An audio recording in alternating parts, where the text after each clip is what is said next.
Gonna make sure this is live right now. Okay, yes. Today is actually, in fact, the final day of February 28th, 2025, for the shorter month. Yes, this definitely does, in fact, look to be live right now, so cool. Hello, it's a Sinister Game being here with a new stream, and in this stream, I'm gonna be going over the event week for this week. Smaller 5-day event though, or whatever the hell I think though, for Grand Theft Auto Online. This one actually ends on a Tuesday, March 4th, basically, or whatever. And there's a couple of reasons for that. I think today on Friday they actually revealed the main reason though. For those that already kind of knew like the leaks and stuff like that, it's pretty kind of apparent what's going to be happening on Tuesday. Aside for the PC version finally getting updated, basically. There will be new contents available for that day as well, even for those of us on 9th gen and 8th gen kind of as well, which is cool. So that is going to be pretty hype. I'll wait till I get to what's new to see if I'll say anything about it anytime soon. Not sure if it would have shown up there or not yet or anything, or if it will at all, but whatever.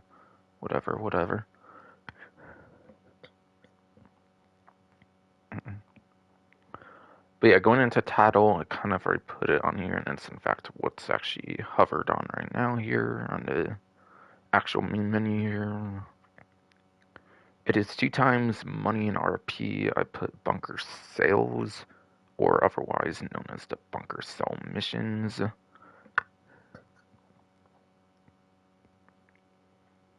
But yeah, bunker sell missions, I think normally they're like a couple $100,000 for buying one thing of supplies. That does assume you have all the upgrades, I believe, though, for being the staff and equipment upgrades more so than the security upgrade, which I think is more just ensuring that you don't get business raids. Or that business raids at least are not as like, or yes, business raids at least are not as frequent or whatever for the security upgrade. So I think a couple $100,000 for buying one thing of supplies, yeah, I think is if you do have the maximum staff and equipment upgrades, basically.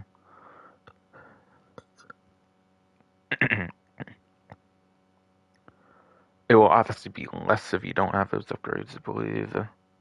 Now that's normally, of course, on 2 times, I think it's like 400 or like 500k if you buy just one thing of supplies, which is pretty huge, considering like that's only 2 to 3 hours of like supplies producing, which is not bad amount of money given that circumstance.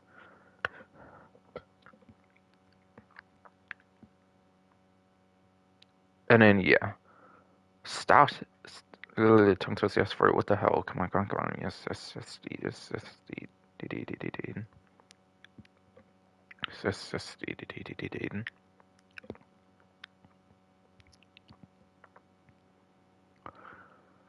Now, yeah. 400, 500k, whatever, fucking, yeah, again, that's for 2 to 3 hours of the product producing, which again, I don't think is bad for that amount of money, especially on 2 times, it's pretty decent. Now, the reason I usually say when you buy one thing of supplies is because the bunker is technically, I would say, nowadays, the worst business in the game, I would kind of say, in terms of solo friendliness. I would say that used to go to Biker, but because Biker got a huge buff to 45-minute, like, cell missions. Yeah, Biker is 45-minute cell missions nowadays. I don't even think that's that big of a deal. Bunker, on the other hand, it actually got the same exact boost as the Biker businesses did, where it got like 50% more, I think, like an update or two ago. for like whole DLC updates, I think, or obviously I believe. So Bunker used to be known as like 15-minute solo missions, I think, and then now it's like 22 and a half minutes or something, I think would be like the 50% more. So yeah. They did like a blanket 50% increase for both Biker and Bunker, I'm pretty sure, for the time you get for those missions. Sadly, I hoped out the Biker businesses a lot more than it ever did the Bunker businesses with that change.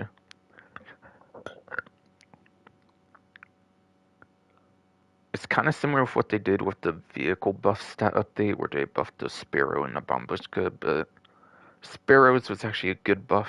Bombushka buff, for example, could still use some work, though, for example.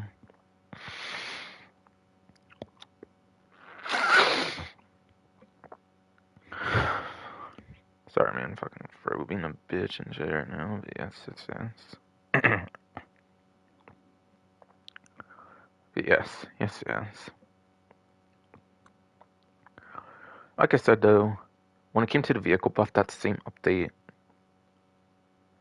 fucking Sparrow got it really good, but the Bombushka did not, basically.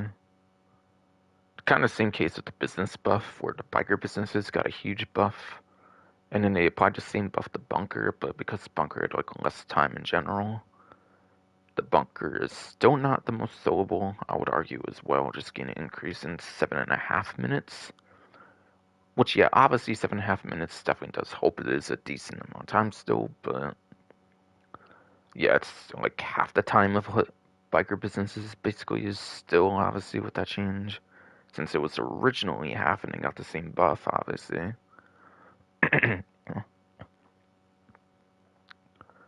Like, you could still do Marshall monster trucks. You could.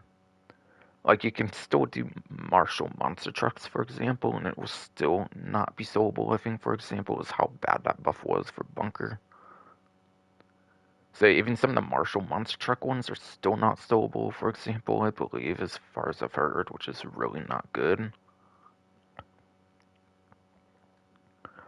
So yeah, Saturday Change didn't do much for Bunker compared to Biker.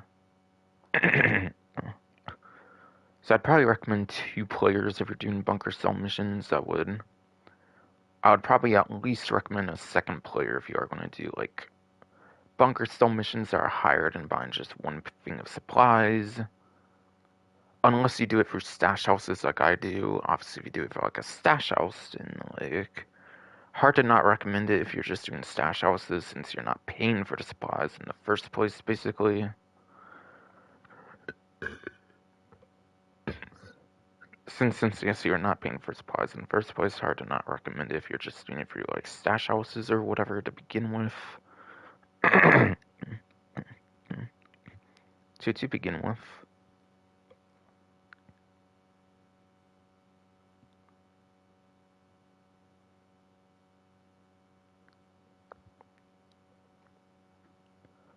But yes.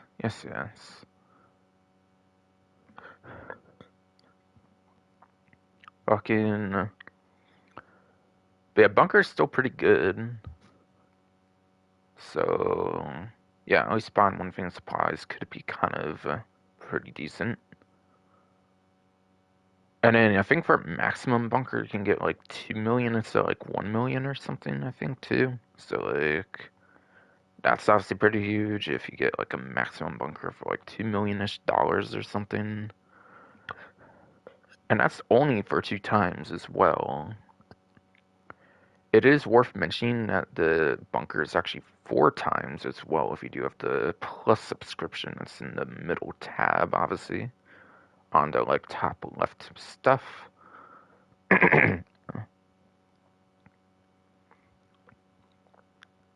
But yes. On the PS5 and Xbox Series XS, if you do have the plus subscription for the current event, it will actually give you 4 times on the Bunker as well.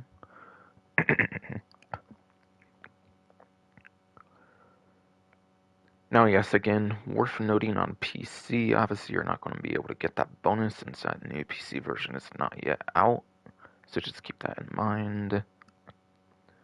But if you are on PS5, Xbox, if yes, you are on PS5, Xbox Series X/S, you could get it correctly there, fuck ass body, fucking. Yeah, it could be worth considering doing that if you want some easy passive money. So you could probably get like 800K to like $1 million or something if you buy just one thing of supplies for 2 to 3 hours, which would be absolutely nuts on 4 times.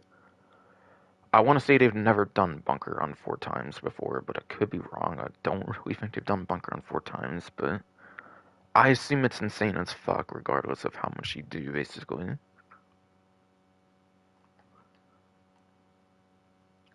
But either way, even just 2 times, it's pretty good regardless, though, just to be absolutely clear.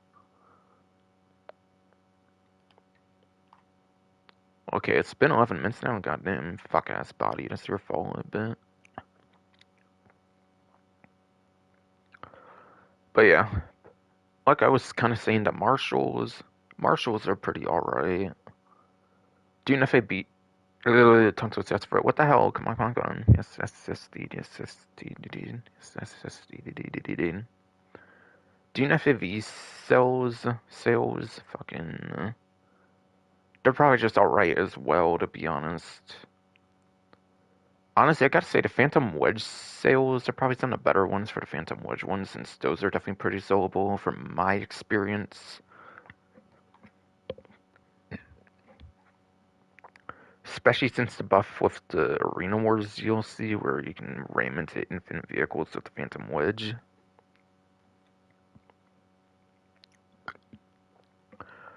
Yeah, I gotta say the Phantom Wedge sales, I think, are definitely some of the best ones, because, yeah, like I said, like I was trying to say, because my throat's kind of being in a way, fucking... Yeah, ever since they increased the amount of, like, vehicles you can ram, basically, with the Phantom Wedge, with the Arena Wars DLC, where it's, like, unlimited instead of, like, 30, obviously you don't have to worry about the Phantom Wedge getting destroyed in that kind of way. So Phantom Wedge sales are actually pretty decent. I would say might even be the best ones. So those are definitely pretty sellable, especially with the increase in the timer. So yeah, I would kind of say Dune FAV and the Marshals are pretty alright. Insurgent, there's one Insurgent one that's pretty good for the Insurgent like Insurgent pickup custom, whatever.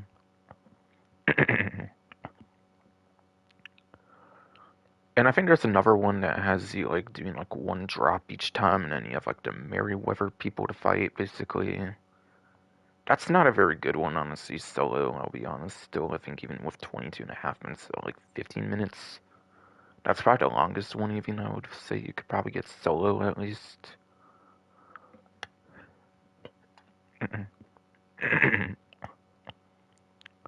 So there is a couple types that'll still be pretty miserable, even with 22 and a half minutes, so like 15 minutes, like I was kind of saying and suggesting.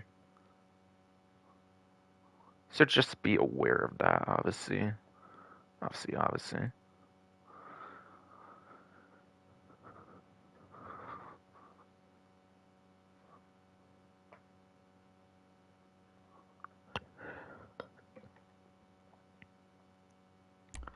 So again, I will recommend you do sales of 2 people if you're doing like higher sales.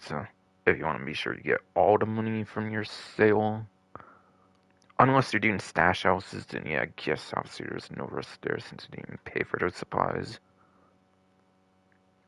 And like other stuff that gets you business supplies, like the vehicles that you find in like free mode that have those different business supplies, which in the case of the bunkers, are like the pretty slow Viter, Vitir, whatever the hell. But yeah, yes. I think I went into enough details there for the almost 15 minutes again. Sorry about that, my first just kind of being a bitch.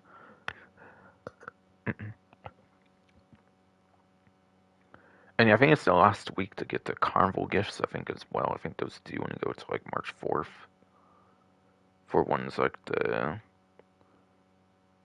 fucking the shirt and like the boxers, whatever, the sundress, whatever other dress might be more of traditional dress. That like carnival neck gaiter for popping the bottle of champagne. Yeah, I think this one's the last week for it. I think if I remember correctly, that is.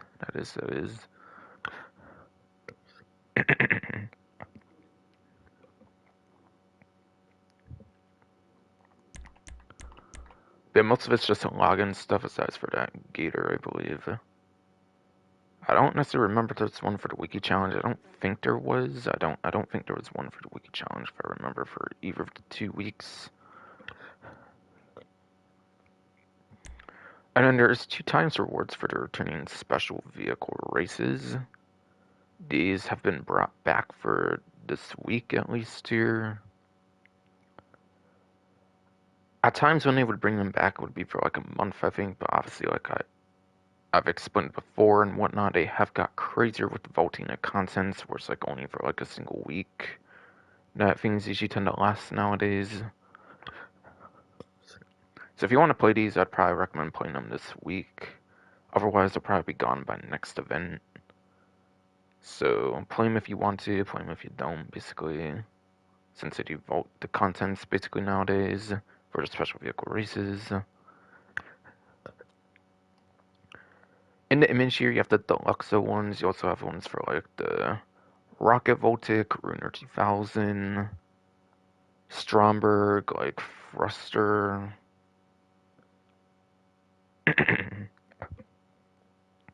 There's at least one other type, right? Trying to remember. Maybe there's like one other type of it as well.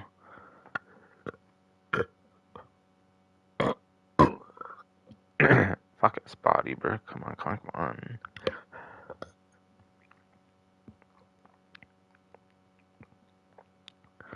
Maybe there's one other type as well, but yeah, it's not really coming to my mind right now. Especially with his fuck ass body of mine, but yes, yes, yes. And not like playing them in a while since they don't keep them around anymore, obviously, like I said. Oh, it's Blazer Aqua. Okay, I think it's Blazer Aqua if I remember what's the one I was forgetting. Right. So I think for the original batch of special vehicles, it was like Blazer Aqua, like Rocket Voltic, Ruiner 2000, or whatever. then for like the Doomsday Heist DLC ones, you had like the Deluxo, as you see in the image. Basically, along with the Stromberg and the Thruster, basically, as well.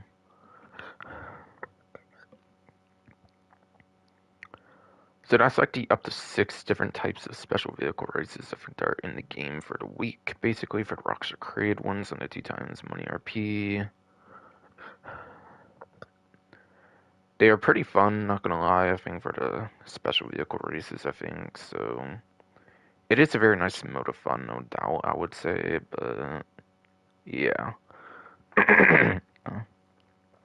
Yes, yeah, it's fucking his body, man. Come on.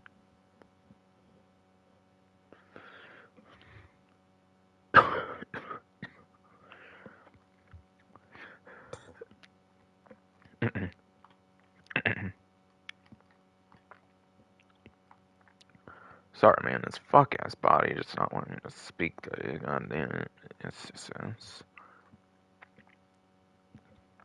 fucking. Yeah, those are definitely a very nice mode of fun. I think it used to pay out like 16k or something for like 8 to 10 minutes solo, I think, for these special vehicle races. I do believe they got it like 50% boost. I think race types in general did get like 150% boost or something. So I believe nowadays for 8 to 10 minutes solo for 2 times, I believe it's like 24, 25k.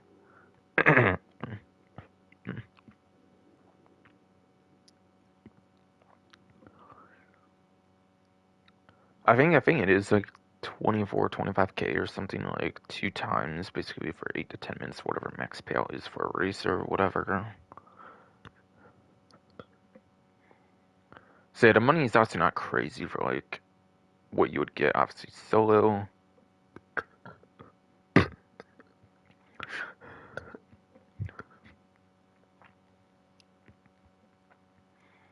Fuck ass body, bro. Come on. Yes, yes, yes, yes, yes, yes, yes, yes.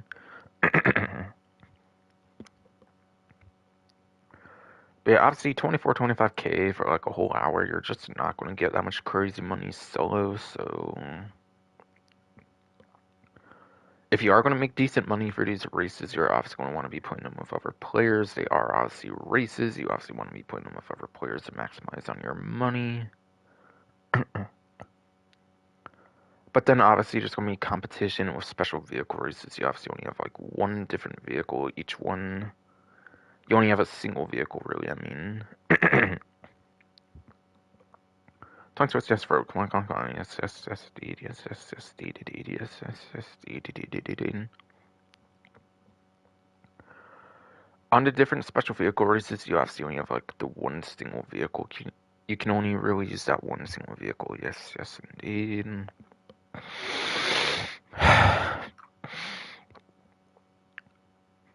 Uh,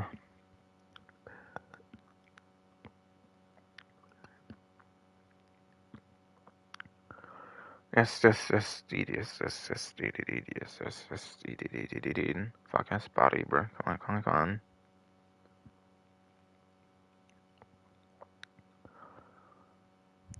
Yes. On those different special vehicle races, yes, you can only use like one special vehicle on like each one, basically. So yeah, there will definitely be a lot of competition on these particular races since there's only one single vehicle basically on each one. So just be aware that these will be pretty competitively difficult, I would say, just because of the limit of a single vehicle, basically.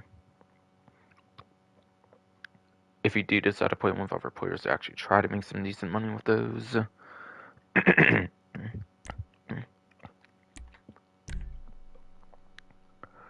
And then for what's the new section here? Yes, the last week, I believe, here for the Vapid FMJ Supercar class. And again, as a reminder, you cannot get this on the new PC version. It will be onto the next vehicle by that time. Unless maybe you can get in like the last hour or so before it like refreshes or something. I'm not really sure about that, but like really, I don't really think it will be worth it for that anyways, since Vapid FNJ is not really a good performing vehicle as of went through when it first came out for the plus subscription for the month.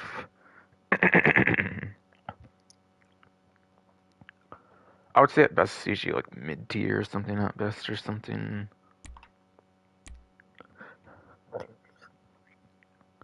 But again, it is the last month to get.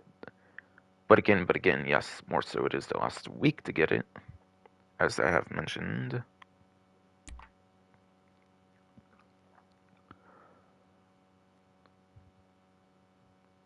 And then, yeah, like I said, plus members can get 4 times, and just like I was kind of saying to the end of the event,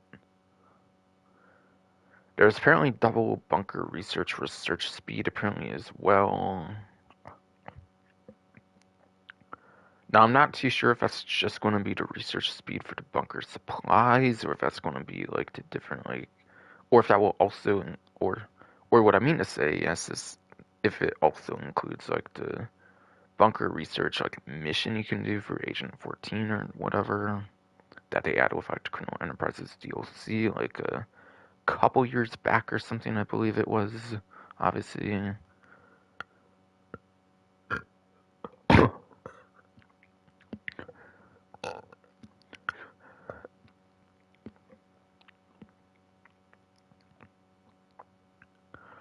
Fuck ass body, bro. Come on.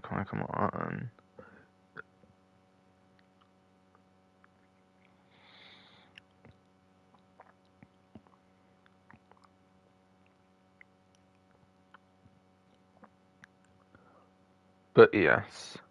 But yes. Yes, indeed. Yes, indeed. Yes, indeed. But again, I don't know if that's necessary just for the basic research, or if you can do it for that mission for Agent 14, get double for that as well. I assume the latter, but yeah, not really too sure on that. So yeah, again, to your research items quicker to be able to get stuff like the explosive, like sniper, heavy Mark II, like bullets and stuff like that, for example, would definitely be pretty nice, I think, to be able to do anyways. Anyways.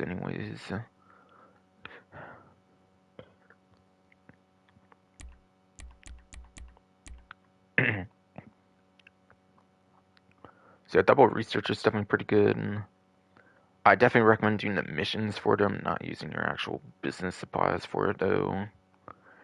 No reason as the last couple years to do like the actual business supplies that you could be making money with for the research instead. I would say nowadays in 2022 to 2025 with the new missions, like I said, that gets you the research that basically gets you research each time you do them.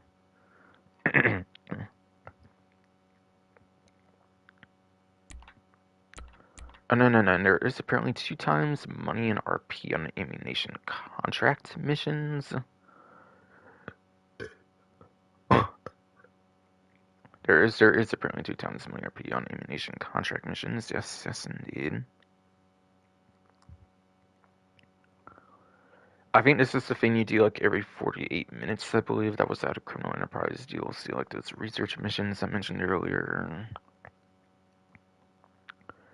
Normally you get like 50k every 48 minutes with it, like up to, but now it's like 100k with like 2 times. You just simply drive from like your bunker to an ammunition, basically like point A, point B. Point A, point B, basically like from your bunker to ammunition, you basically do that. And you easily get like 50, 100k. 100k right now being 2 times, obviously, like I said. So yeah, this is pretty, it's alright. It is pretty alright, given you can do each 48 minutes. Given you can do it every 48 minutes. You just drive point A, point B, it's pretty nice. You can also re-roll the ammunition you have to actually drive to. You can... Yeah, I think you can also re-roll what ammunition you drive to as well if you just find a new session as well. Obviously, in that case, you want to have your spawn location set to the bunker so it's not like wasting your time there. But yeah, if you want, you can even re-roll the location for your ammunition you have to drive to, so you don't have to like drive as far even as well. But yeah, it basically happens every 48 minutes. For 100k, basically that's pretty easy to get. Might as well do it when you can. Might as well just go for it when you can. And then, yeah, the special vehicle races again 2 times. Nothing more to mention there, really. Aside from the fact it's a featured series for the week, apparently. Besides for that fact, yes, it is the featured series, apparently, for the week, as it puts on the bottom of the section there, basically.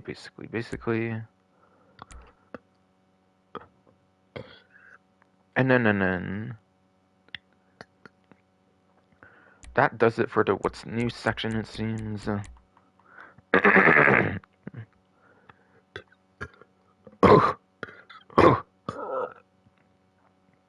Fuck ass body, bro. What the hell wrong with you? Damn it. Come on.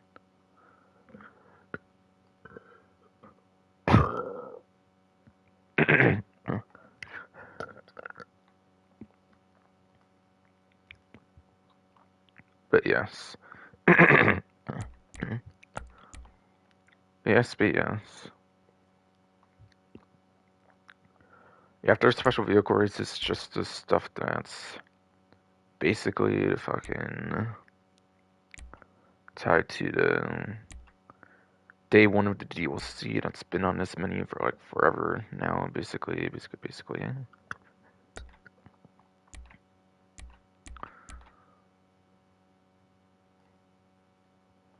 Yes, dude. Yes, dude.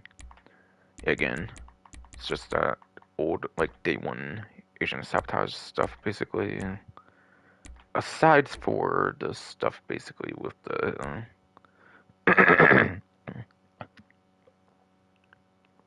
so outside's basically for those special vehicle races and all that few stuff basically. Basically. Coupled few stuff, I guess.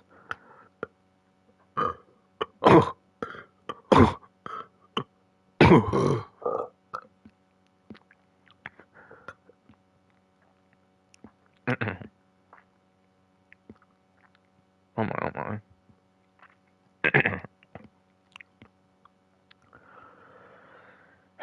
Oh my fuck ass god, you fuck ass body though. Yes, D, D, yes, D.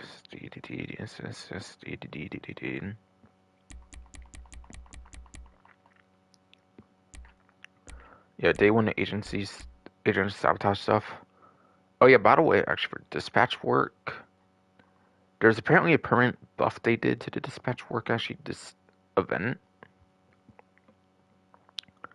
I haven't actually looked into the newswire to see if they've like mentioned it, but apparently the dispatch work has a 1 minute cooldown now.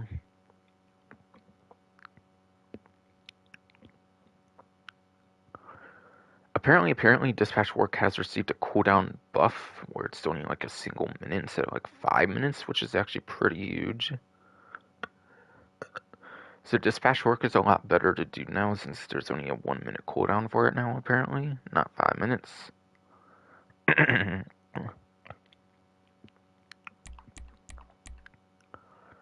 So it would be interesting to see where dispatch work falls in line when it comes to grinding in the game now, since it only has like a 1 minute cooldown now, apparently.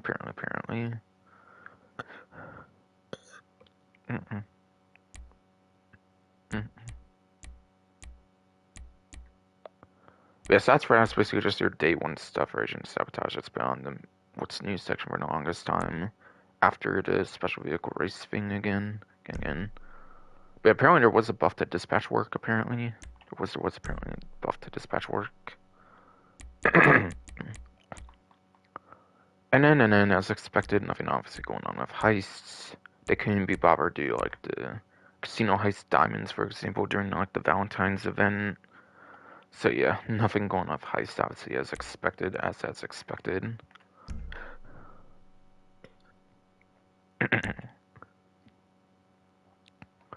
For career progression, Bunker obviously is a good one to go for, I believe, right now.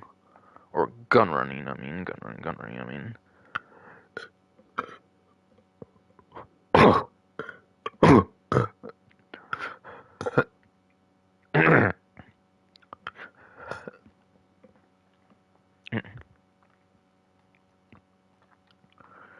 My god, your sack of shit nasty ass fucking stomach, bro. What the hell? What the hell?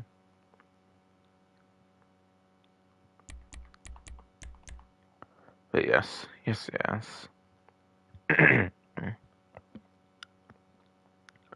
Yeah, career progression again to be more clear.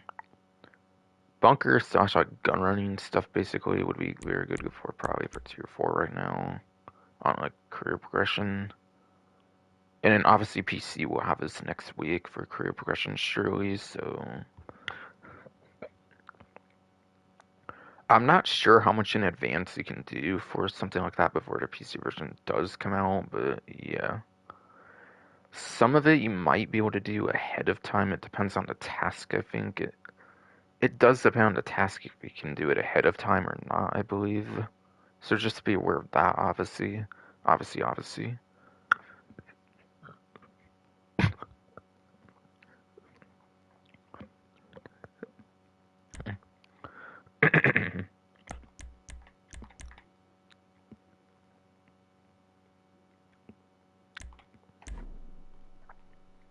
But again, it's the last week for this, since that ends March 3rd.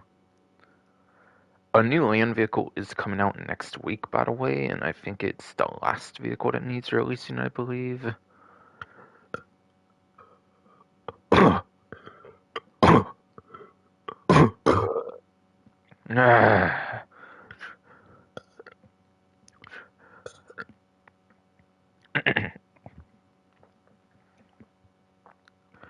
Oh my fucking god, you shitty cunt kike ass fucking body, bro. Come on, man. Come on, man. Fucking.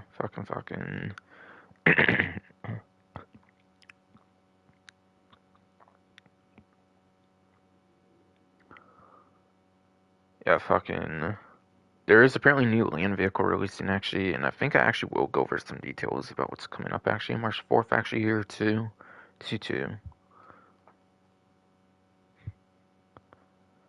So yeah, hold the phone actually. I'm going back over to online here.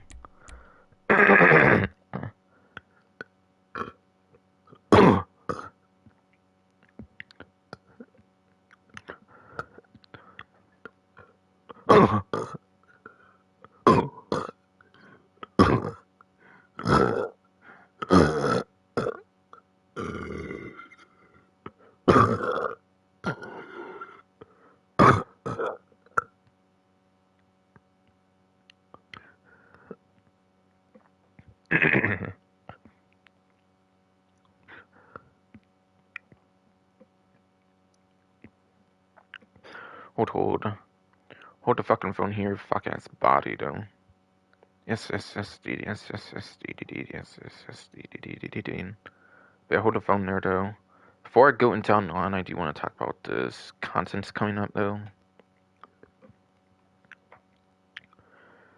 At least as much as Rockstar has revealed today on the 28th of February.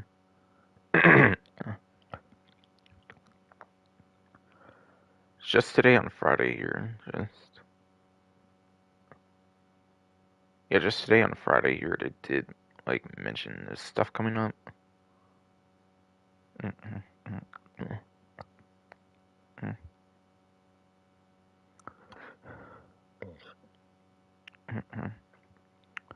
But yeah.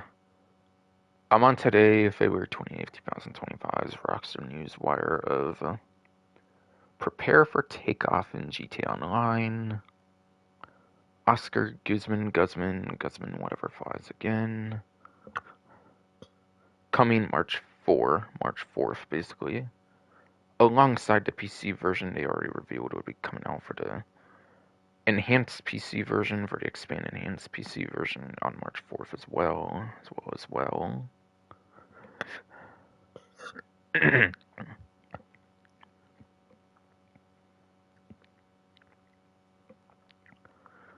On the main image of that Rockstar News Wire, you have like the new plane that's coming out, basically. One of the two new planes, I believe. One of the two new planes, in fact, I believe, as well.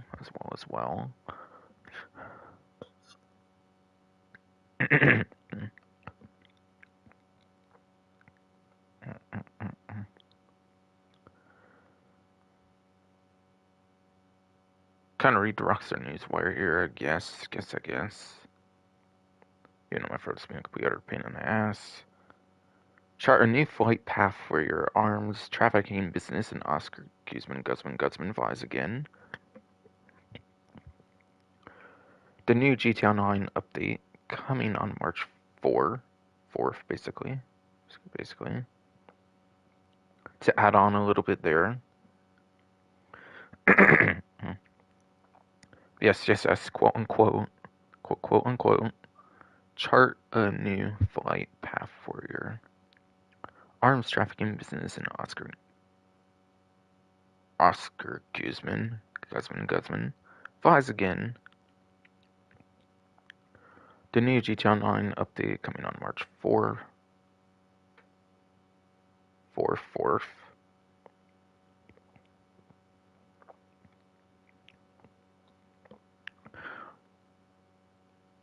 Take over a historic airstrip to serve as the launch pad and landing zone for a series of new missions with an accomplished arms trafficker as your wingman. But yeah, that's obviously that stuff basically. That was already known with Oscar Guzman. I already covered a good bit of that stuff for the leak video, by the way, as that stuff's already been known for a while. So it's not a new downloadable update, it's already for the current downloadable update from back in December 2024. Agent Sabotage, yes indeed.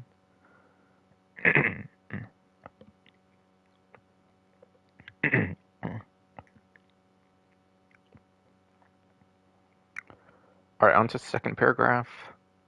Oscar Guzman's glory days as part of Trevor Phillips Enterprises may be behind him, but he can see yours are still dead ahead and has hatched a scheme to make you both rich. Unless Eberhard Munitions has got something to say about it. Okay, so after reading all that paragraph, to mention some things, obviously. Yeah, Oscar Guzman, owner of like the grapeseed hanger, basically, of the game. As Trevor, you could actually buy his hanger, and it was only able to be bought as Trevor, obviously, as you would probably expect, since there were character-specific properties in the game for the story mode. Either for those that's never 100% in the game before for story mode, or just never bothered playing story much. Figured I would mention that basically.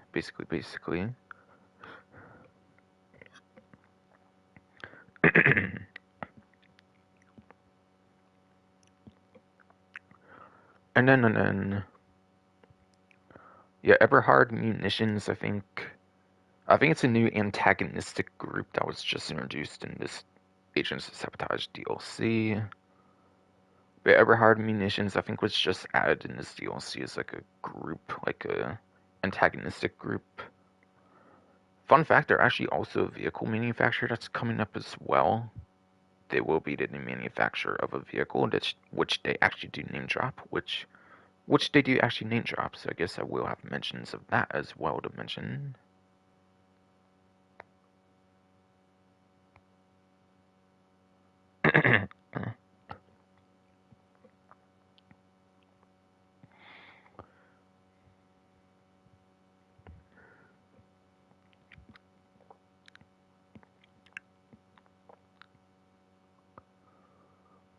and then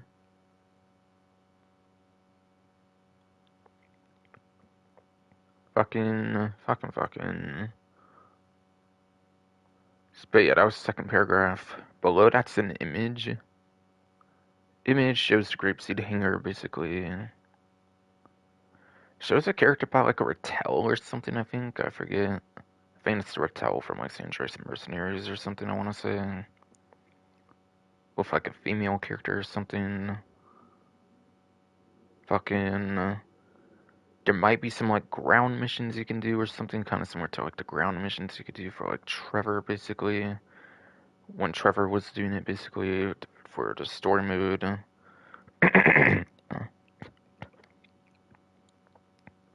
So there might actually be some new ground trafficking missions, basically. So that's pretty cool. So that would be pretty cool, I think.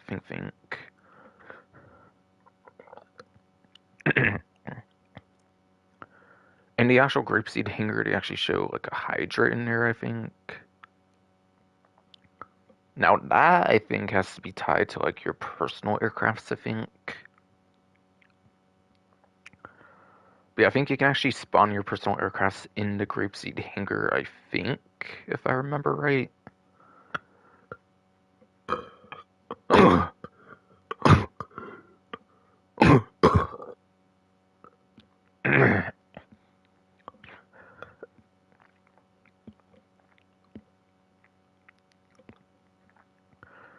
Yeah, nasty fuck ass body, bro. Come on.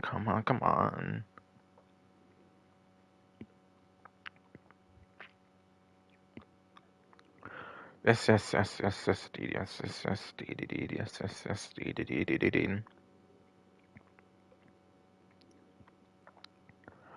But yeah, the Hydra and the Grapeseed Hanger I think has to do with the fact you can actually spawn personal aircrafts in there, if I remember right, from when I went over the leaks in the leak video and I did.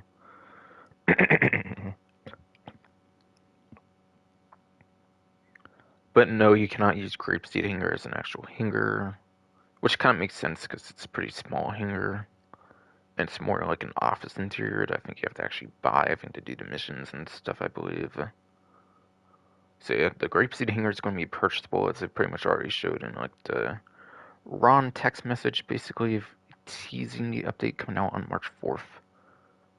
Again, not a downloadable update, but it's an update for like new content, basically.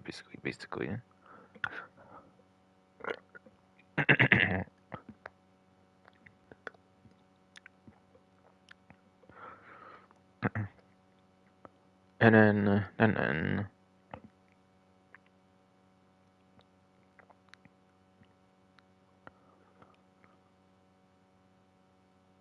you have to fucking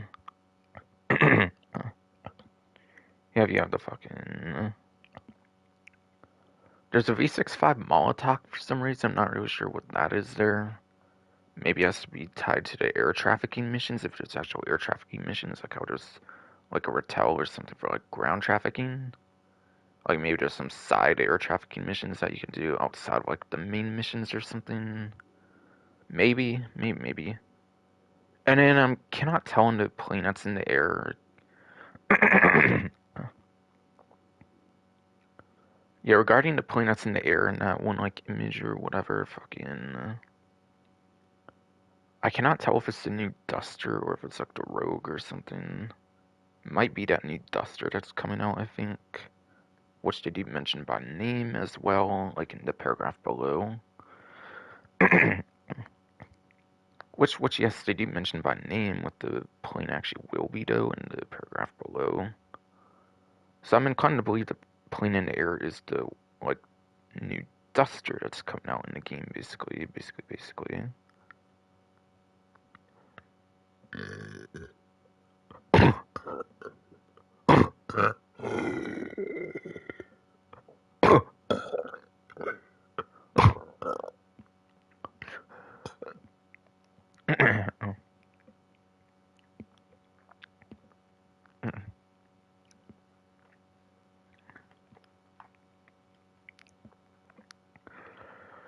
You nasty fuck ass body, bro. Come on. Yes, dude. Dude.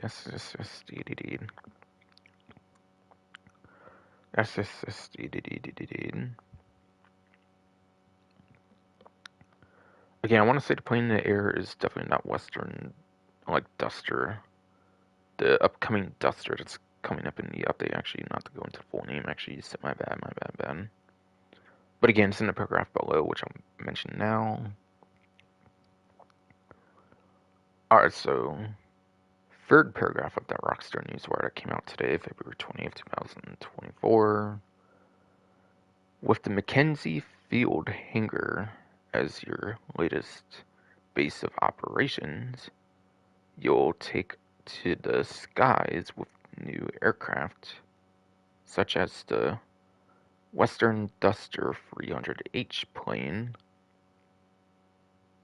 To stop there briefly for a moment before I go further in the paragraph, again, that Western Duster 300H plane, I think is the one in the air, and the image above that, basically.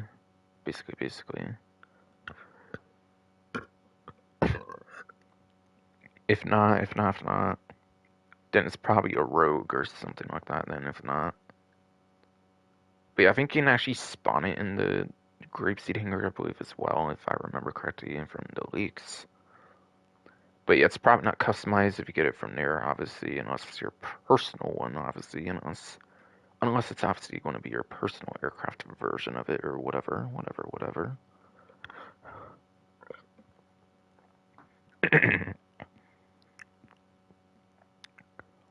In the Buckingham DH-7 Iron Mule helicopter.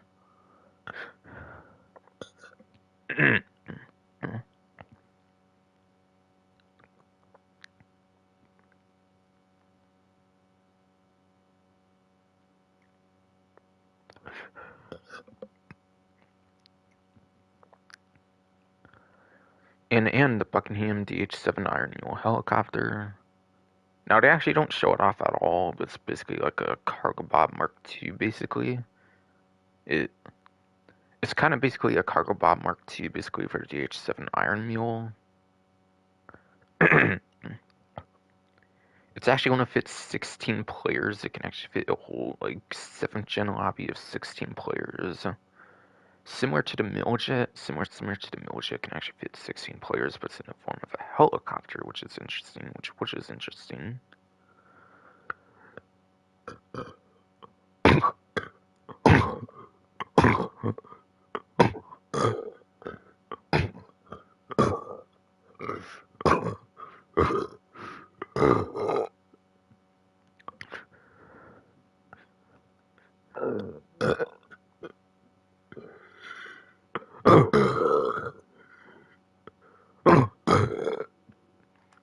Jesus, man, what the hell?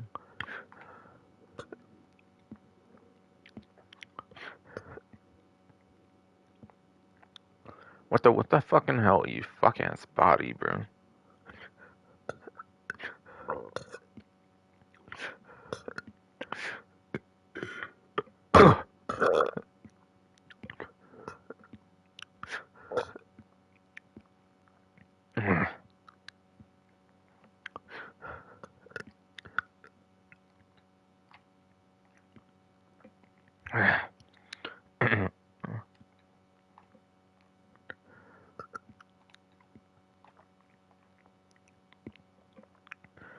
Yes. And the Buckingham DH-7 Iron Mule. Again, like I was trying to say before, my throat was being a rude sack of shit. Fucking.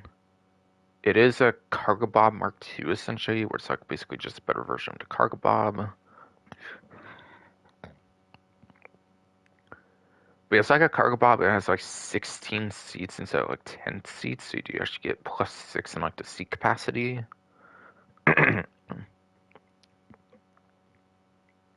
Probably has better explosive resistance, I have to guess.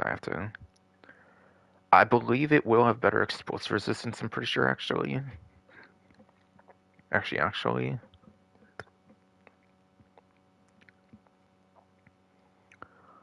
And then I think it has countermeasures, if I remember right.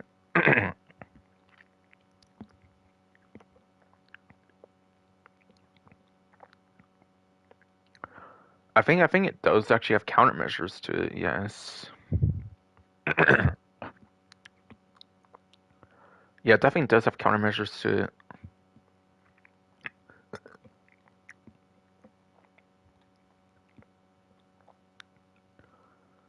And I think there's also a mode on like the tow hook or whatever the hell that has on it, basically, that kind of lets you see below the helicopter. It actually will let you see below the helicopter if you can actually like hook onto something or not, pretty much. Which apparently is not going to be the most helpful, but it will help guide the helicopter at least a little bit, like to pick up a vehicle, which is nice.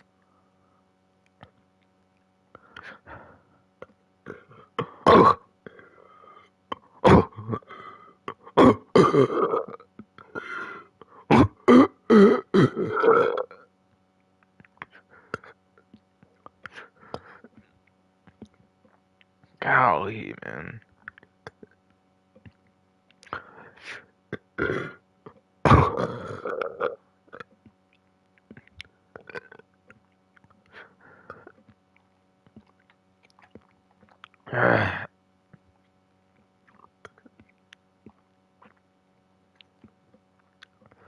You shitty, nasty fucking body, bro. What the fucking actual fuck ass hell, man.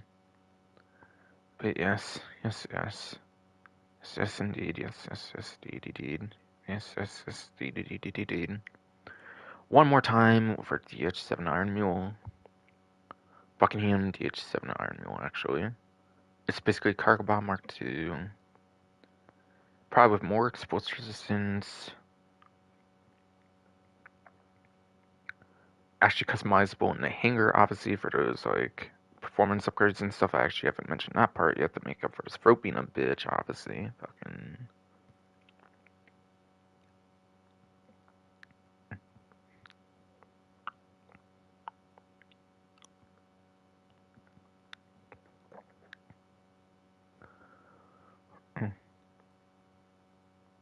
yeah, I believe it will have countermeasures to it, I believe as well, that you can add for the hanger, obviously. In addition to the better explosive resistance. Again, it has 16 players, like a Miljet, I believe, as well. That can fit like a Legacy 7th generation version of the game, like maximum session, basically. Maximum session, basically. So you can fit like a little over a full lobby, or not. Half a lobby, basically, for 9th gen.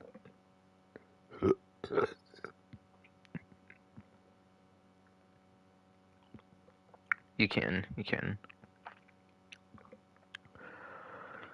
Yes, you can fit half of a 8th in like 9th gen lobby, basically. Plus one player was 16, obviously, out of like 30. Out of like 30. Yes, indeed.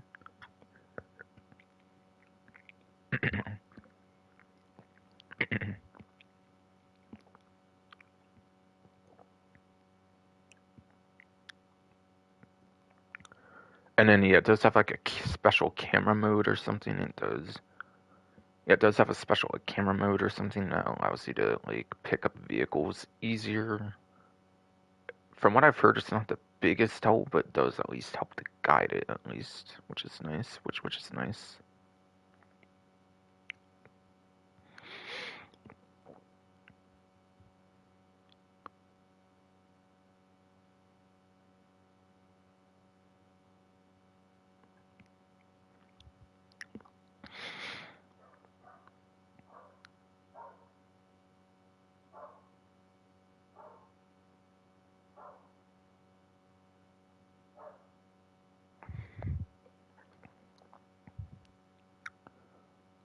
Along with sabotaging, going back to that paragraph, by the way, yeah, along with sabotaging and stealing the state of the art, Eberhard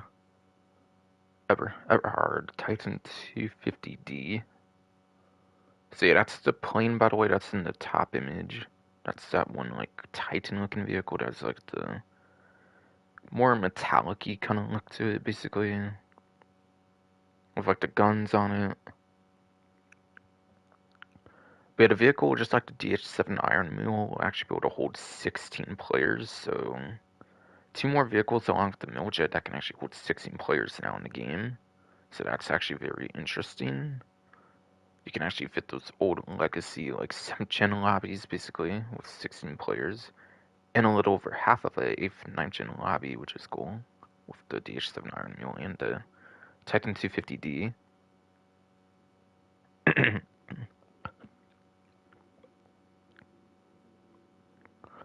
And it also has a brand new Eberhard vehicle manufacturer as well. It does.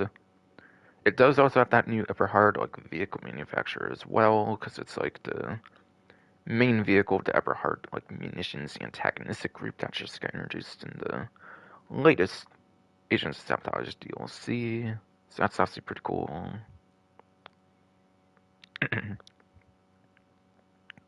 For the guns, by the way, they go in like 3 different like millimeters. They go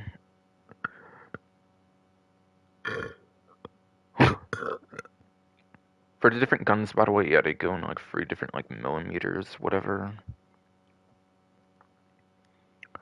But there's like a small gun, medium gun, like a large gun, which all have like explosive bullets, I think, as well. Pilot can actually use like the mid-tier one, like the one with like the middle amount of explosives. Now I think the one that's like the smallest explosives has like 30 shots, I think. Yeah, the smallest gun it has actually has like 30 shots to it, I believe. Again, and those will be explosive, I believe, as well. The mid-tier gun has like 5 shots to it, which is also the one the pilot can use as well. So that's pretty cool.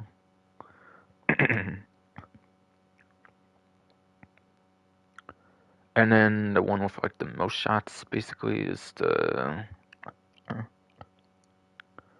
one with the biggest gun basically. That one has only a single shot basically. But yeah, there's a gun that's like the biggest millimeter or something. It's like one single shot. It's like a crazy explosive. That can only be used like one time before it's to like reload or whatever. Basically. So yeah, that's really cool stuff. Basically.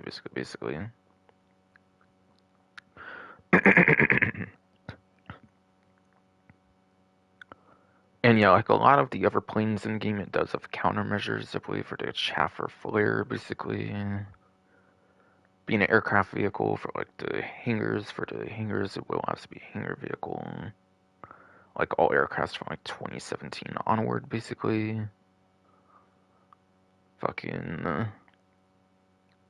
yeah, that one, it will have the option for flares and like chaff, surely. And then, yeah, should be able to get engine upgrades and stuff as well. And then, yeah, we'll have some explosive resistance to it as well.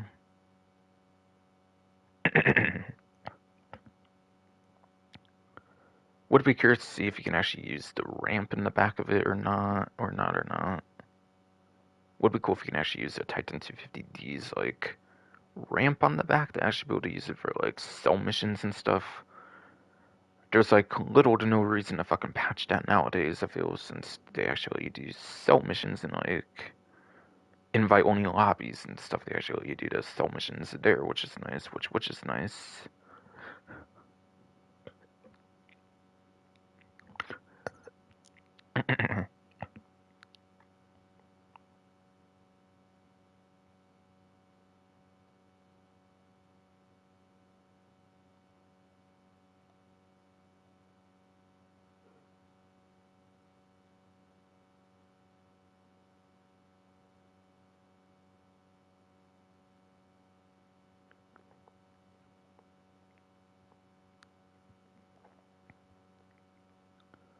Alright, so I think I'll read that whole third paragraph now, since I'm done talking about the vehicles, pretty much.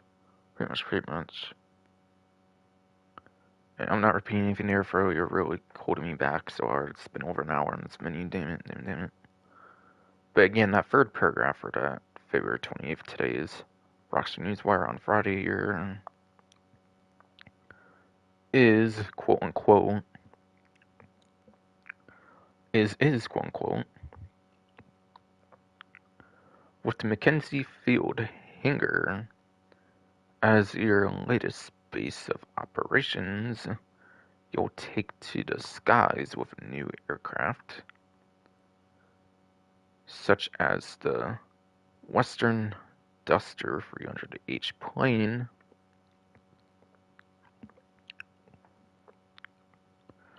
and the Buckingham DH-7 Iron Mule helicopter.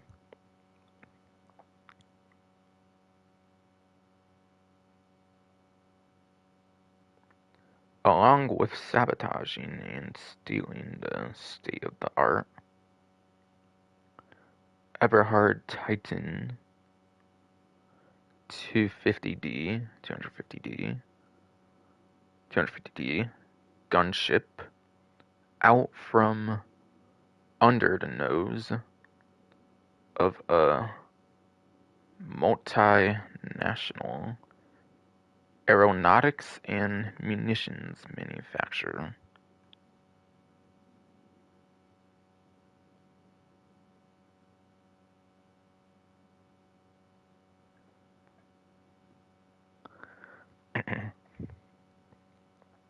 Alright, and then on to paragraph 4. The Mackenzie Field hangar will also offer new options for additional personal aircraft storage as part of Oscar Guzman Flies Again, which also features the new Invetero Cockpit D5 sports car. Okay, so there's a bit to unpack in that whole fourth paragraph.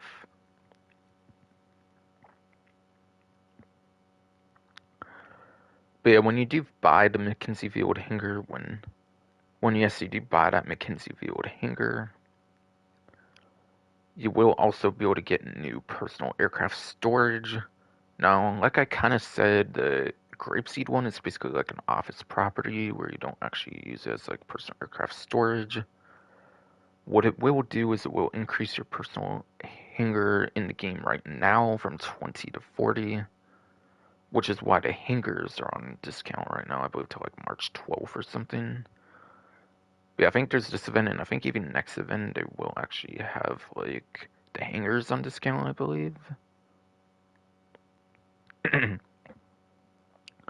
But yeah, the hangars already on discount will go from 20 slots to 40 slots as long as you actually purchase the Mackenzie Field. As long as, yes, you do purchase that Mackenzie Field hangar.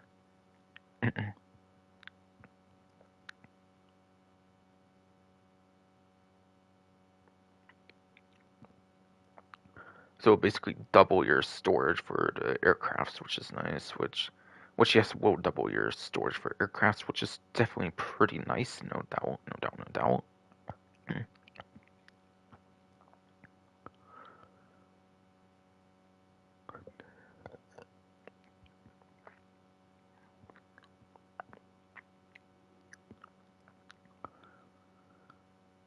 And then, yeah.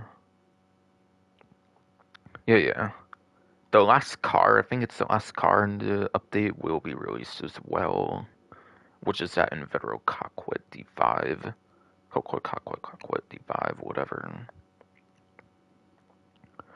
Now, I don't know how a lot of players did not think of this theory. I eventually kind of thought of it, but like, yeah, I think with the San Andreas Flight School DLC back in 7th Gen, there was barely any vehicles, obviously, at that time. I think it was only like a few vehicles, if I recall, usually in updates back then.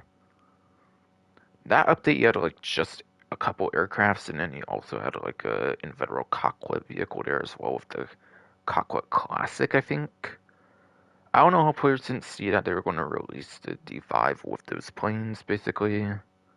I kind of saw it eventually, especially closer and closer to the update release for the, like, Oscar Guzman Flies Again stuff that's coming out on the 4th.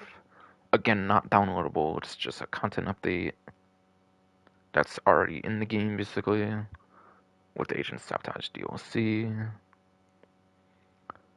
Yeah, I don't know how people didn't expect that to release with those planes, honestly. They did that back in like 2014, basically, with San Andreas Flight School. Again, I eventually saw that as quite a possibility. And yeah, I think with Clockenbell Farm Raid, they released like all the vehicles like that were remaining. I think when they released that update, so for the midway through update, then. So yeah, I pretty much expected every vehicle to be released. Honestly, once the content comes out on March 4th, basically, that's what I was pretty much expecting at that point. So me personally, I don't find this release schedule like pattern and stuff to be too surprising. I mean, me personally, I don't really find that to be too surprising. They're releasing the cockpit with the planes. Given again, they did that in 2014 with San Andreas Flight School DLC. I watched Gilly Master and he thought it would release like on the 14th or like on the 4th, and the planes be released on like the 13th, 14th or something, which I found to be pretty weird. I feel, but whatever, whatever.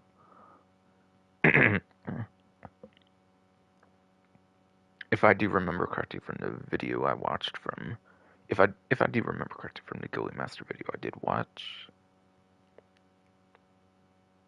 but yeah. 4 new vehicles are coming out on the 4th of March, which should, I believe, be the last Jiffy vehicles as well. So yeah, from there, the Jiffy, it's probably going to be pretty to be honest, I feel, once all the vehicles finally release. But yeah, whatever.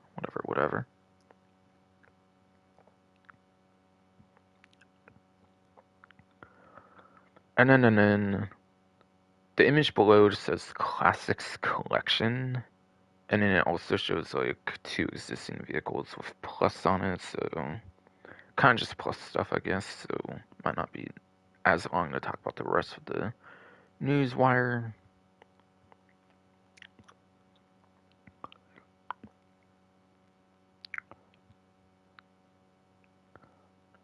But yes. Yes.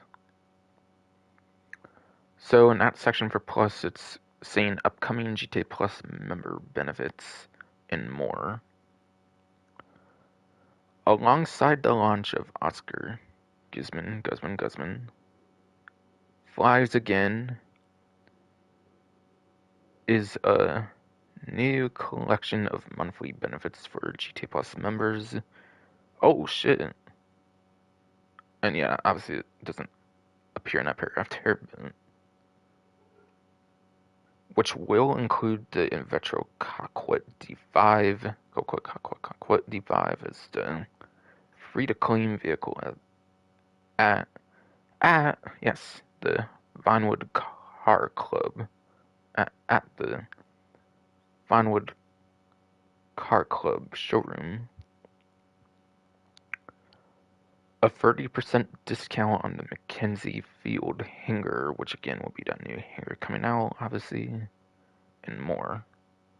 Alright, but yes. Fuck ass for it was fucking me up, so I'll do it again. Except quote unquote this time, paragraph 5.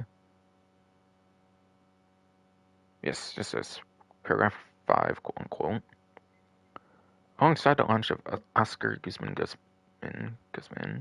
Eyes again is a new collection of monthly benefits for GT Plus members, which will include the Invetro Coquet D5 is the free-to-claim vehicle at the Vinewood Car Club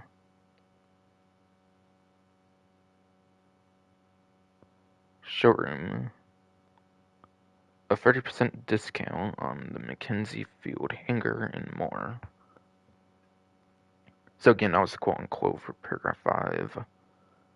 So there's a little bit of new information there, basically kind of ish all. So yeah, the new Invetro Coquet D5, you can actually get that for free for the Plus subscription if you are on PlayStation 5, Xbox Series X/S, and then PC, obviously, since that will be out for the expanded enhanced PC version in a few days.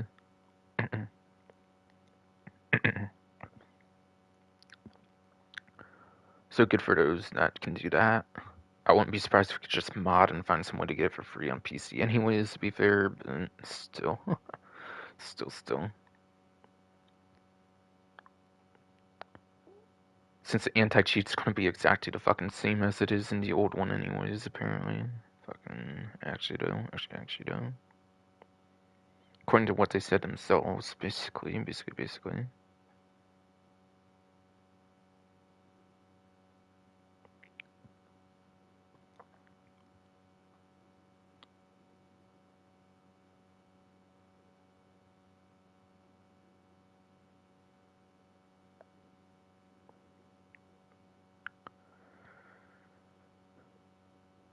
And then, yeah. That does confirm that the Mackenzie Field hangar is a purchasable property, like I already said, for the 30% discount on it. Since obviously they wouldn't put something on discount if there's no price for it anyways, obviously. So you do buy the Mackenzie Field hangar, like I was saying earlier, and that confirms it. And that will even be 30% off on debut for Plus for the debut month. So that's cool if you want to get the subscription for that, I suppose. And then more. Alright, and then paragraph 6, I'm pretty sure this is quote unquote, yes indeed. On March 4th, PC players will also be able to take advantage of a free upgrade that brings many sought after enhancements previously only available in the PS5 and Xbox Series X/S versions of GTA Online, including the option to purchase GTA Plus.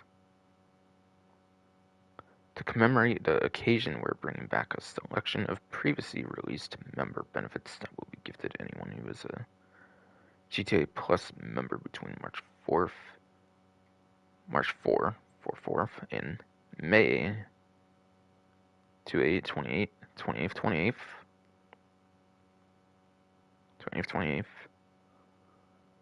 The GTA Plus Classics. The GTA Plus Classics collection will include a free-to-claim Principe Devastate 8 Super, along with special chameleon paints, liveries, clothing, and more. Okay, so.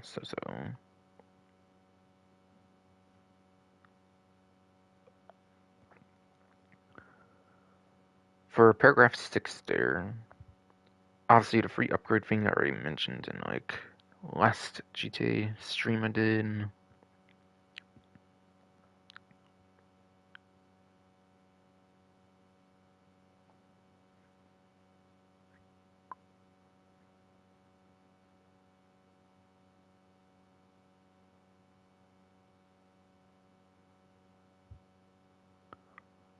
But yeah, plus being purchasable is obviously with the new 9th gen, like Gen 9 PC, like 9th gen PC version, obviously.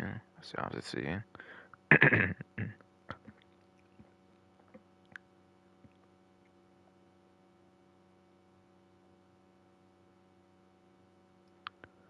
And yeah, I assume any player on like PS5, PlayStation 5, Xbox Series X, X/S, and N, PC obviously eventually will be able to get the Classics collection, I assume, of that free Devastate 8, along with any of those like special previous chameleon paints, basically.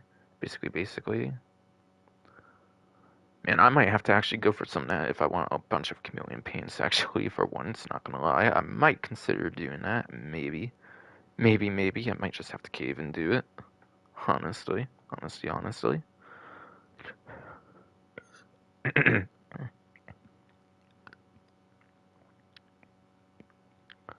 And then watch them introduce like a $10 price tag to the subscription sometime in the next couple months, actually. Actually, though. But nah, I'm not expecting that part. They already increased it one time from like 6 to like 8, basically. But I don't know, who knows? Probably shouldn't have given them the idea, now they'll probably take it now. Somehow, they'll probably take it from me of all people. But nah, I don't know. Never know.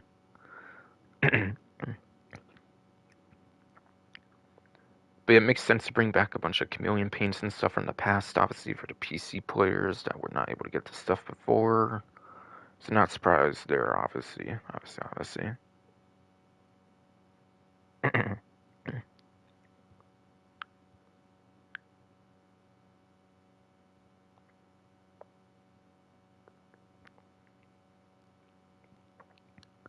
And then you had a free-to-claim Principe Devastate 8. That's an HSW supercar, so obviously that's a very good vehicle. There's only 4 HSW supercars, and it's one of the better ones for top speed, which, yeah.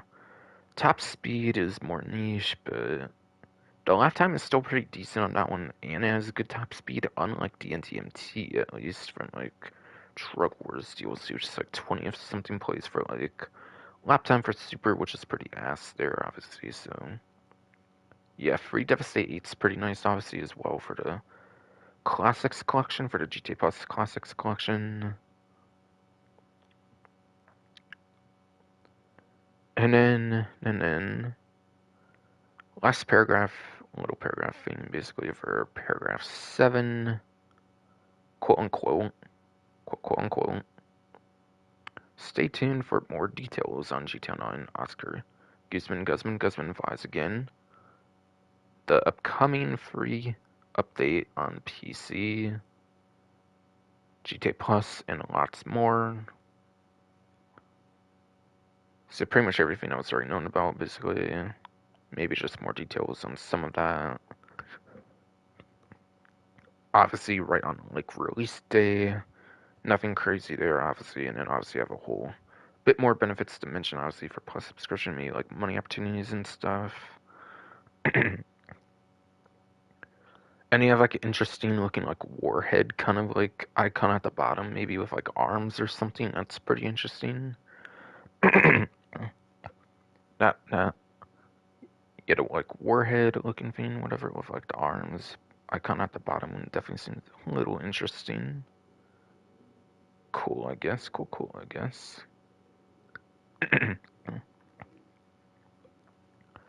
Alright, so that was mentions with words and stuff, obviously, since I don't really have capabilities of showing that stuff in the game itself. Since it's not in, like, what's new or nothing of what's to come, basically, on March 4th. For non-PC players, especially with new content. So, finally into story mode for my invite-only lobby.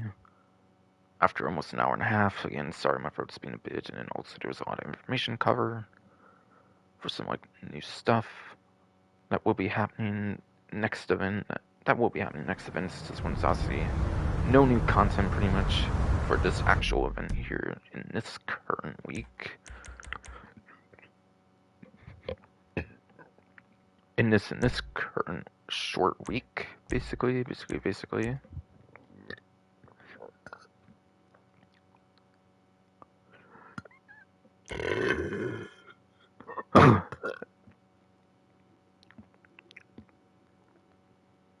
Yes, indeed. Yes, indeed. Yes, indeed. But yeah, obviously, in this short week, there's no new major contents, like I pretty much suggested, basically, for the short 5-day event. That's what it's basically saying, but my throat was being a bitch again.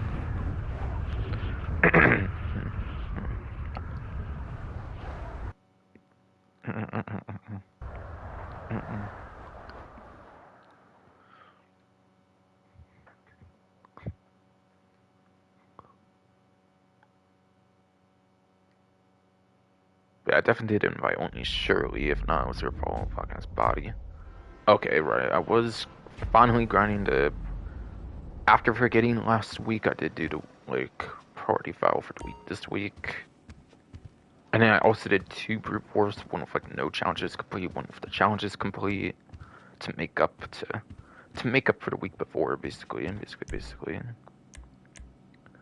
So I'm changing obviously over to the hangar, which, yeah, we'll get 20 more slots for, basically, I will be buying that, obviously, for the hangar at Mackenzie to get those new slots. So yeah, that's obviously going to be even more of a valuable spawn location, which is pretty cool. After this event here, basically.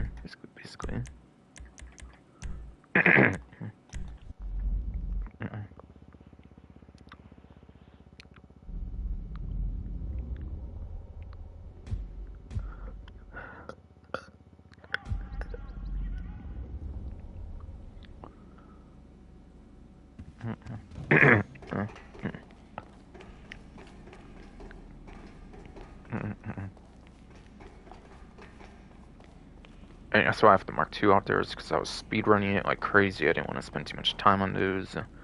Oh my god, you fucking cunt ass body, bro. Come on. Yes, indeed. Yes, indeed.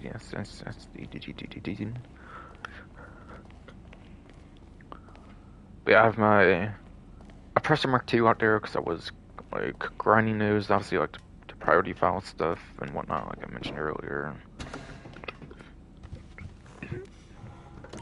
Because I did want to get freedom pretty quick, obviously, and I didn't want to spend forever on it. I didn't want to spend the extra little time with the F-160 Raiju, obviously. I would have took an extra little bit of time with those, obviously, if I used the Raiju on all of them instead. Especially because I was also making up for last week, especially because, yes, I was also making up for last week.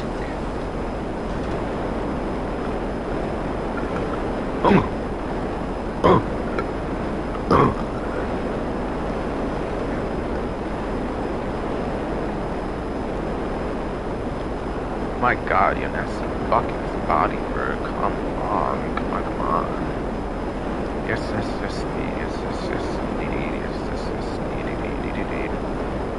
totally expect to be on your best behavior versus this stream, but you probably will not be fucking body, though. Ruining my speech and everything. Fucking hell, man.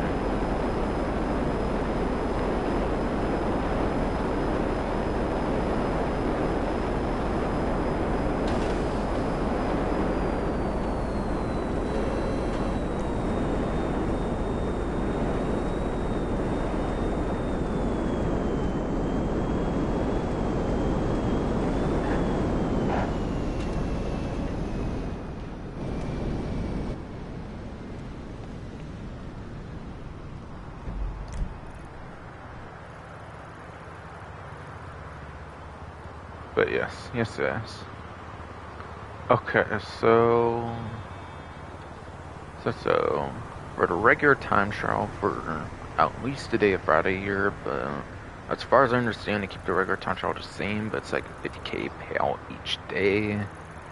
I think initially it would change each day when San Andreas Mercenaries first came out, where they did like the latest changes to like the different sets of time trials. Basically, I think it used to change each day, but yeah, now I think it's the same one each day, but just 50k payout each day, basically.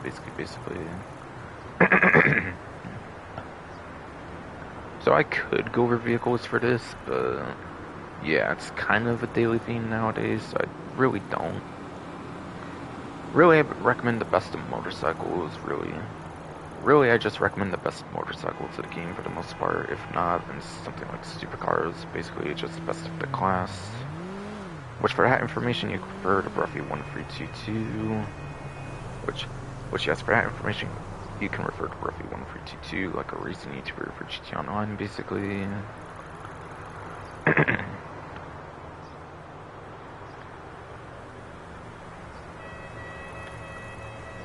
Stuff like that all.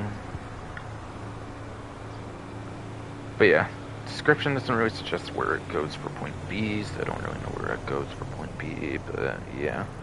Starts in a city, so I'm kind of thinking most likely a 1 lap time, depending on like where it goes. If it goes somewhere kind of like in like the desert, maybe if like there's a good highway to go to, maybe then top speed could actually maybe be worth considering, but yeah, most likely a 1 lap time for that. So best lap time motorcycles, best lap time supercars, basically.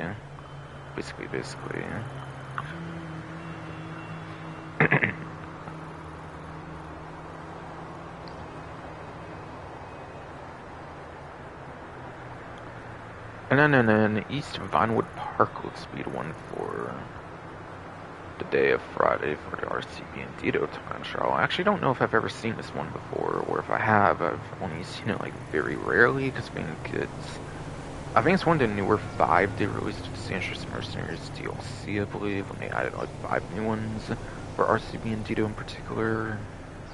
But I don't know much on this one because of that, I think, so I'm just going to say the same advice I do for like all the other ones that I have done. It should be pretty similar advice for this one, obviously, like with the others.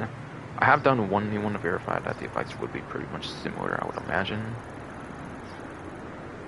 Basically, you want to learn the turns and corners, basically, either for respawning, I would say, with a triangle, Y on Xbox, where key on PC, for like the respawn mechanic, or if not for the respawn mechanic, then obviously through the, not through the, but like through video guides, basically on like YouTube, basically, if not that, I would say, basically. And as the name suggests, you're going to use one RCB and Dito. You cannot use any other vehicle in the game, basically, for this time trial. Not even the Invade and Persuade tank that came out a bit later on with like the Damascene, like Heist DLC, like a year later or whatever. Even that being a similar sized vehicle and stuff, you cannot use that there. So it's called RCB and Dito, not Invade and Persuade tank, RCB and Dito time trial, whatever the fuck.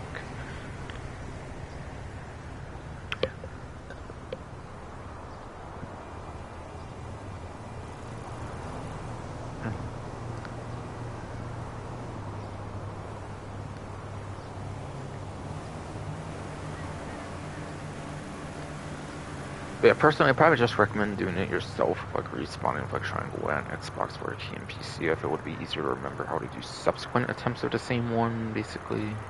Or kind of get used to RCB video potentials in a general sense over watching the video guide, over watching like some kind of video guide obviously out there is what I would probably recommend personally, but still.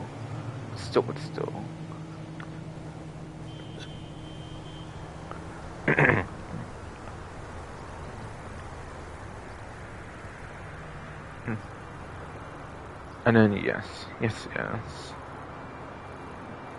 The HSW time trial looks like for the week here, this one is a week's time trial set still, obviously, for HSW, since you get better payout for that usually. is Textile City. This one goes to Stab City, basically. And yeah, HSW, the main gimmick of HSW is top speed, kind of, so like top speed could actually be pretty ideal for these time trials in a general sense, but as you may notice, there's no part-time on this, unlike the regular time trial, so really any vehicle that's HSW should be able to complete the time trial within part-time. Unlike the regular time trial where there's a part-time, so you can't use like something like a lawnmower on like the regular time trial, for example, like a super slow vehicle.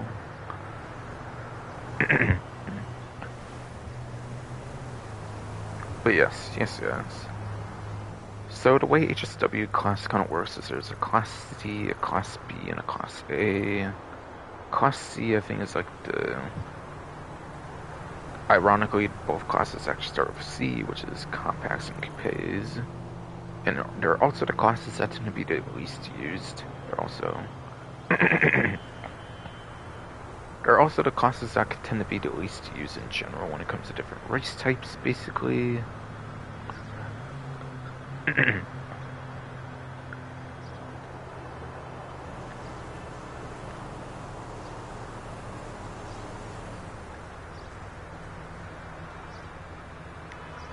So that would probably be fucking.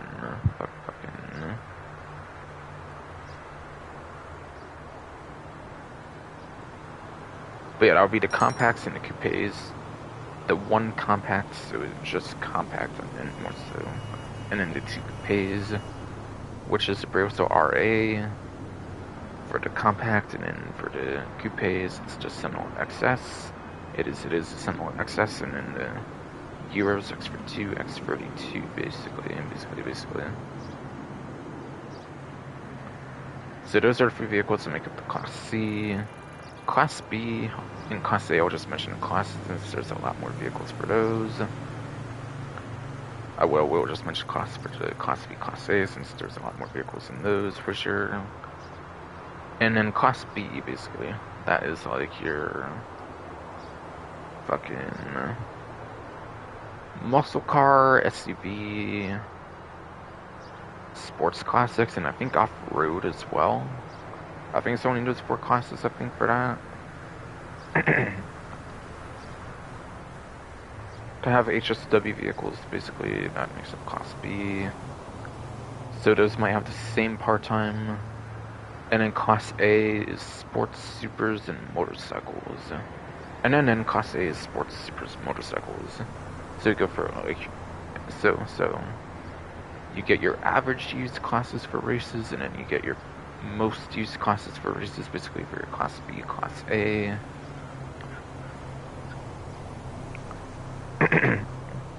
And yeah, currently, the latest batch for Agents of Sabotage added a new vehicle for both Class B and Class A, supposedly. With the currently broken... Or no, I'll start with the Banshee GTS, which is Class A for the sports car. That one is the third best lap time, I believe, when it comes to the sports class for HSW, at least. So that's not bad there. Being the top couple, at least, for the lap time for the HSW options. and then, it is actually the number one top speed for the sports class for HSW, so... Again, top speed being the main focus for HSW, that's actually really good for that one.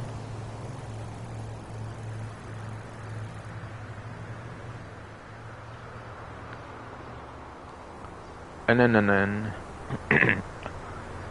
I also believe it's the best top speed for any, like, actual car in the game currently, I believe, as well. Because apparently it has a better top speed than every single helicopter, and only 13 planes in the game actually beat it for top speed as well. Which I don't think will change with the 2 planes, since there's still lower planes, I believe, with the trip beat as well here. To come on March 4th, obviously. As known now, obviously. As known now, obviously.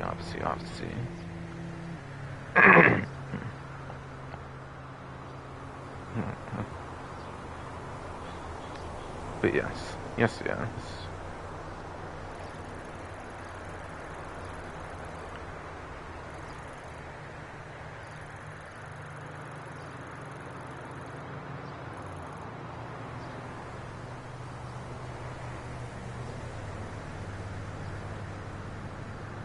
Fucking. Fucking.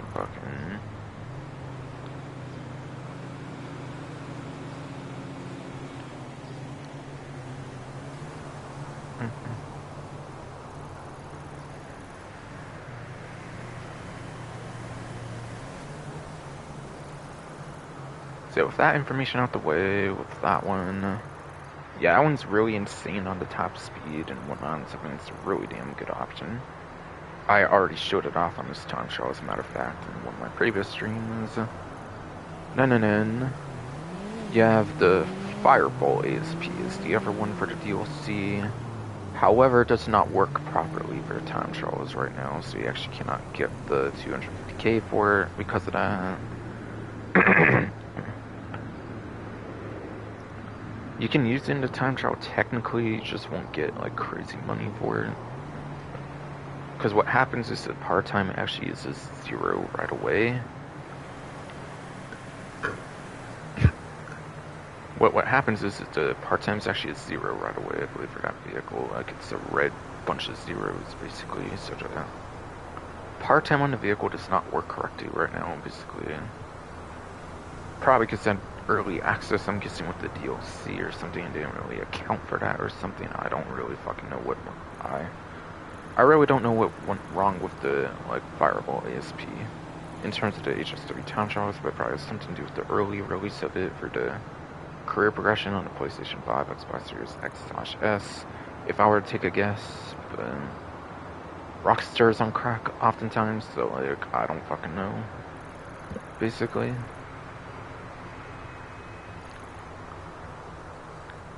But yeah, that one between the two off-road HSW vehicles is the number 2 for lap time, which is a little unfortunate because that's the more important metric, and then it is number 1 for top speed, which again, HSW does prioritize in top speed, so that could be good for these time trials particularly, if it would just work correctly right now, obviously, since again, it does not work properly right now for the Fireball ASP for the time trials. But I don't think I used the Fireball ASP on this time trial yet, so I think I'll use that there, and then obviously I'll switch to the vehicle that I'm using that does work. The RGT HSW is the one I'm on for the muscle car class, basically.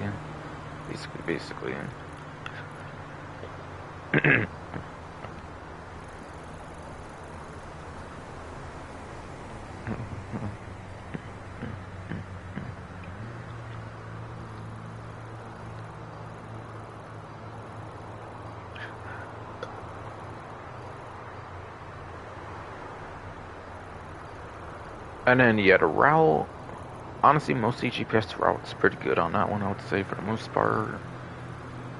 You might be able to do a cut through the highway to get through a bit quicker in a certain section. Might be a section like over here where you can like cross through the like off-road section. I feel that's about it for shortcuts I can think of for the HSW time trial for fucking, was it called Stab City, or was it called the city in this area here? Textile City, right. Yeah. That's what I thought, man. I just can't remember the name of it. I just cannot remember the name of it, though, because my throat being a bitch, obviously, but yes.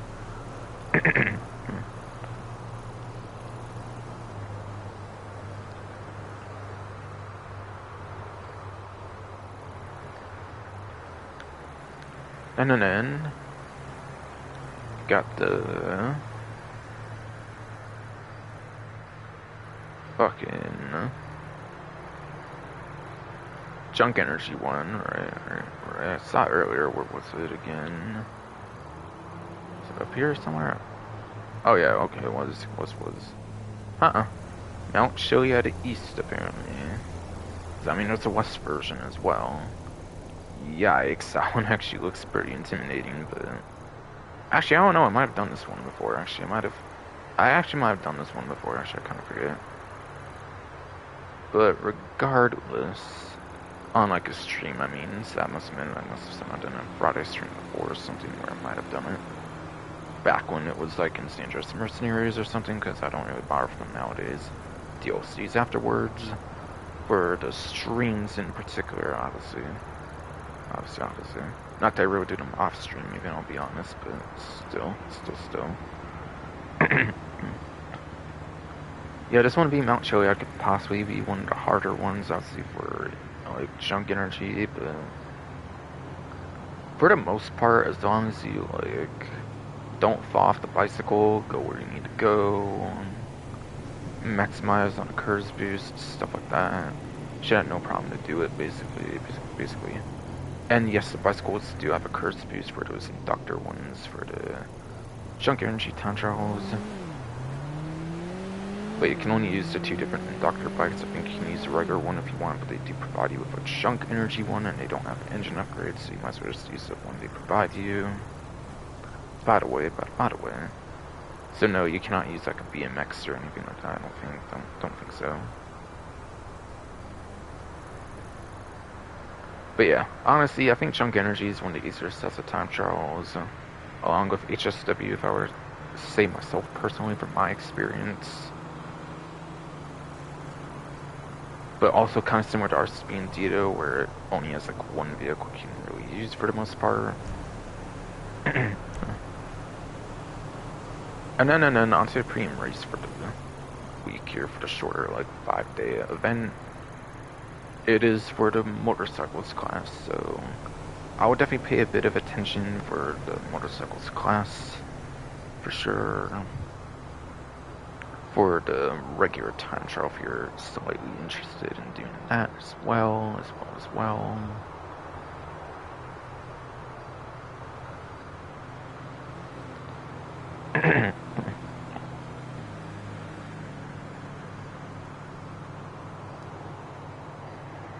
But yes. So now I'm done on that one newswire. I actually went back onto the event newswire finally. So when I'm finally ready to talk about that stuff, I will, obviously. But yeah.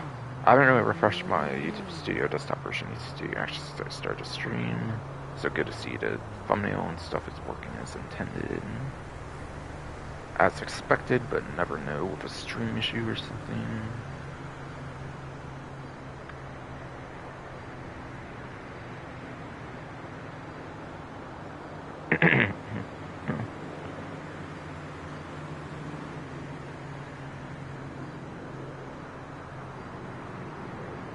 But yeah, that's right. On tip roughly 1 for T2's vehicle spreadsheet. Sorry, that's right. On tip roughly 1 for T2's vehicle spreadsheet. Which, at least for the sports car, I imagine that will get tested, by the way, on March 4th. I'm not sure about the planes. I'm not sure about the planes and helicopter, by the way. Not very much not sure on the planes and helicopter, by the way.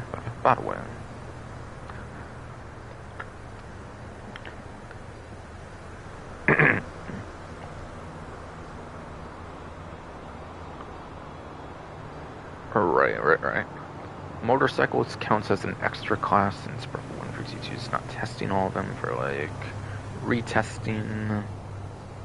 So for the motorcycles class though. Obviously for PlayStation 5, Xbox Series XS, for the HSW vehicle, there's only one for motorcycles, being the HSW Hotchow Drag, so you pretty much want to use the HSW Hotchow Drag for the most part, unless like a pure straight, I would say, for the 9th gen version of the game. For the last time I could say it's only for PlayStation 5, Xbox Series X/S. Basically.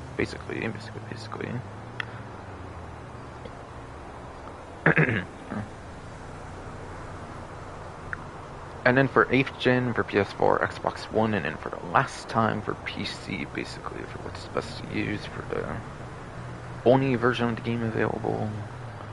I'm not going to specify the different PC versions, by the way. I think on different streams, by the way, here on OWL, I don't think, so just keep in mind, obviously, if you're on legacy PC, it's going to be the same as PS4, Xbox One. Just be aware of that, obviously, when I do next stream, basically. Next stream, basically.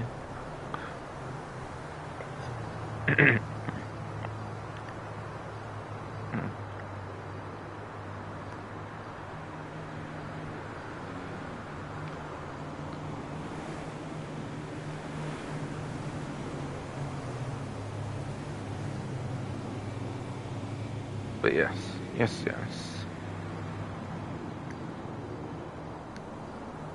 So, for Ancient, basically, for the #1 lap time, it's basically the Power Surge. Power Surge is that, like, electric motorcycle that was introduced in Los Santos Drug Wars.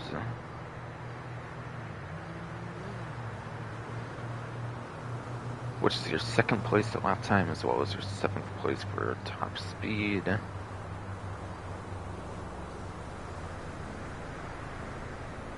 Apparently. Which is pretty good considering it's electric. Because it's a motorcycle, I guess electric's not usually being there because its performance is pretty good for an electric motorcycle. And then you have your regular Hawktail drag, that would be like your 2nd best for lap time. So just under the Power Surge for the regular Hawktail drag when it comes to 8th Gen, PS4, Xbox One. And for the last time, any PC player as well. Which is 3rd place for lap time as well as 9th place for top speed, apparently.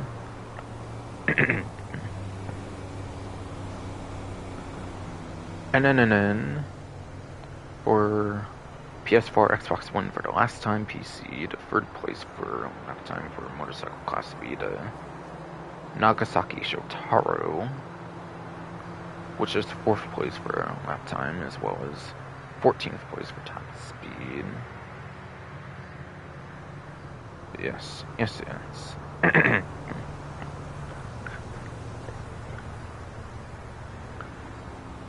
So, of the top 3, Shotara's apparently the only one that's not like a top 10, apparently, for the top speed. So just reward that. But yeah, the Power Surge and the Shotaro, I think you can do both forward and backwards to stick. I believe that's if you're doing like a stoppy or a wheelie for that best possible speed. I think for the Power Surge and the Shotaro, yes, indeed. Hawktail drag, it goes for both HSW and non-HSW Hawktail drag. You do forward on the stick like an ATV, I believe, for the best possible speed, as if you're doing like a stoppy again on like a motorcycle.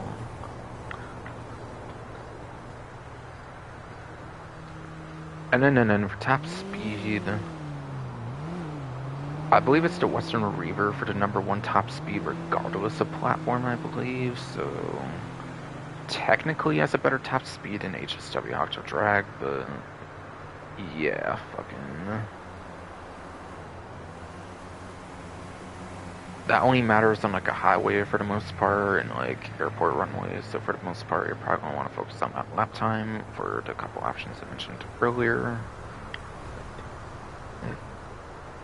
But just in case it is somehow top speed focused, yeah, the Western Reaver is #1 option regardless of your platform.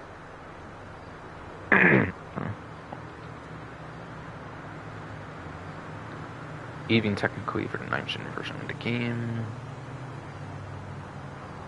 And then I think it would obviously go to the HSW Hawktail drag for the 2nd place, obviously for 9th Gen technically even.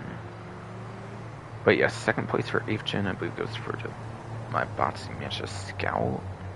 And then I want to say it's BF400 for 3rd place top speed, I believe, for PS4, Xbox One for the last time for PC, for any version of the PC players, basically, for the PC version of the game.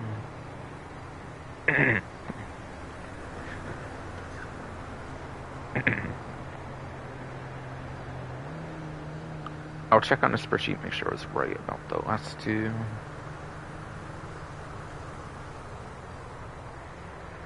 Alright, yeah, I was right about the Reaver.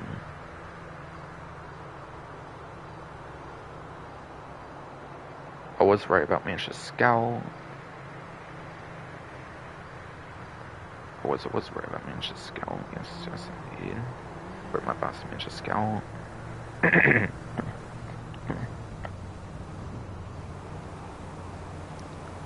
And then BF400 is in fact the third best top speed for PS4, Xbox One for the last time PC.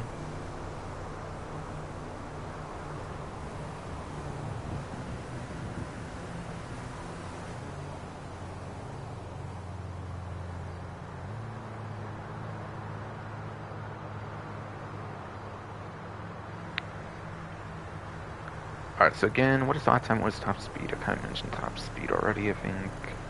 With Devastate, for example, with free Devastate for the Plus Classics collection, for example, but still.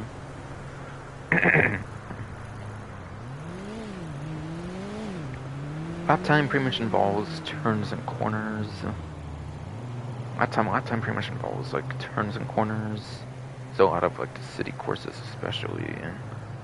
And then anything that's not top speed, which is like a highway, which yes, like a highway, airport runway, including Forts and Kudos, obviously, and then airstrips like the Sandy Shores and then the Grapeseed one is becoming a lot more relevant like next week, basically.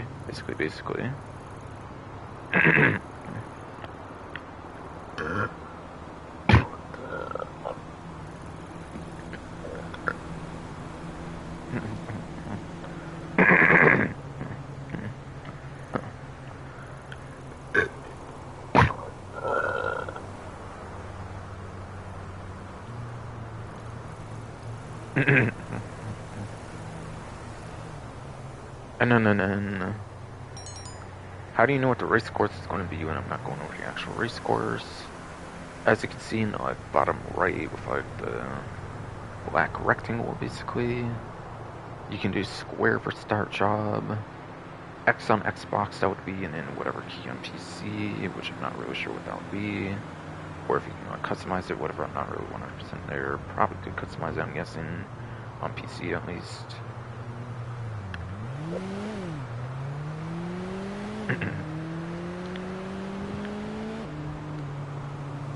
But yeah, yes. Doing any of those buttons, depending on your platform, whatever fucking... Once you start the job, and then when you get into the actual race, you can do the same button, square X on Xbox, square key on PC.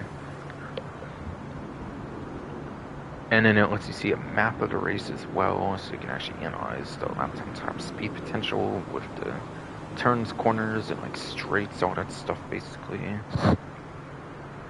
Basically. So you can most effectively choose whatever vehicle you need for the motorcycles class, basically.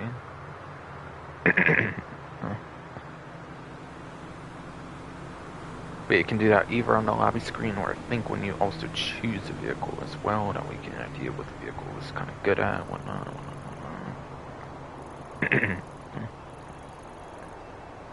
Whatnot, yes, indeed.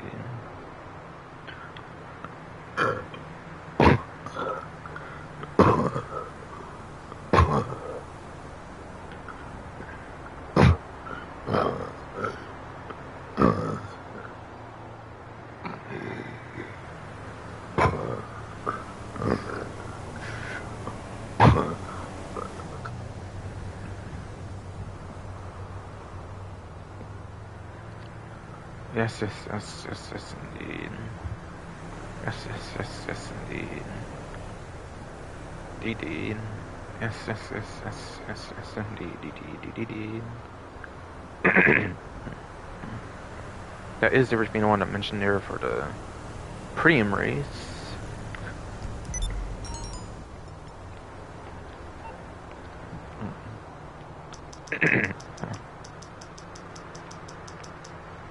Alright, plus promotion stuff like usual. Alright, us tourist board for the day of Friday here.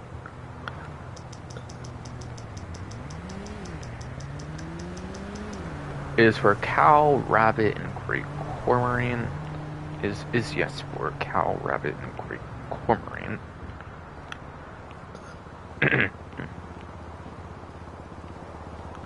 Cow and rabbit should be pretty easy, and then great cormorant would probably definitely be the hardest of them. And probably makes it not worth doing it for today on Friday, or basically.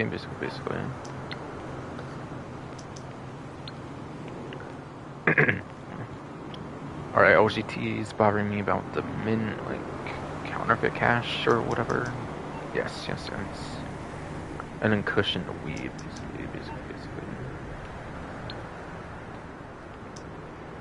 And then Simeon's vehicle is there, whatever.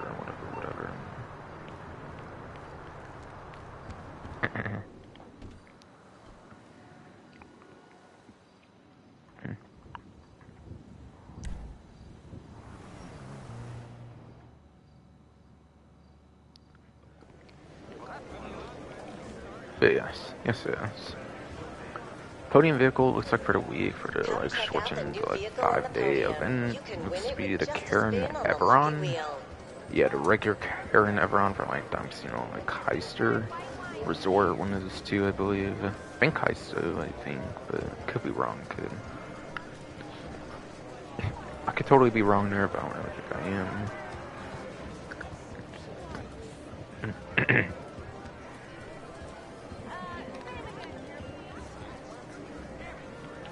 And yeah, that's an off-road vehicle, not really exactly the greatest off-road vehicle, it's really deeper if I remember right, but I'll talk about that when I get to it. Alright, $1,000. 1,000, like, visitor bonus house for the casino chips. Yes, indeed, I did get the 1,000. Chips visitor bonus.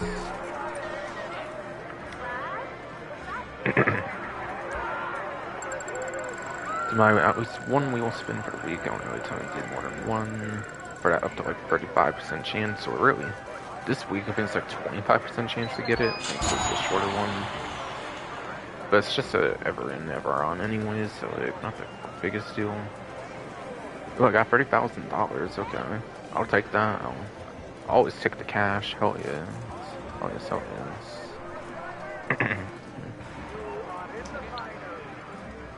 So this vehicle, I'm pretty sure you find on Stone Sands Race Superatos. I would obviously assume it's in the off-road like section, being an off-road class vehicle.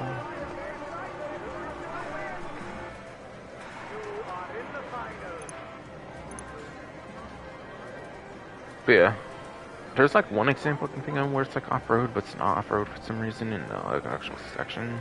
I forget if it's like the Ratel or something or what. Yeah, probably Ratel because it's on this website. Could be wrong, but yeah. This is. Yeah, it's an off-road vehicle, but it's not an off-road like section here, which is weird to me, but yeah. Ever and Everon seems to be one of those ones that you actually don't find in the off-road section. You instead finding like 4-door or something. I think it was 4-door, right? Not trying to preview all the discounts, obviously, but I'm trying to find a vehicle. Is it 2-door done?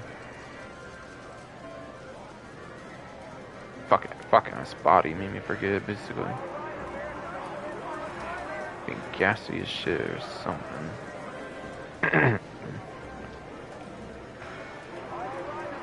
Maybe it's legendary then? Or maybe it's the removed vehicle for some reason, I don't really know. I would doubt it's a removed vehicle, it's usually not, but because this is a shorter event, maybe they took it as an opportunity to put a removed vehicle for once.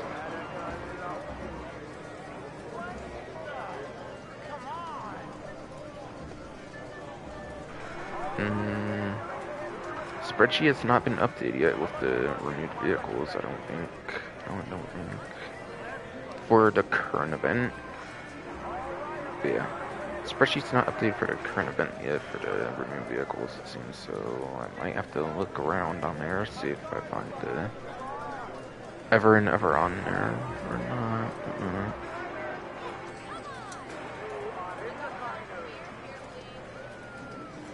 Again, I doubt it because it's a podium vehicle, but maybe they figured since it's a smaller event that they would do something like that. I don't know. If I haven't found it, it might be Luxury Motorsport instead then. I haven't seen a C on the list, I don't think.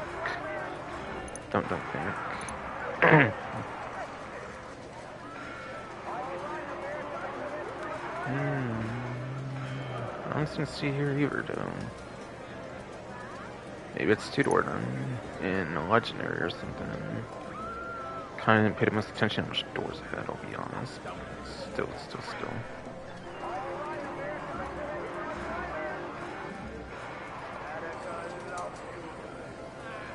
I haven't seen it anywhere there where I expect it to be, actually.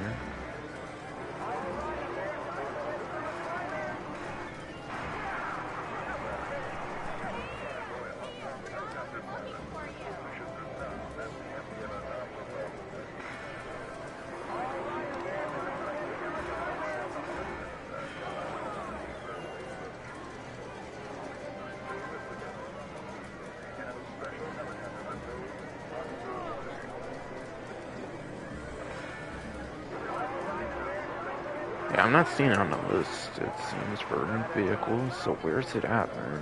Where's it at then? Wait, it might be luxury for some reason. That'd be weird, but it might. Yeah, what the fuck is in luxury for 7? Okay. I was not expecting it to be luxury for 7, I'll be honest. Okay.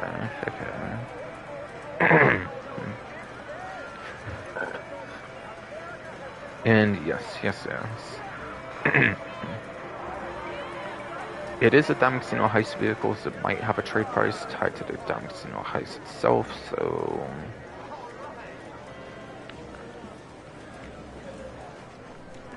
So... That $1,106,250 might be like a discounted price, and then it might have a higher price if you've not, like, got the trade price, obviously. So yeah, as long as you have the trade price, it's like I would say it's a 1-hour grind just for a stock vehicle, which is not terrible. Kind of would be all the money you would get for like a 1-hour grind, I would say, for the most part, though. So like, kind of gets close to a 2-hour grind. It definitely is like a 2-hour grind, I would say, for customizations. Or yeah, for customizations, I would say it's definitely a 2-hour grind. But yeah.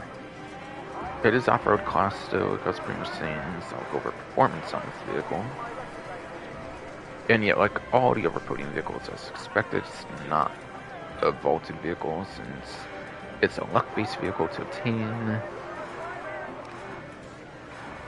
So obviously, as expected, it's not a luck-based vehicle only, and there is the option to at least get it on the vehicle website. Yes. According to the spreadsheet, this looks to be at the bottom, the F tier for off-road, which gives it 22nd place for a lap time, apparently, and it also gives it 13th place for top speed. also gives it 13th place for top speed.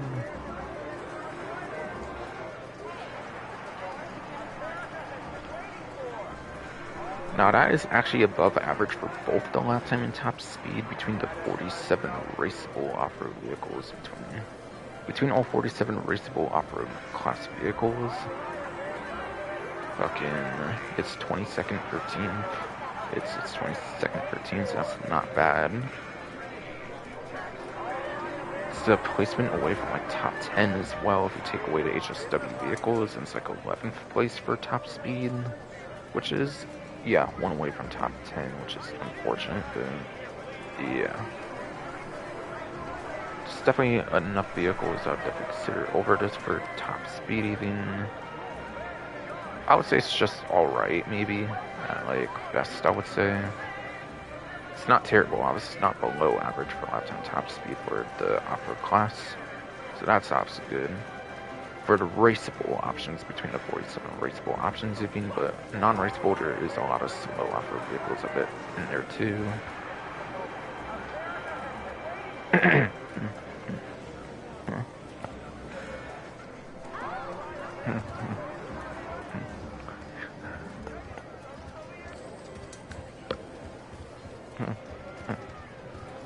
Alright, $76,500 for the nightclub. $76,000. Yes, don't say that's right. Come on. $76,500 for that. Okay, arcade's full. Guess I have to go there then. And then. A day like this calls for a little haggis. Might have happened while I was doing the grinding for my priority file stuff. For the one priority file and then making up for the week 4 and then making up week 4. Yes, indeed.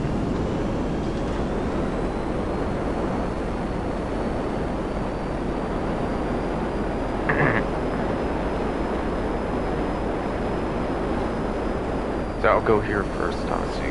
Funny, like I said earlier. And yeah, by the way, for the Everon, if it has delivery on it, you probably said like another 1200K. But yeah, that'd still be like 1.1 million, because it's like early 1.1 million again for a trade price. Again, probably for a trade price, it's probably more, honestly, without. Oh, I didn't realize I parked as far as I did from the arcade, but not a big deal. Just walk up to that. I'll just run up to that again. I was more worried about parking in a good spot. Me, I was just more worried about actually parking in like a good spot there, which honestly I don't blame myself.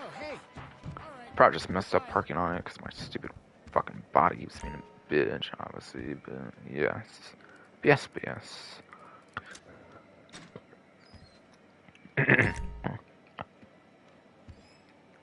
Alright, another 100,000 for the arcade. Awesome.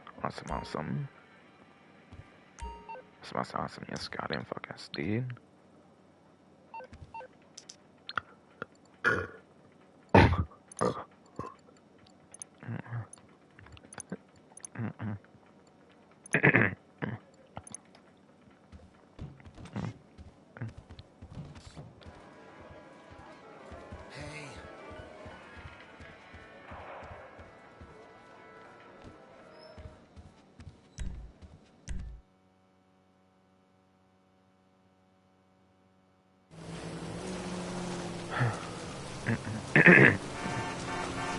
So now, it's onto the LS car meet. It is in fact now onto the LS car meet.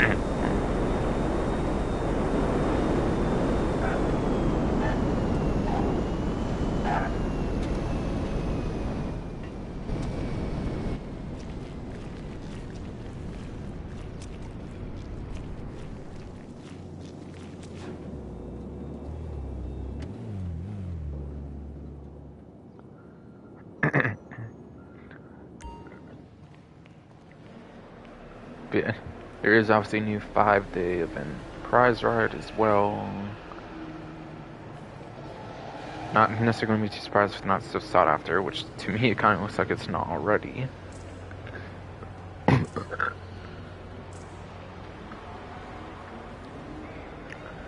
Which to me, yes, does not seem like the most sought after already. But obviously I'll go more in details on that, obviously. Obviously I will go in more details on that though. Obviously I have the Sabotage Rapid GT Classic, which is actually not a terrible sports classic if I recall right.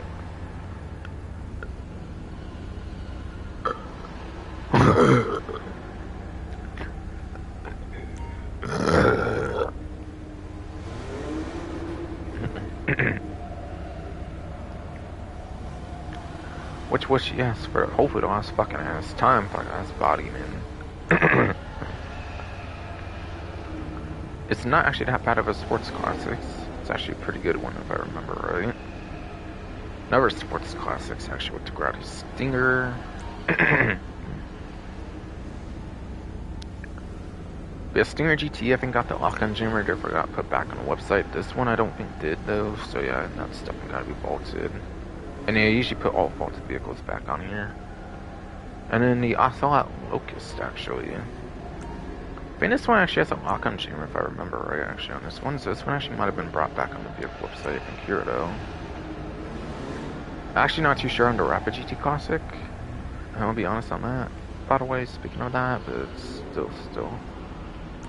Ocelot Locust is actually a pretty retro nostalgic vehicle as well from, like, Grand Theft Auto London 1961 or London 1969, but yeah, I don't remember which one it is, but according to what I looked up on the wiki, it does appear in like one of the GTA London games back from like all the way back in the 2D universe, the GTA games back in like the 90s, like maybe early 2000s as well or something, but maybe just the 90s, maybe just the 90s.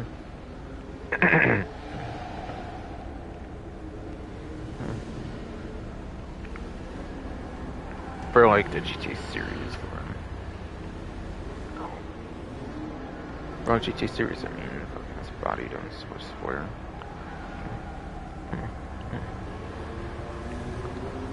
We have to see more manually if these are vaulted or not, since the spreadsheet's not been quite updated yet for the removed vehicles dates. For the removed vehicles dates, what the fuck did I even click on? Hell, I didn't click shit fucking thing. But I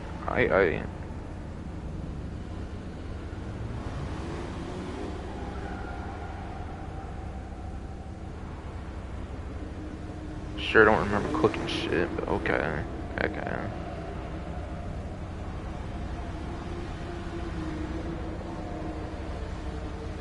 Okay, it was like a little link thing there. It was like a little link thing on the like spreadsheet, basically. But yeah, the Rapid GT Classic is actually pretty good for sports classics. So I wouldn't be surprised if it's not vaulted. But at the same time, it very much could be. I feel at the same time, being underneath stuff like the Turismo Classic, I think the Cheetah Classic, like those classical, like, old school supercars.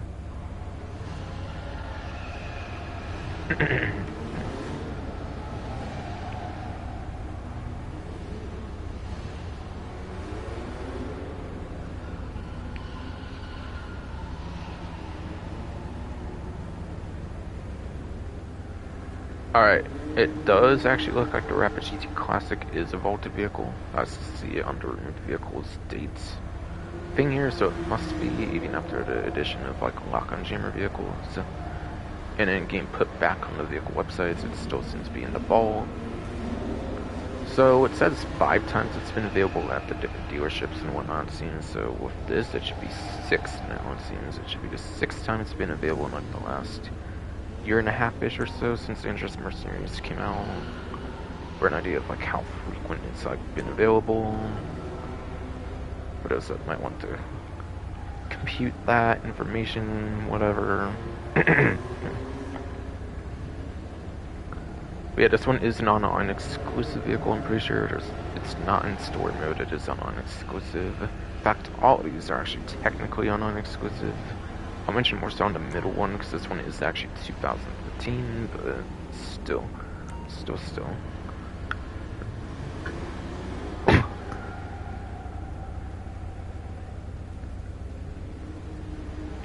But yeah, even though it's in the vault, this one is actually pretty good. I could swear for like lap time or something, so like this actually is a good one to consider picking up, I would say.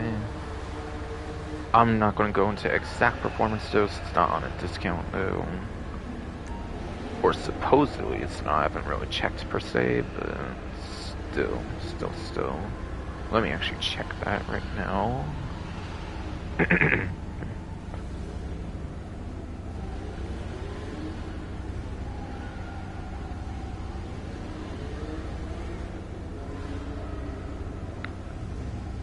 Yeah, looks like none of them are on discount. Looks like they will all be full price for all these free vehicles here on the test track, whatever.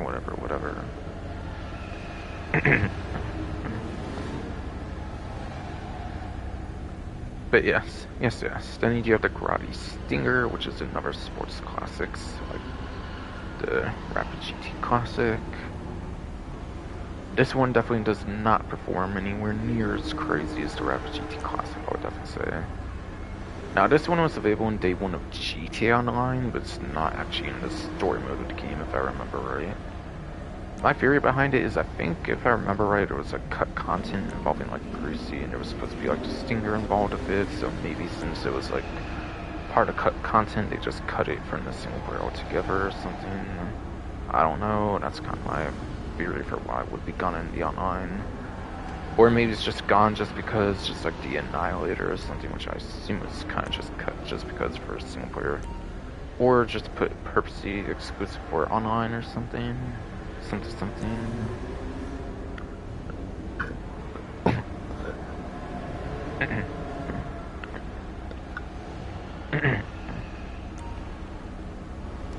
But yes.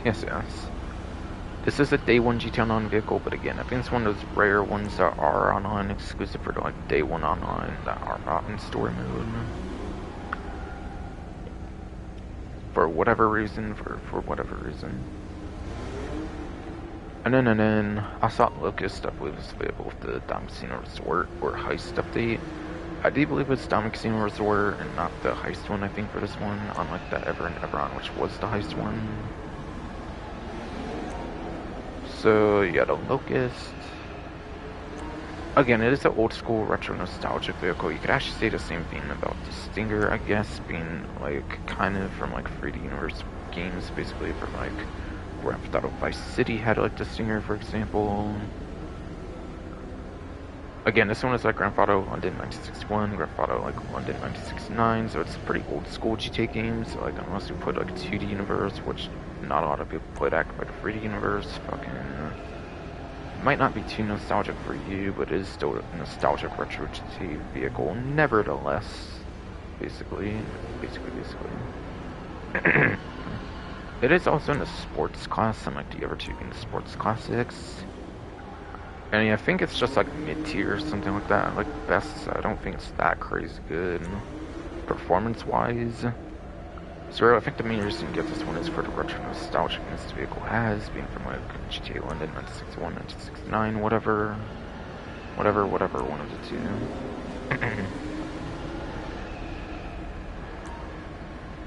I think it's like the biggest selling point of that, really.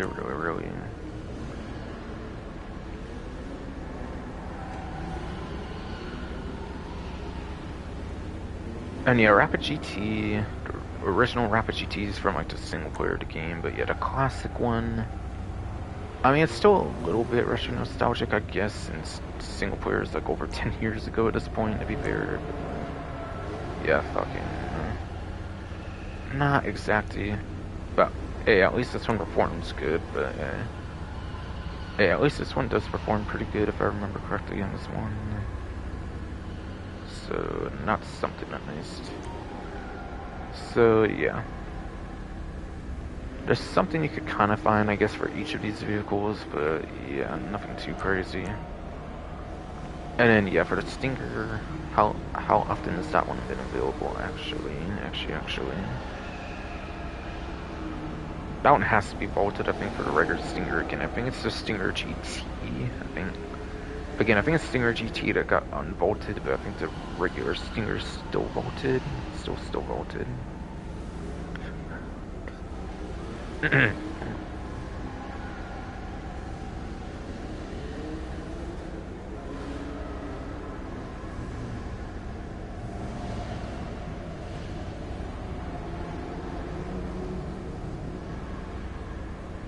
Yes. Stinger is in fact vaulted according to the spreadsheet for vaulted vehicles. That one also seems to be available. That one, just like the Rapid GT Classic, has also been available for the 6th time now, it looks like, as of this event, for a short 5-day event.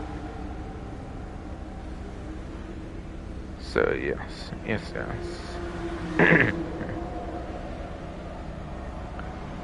Been available on dealerships and stuff as frequent as the Rapid GT, basically, for the classic one there, for a classic one there, obviously. I mean, And I do think the Locust got added back. I do think it did. I think I was in one for like an export vehicle for like the exports and imports, whatever. for the exports and imports, so like the export import like side mission kind of thing. But yeah, the exotic exports, I think it's actually called. yes, fuck ass body. I think it's called the exotic exports actually for that. I think when I got in it during that, it said there was a lock-on jam report, I think. So I think it is back in the game. Alright, yes. So the Locust, you can actually still buy on the website, so it's not going anywhere, since it does have that missile lock-on jammer available. It does have that missile lock-on jammer available on it. Yes, indeed. So the Locust, I think, is easily the best one to pick up if you care about like capabilities in free mode instead of the actual like raw performance of a vehicle when it comes to that like lock-on jammer. If you care about raw performance, I think that's definitely going to the Rapid GT Classic. Stinger's kind of just the collect just because I feel, for me anyways. Besides for the fact that it's a very retro nostalgic vehicle from like back in the Grand Theft Auto Vice City days, basically, for like 3D mirrors,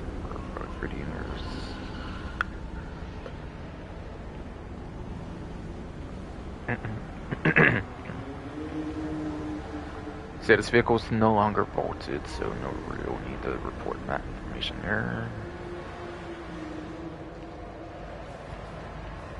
And then it looks like the Vapid Retinue Mark II is the vehicle for the prize ride, for the prize ride.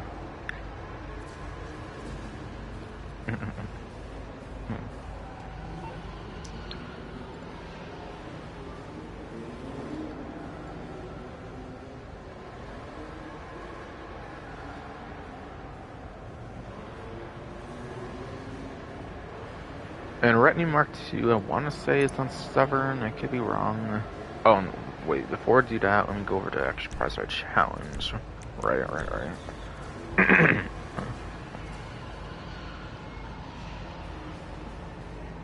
Yikes, man.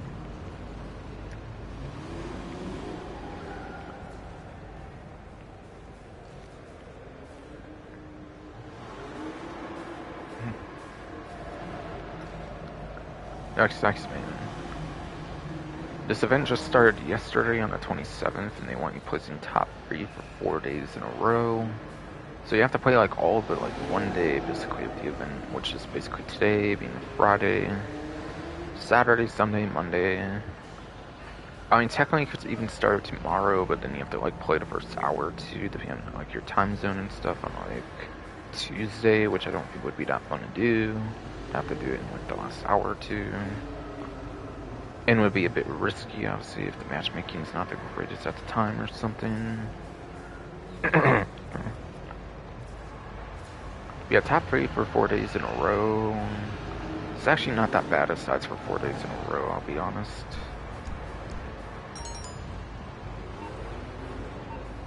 Alright. Plane, room, whatever, mustard, that kind of shit, whatever.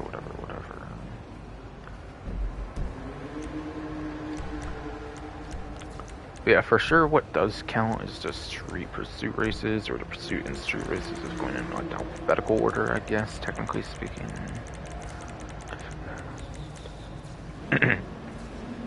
Now, pursuit race is 4 players, so you only have like a 75% chance of being top 3, it seems.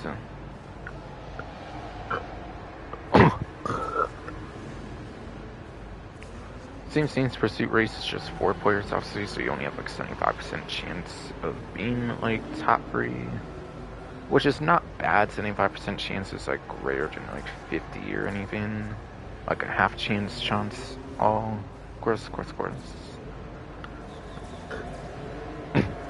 So even then, it's not actually that bad, but still, you might as well just go for the street races, which is just guaranteed anyways.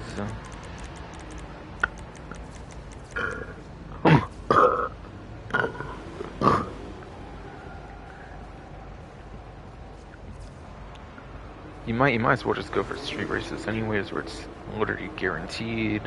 Besides for 4 days in a row, of course.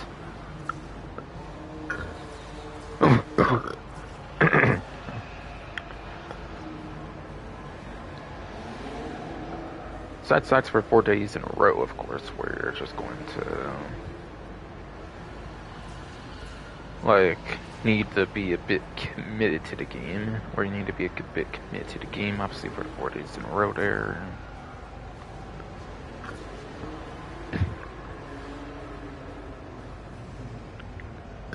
So yeah, street race is pretty good for that, obviously. And then Dragon Drift Races, Dragon Drift Races, I'm not sure if those even count at all. I'm not sure if those count at all, quite frankly.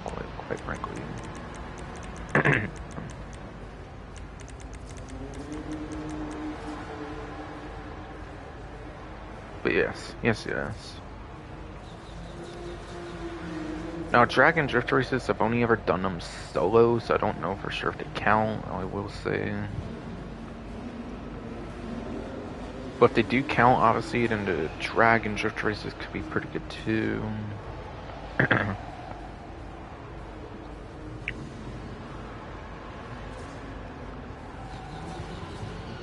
Especially drag races if you're using crazy top speed vehicles.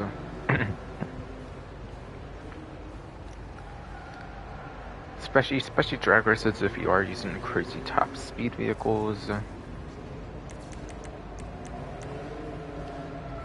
And then drift races, gotta be good at the drifting, obviously, if they count with multiple players. I know for sure with one player it does not count, but with multiple players I'm not so sure if it does count or not.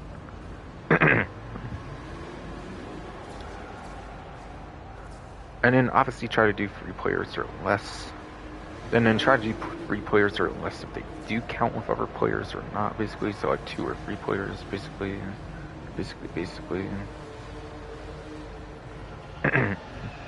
Would pretty much be the way to do it, basically.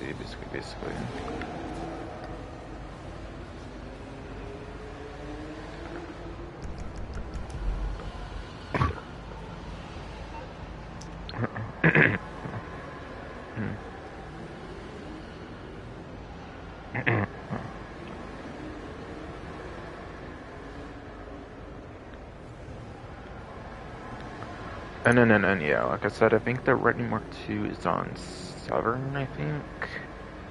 Is it 2-door or 4-door? I kind of forgot, actually. Not gonna lie. Or I didn't really pay the most attention in the first place, because it's fuck-ass body all the time. Oh, it is a... Okay, cool. It is a 2-door, and it is, in fact, on the Southern San Andreas website. I don't even have the trade price yet, so I can actually show both prices on this one too.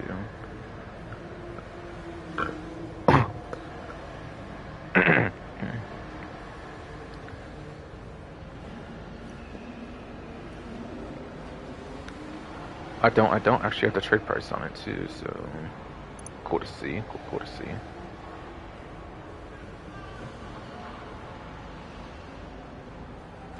But yes.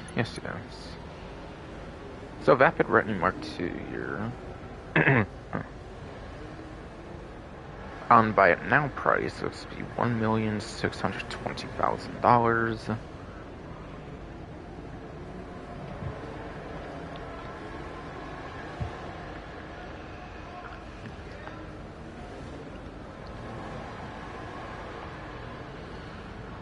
And then, yeah, $1,620,000 buy it now. Trade price $1,250,000. Of course, if you have a livery or whatever that's already on there, and you keep whatever's on there, that's another like plus 20, 30K or so, I feel. So you could even increase it a bit further for the value of token B. I feel even that like trade price is kind of looking to be at the start of like that 2-hour grind. And could even kind of approach like a 3-hour grind, maybe with customizations into account if you're doing it buy it now even. which I don't think it's really worth that kind of price for that. For this, honestly, I don't know. It might be a sports classic. It might not actually be that bad of one as well, but I don't think it's as good as the Rapid GT Classic. I don't think. I do not think it's as good as the Rapid GT Classic. I will say, but still.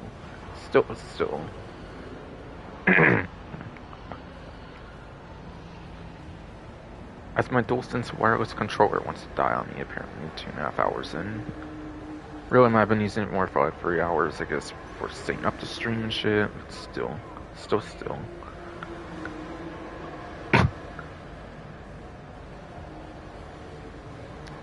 Absolutely fucking embarrassing. My DualSense is not like the last after like 4 hours on average anymore, it seems.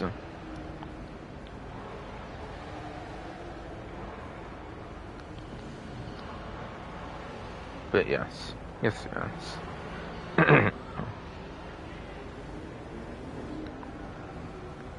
So you can say like 2 to 3 hour grind on this vehicle usually. Assuming you make like 1 to 1.1 million an hour or something. Because of like Chiropractic Heist and then speed run.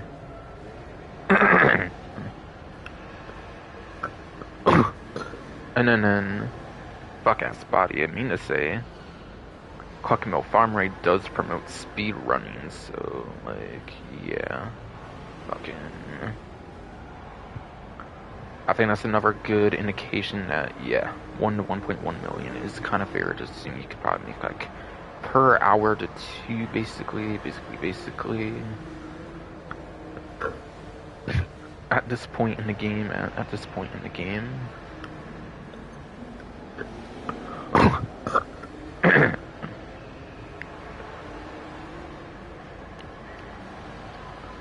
Yes, at this point in the game, I do think like 1.1 million for like an hour is definitely pretty achievable at this point in the game.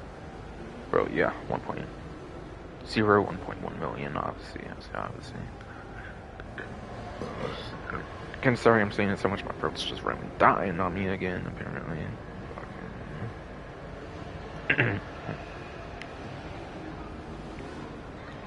Fucking. We have to go over performance on this vehicle here, so I'll be doing that. So I will be going over performance on the vehicle.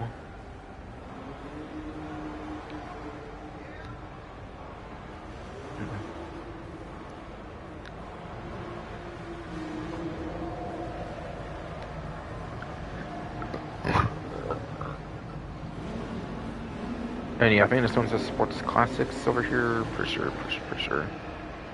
Okay, this one is actually right below the Rapid GT Classic. Which for those curious what that is, since it is on the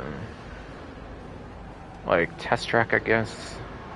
Rapid GT Classic's actually at the top of the B tier, whereas this one's like in the middle of B tier. And that gives Rapid GT Classic like 6th place in lap time, and then this gets like 7th place in lap time. Rapid GT Classic's doing like 13th place for like top speed, which kind of has the ever in, ever on situation where it's like one away from top 10 even when you take away the HSW vehicles. So it's like 11 fat like highest for like top speed basically currently.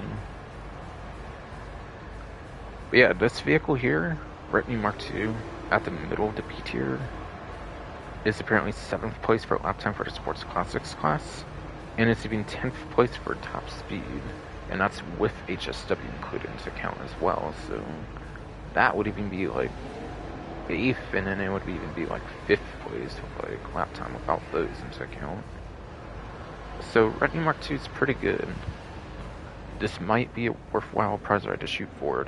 This could maybe be a worthwhile prize ride to actually shoot for in the shortened event here, actually. But I recommend shooting for it.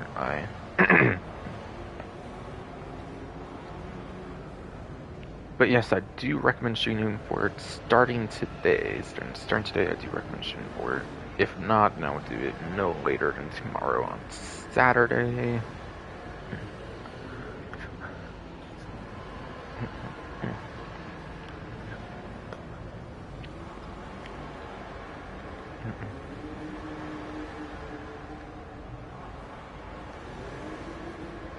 Alright, so that's the Rapid GT Classic, basically. For the Rapid. Oh, no, no, no. My bad. I said that vehicle because my shit ass tongue twisting ass bro.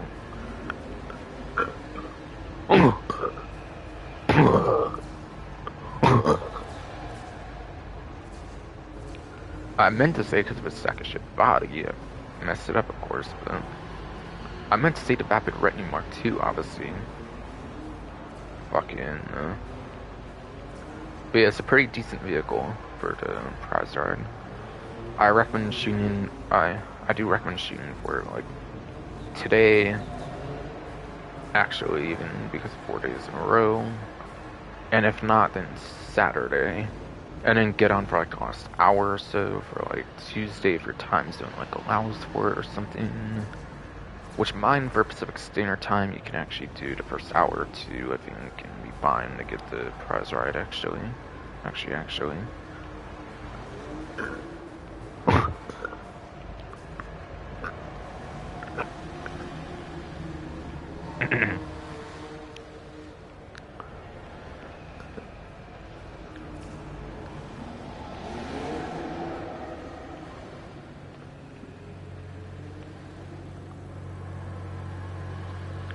And then the vehicle, which I actually kind of alluded to earlier when I was talking about Devastate, though I didn't really look at what it was, I just kind of said like performance-wise, so that's what I meant by alluding to it. But yeah, the premium test ride, whatever for the week is the Overclock NTMT. This one's garbage as fuck for lap time. It's probably the worst lap time of any HSW vehicle in the game, at least for its particular class that's in, basically, being like 20-something place, being like 20-something place, like I mentioned earlier. However, it is number 1 top speed, even past the Devastate HSW.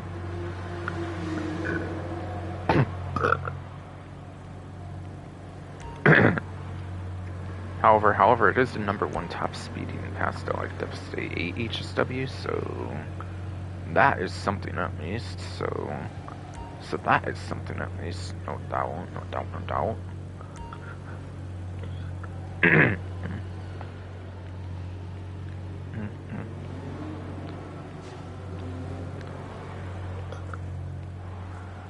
doubt.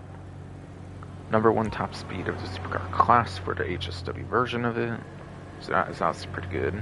It makes up for the 20-something place for the lap time, at least in the slightest. At least in the slightest, it definitely does.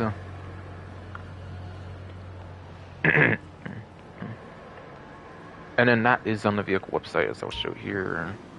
Every HSW vehicle, you can see if it's on the website or not for the list. Technically, all of them are, just the Sterling GT is kind of glitched at the moment because it was taken off for like a year and a half-ish. And then it got the lock-on jammer on it, so now it's not bolted anymore. So now it's actually not bolted anymore for the Sterling GT.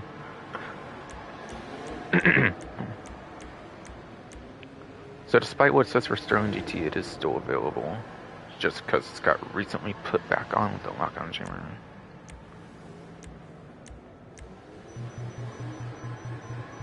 But yeah, besides for that exception, which is kind of broken right now, fucking all of them are on the website, including NTMT down below, actually. Down below, actually. Yes, indeed. That's not actually Southern, though. What? I don't think. Yeah, I don't even think that's right. What? I don't even think that's the right one. It's actually on the Legendary. Yeah, and TMT is actually on Legendary, I'm pretty sure, but okay. Okay. Sure, just take it to Southern, even though it's a... Yes, just take it to Southern, even though it's actually a Legendary Motorsport vehicle. I can definitely swear on it.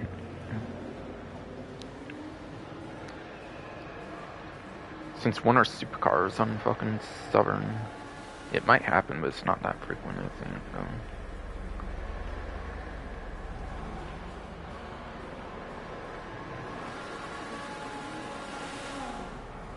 But I didn't have any new money, I think. I did not have any new money, I think. So yeah, fucking. I didn't get a new clothing item, I don't think, for the thing. So yeah, I'm out of here then. Out of here then.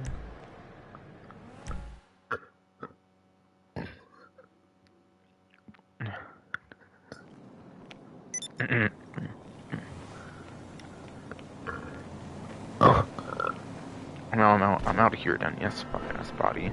But.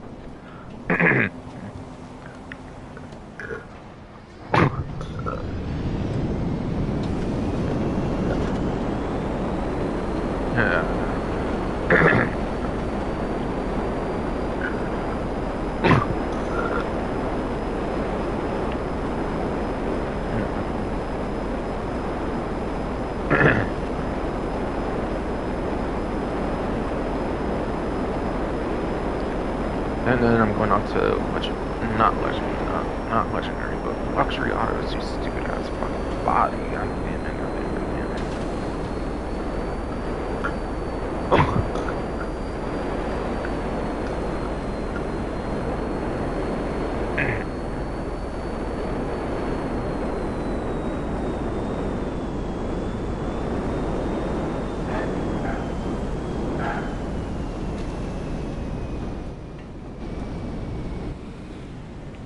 And yeah, by the way, I don't know why prize rides are actually on the vehicle website every single time, but I don't know, maybe it's if people don't want to do like the prize ride challenge, then maybe like it's always available on the website or something. I don't know what their mentality is with that compared to like the prize ride, which I do get obviously on the vehicle website as well, since, or I meant the podium vehicle prize ride obviously, since it's luck based, obviously, like I said. Yes, yes.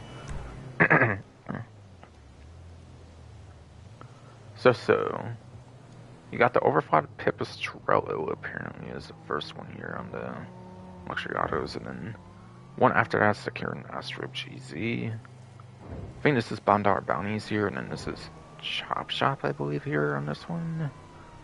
So within the last couple updates before the latest update of not Sandra's Mercenaries, but the obviously Agents of Sabotage, the latest update right now, Agents of Sabotage. So it's a couple updates before that for $Dollar Bounties, like Chop Shop, it seems this time. This time.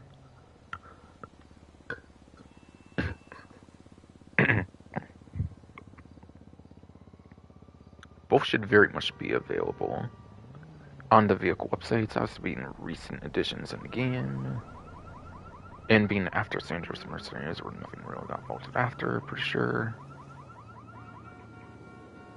Wonder why, Rockstar. Wonder why. Maybe because of the poor feedback or something. Who fucking knows? Who fucking knows? Even though y'all never reversed course 100%, even though y'all never reversed course 100%, though. Yes, yes, indeed.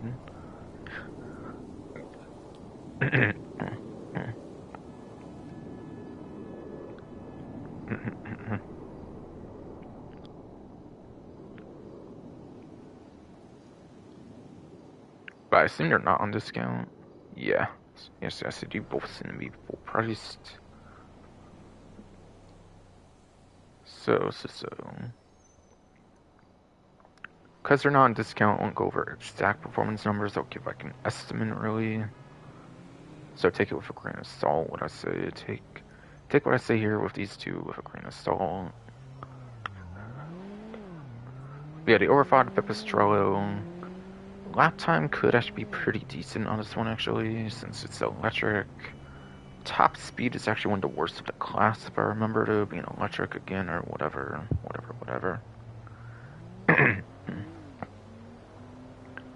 And then this one being electric should be really good on acceleration. So can have some pretty nice lap time. Maybe. Top speed is for sure pretty bad. Top speed is for sure, I would say, pretty bad. And then acceleration should, I would say, for sure. I would, yes, say for sure that acceleration should be pretty good, though. Just like possibly the lap time. Acceleration for sure is something good compared to the lap time, though. But yeah, and then top speed for sure is pretty bad, I could definitely say on that. No doubt.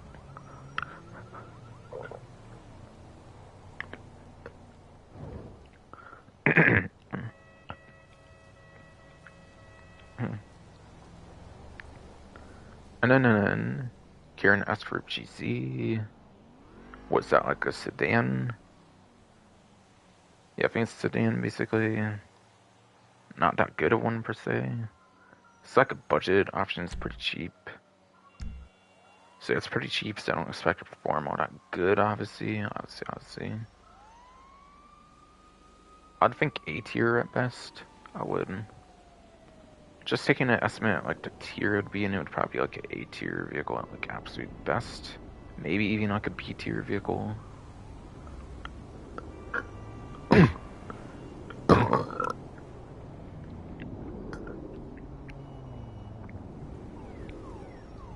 maybe.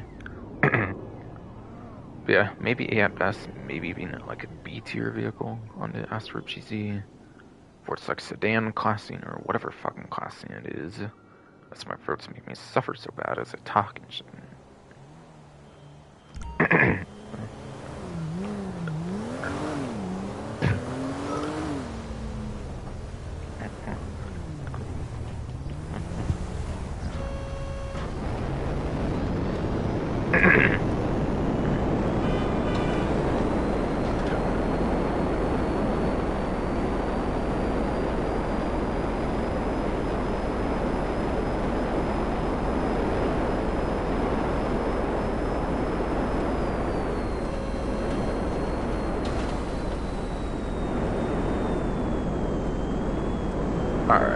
Alright, so on to Simeons, basically. And just to prove they're on the websites, I guess. Should be not that long to do that. Yep, Stro is last update, like I said. And yeah, the other one should be shops, so should have to go into an actual, like, border or something, I think that showed that. Yeah. Yes, indeed.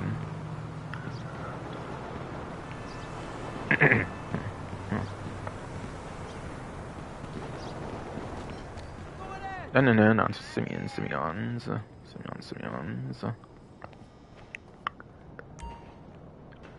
You have the ENS Stafford, which is probably bolted, but you can actually get it for the career progression for Tier 4 of After Hours on the 9th Gen consoles. And of course, next event, you will be able to start doing that for PC as well. So it is available for Tier 4, but you have to be on certain platforms for that. Otherwise, it is vaulted, and it's vaulted from general purchase from like a website. It is vaulted from like general purchase from a website for sure.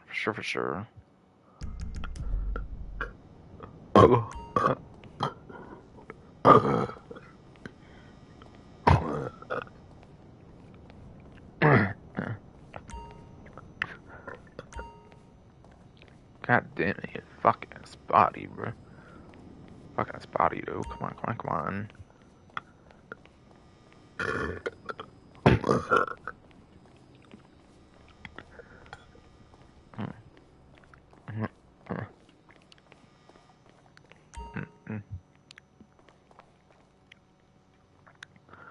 Then you got the Karen 190Z, which is a Doomsday Heist vehicle.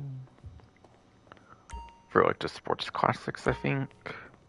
Not one with the front mounted machine guns, though. I think it's just civilian, I think this one's just civilian for Doomsday Heist, though, I think. Funnily enough, Funnily. Don't twist ass, bro. Fuck you. Fucking what the fuck?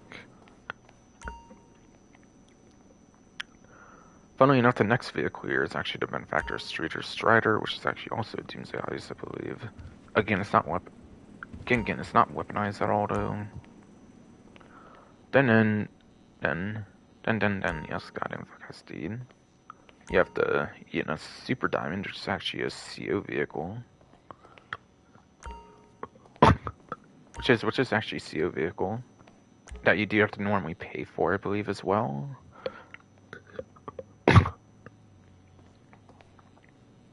That you do have to normally pay for, I think, as well, too. Every time you spawn in through, like, the CO menu. I think buying one does give you it for free, I believe, as a CO vehicle as well. So like, it is actually kind of worth picking that up, I think.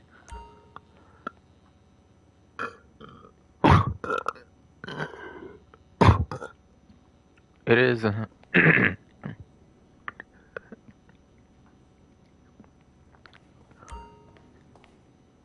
I personally do think it is pretty worth picking that up, actually, since it is able to be a free CO vehicle. If you do buy it, if I remember correctly, if I do remember correctly, so having to pay like 5K or whatever kind of amount you pay for to spawn it each and every time. Not that I think it's really that worthwhile of a spawn for the CO vehicles, but still, I'll get to it maybe a little more later.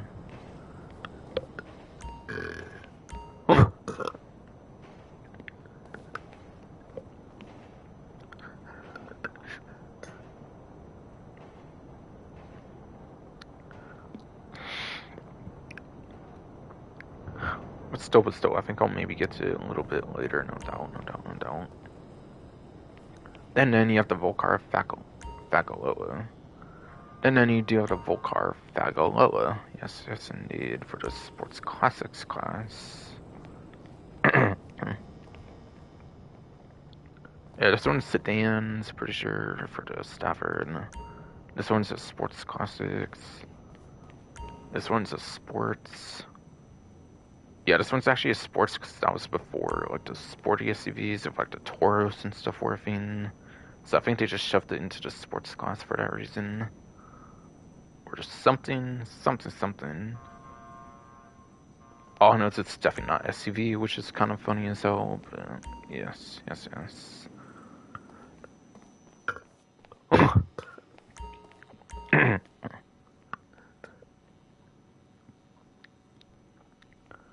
In a Super Diamond.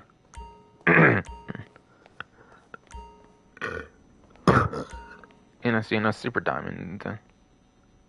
I think it's also sedan, just like the Stafford. And then, yeah, I mentioned this one's Sports Classics, I'm pretty sure. This one, I'm pretty sure I mentioned is Sports Classics. Now to see if any of these are actually even on a discount or not. Now to see if any of them are even actually on a discount or not. Does not look like it, actually. Does not look like it, actually.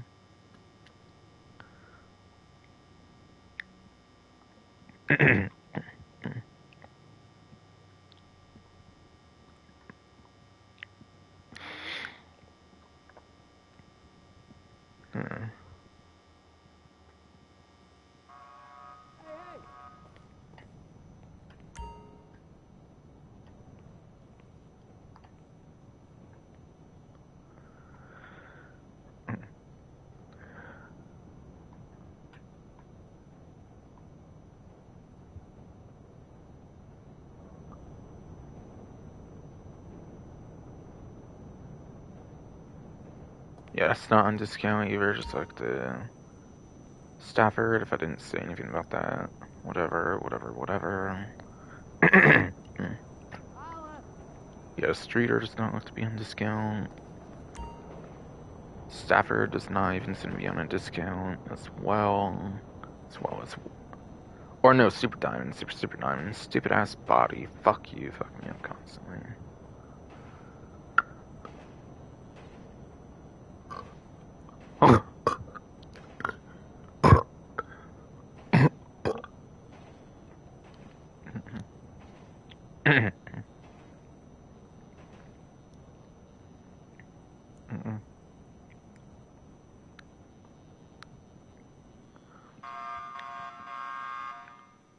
Yeah, Super Diamond, not on discount as well. That's what I meant to say again, but my stupid fuck ass body was fucking me up there. I said Stafford again. And then Volcar Loa. Yeah, that's true. Non-discount at this point either. So no vehicle discounts on the, like, Ellis car meet, like Test Track, Luxury Autos, or even Simeons even. And that's Interesting. Interesting. So any vehicle discounts still have to be won over still, it seems.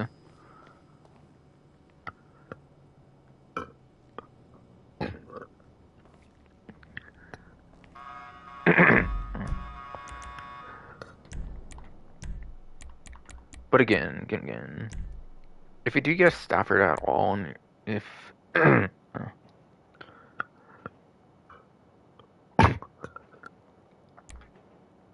if yes, you do get the ENS Stafford at all on like PlayStation 5, Xbox Series X/S, soon to be PC, literally in like the next event, literally next event for like PC as well. If you're willing to wait on it, then you might as well fucking like just do it for tier 4. That way you're getting it for free.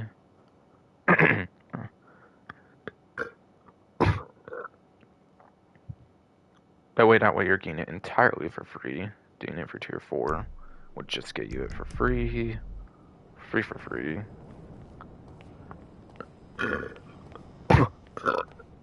But on those platforms, if you're not willing to like wait for it, and then for like 8th gen, you might as well just buy it obviously there, since there's obviously no tier 4 on those platforms for the PS4 and Xbox One, and for the last week for PC as well.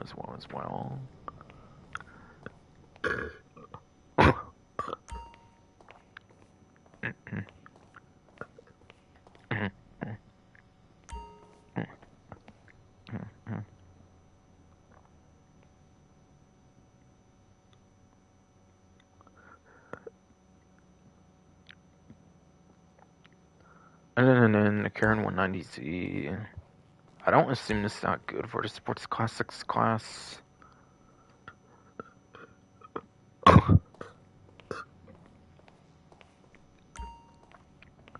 I don't assume this one's all that good for Sports Classics class. And again, this one does not have weapons to it, I'm pretty sure. Definitely not.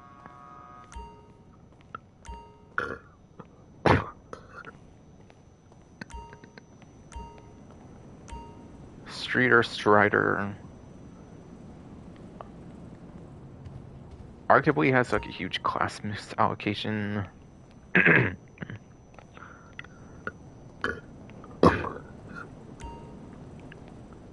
Arguably the Strider is like a huge class misallocation, so like it's not gonna perform good for like sports car races, so like I just will not bother with that one.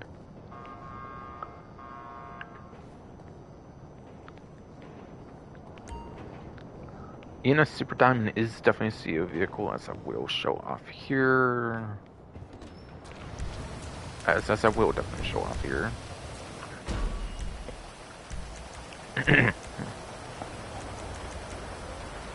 But yes. I remember there was definitely like a money amount as well before I bought it as well, so you do have to definitely buy the Super Diamond if you get it for free here.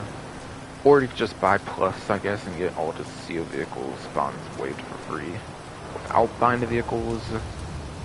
But yeah, you can do that without even purchasing Plus. You can just buy the Super Diamond, which I assume if you buy it for the dealership, it would waive the cost there. For the CO vehicles as well. No doubt.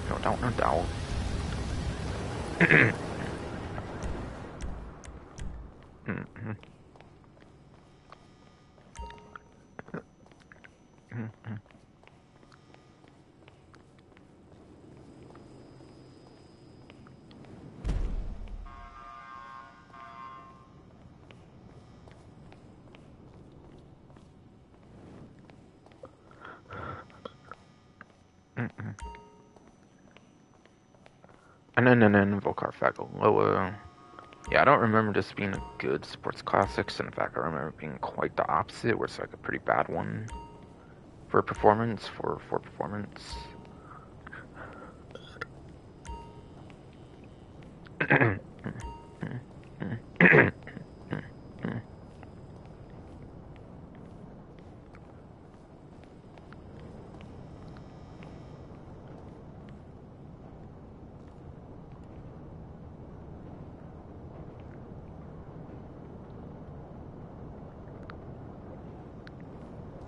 Yes. Yes, yes. Oh yeah, and Ian Stafford is also a retro nostalgic vehicle from my grandfather's San Andreas, which is pretty cool. It was a vehicle that prominently featured in like the export and import side mission I was kind of mentioning earlier for export imports. In Grand Theft Auto San Andreas, it was in the exports import side mission, which was pretty cool, and even had like a pretty unique horn sound effect in that game too. Which it kind of has a unique horn in this game too, but it's not as cool, and you can always obviously in this game change the horn, whereas in San Andreas you cannot really change the horn like at all, at all, at all. So it's a game. So, so not game, but it was a vehicle that I think was better off in San Andreas and did not translate the greatest in this game just because of customizable horn, just because of the customizable horn.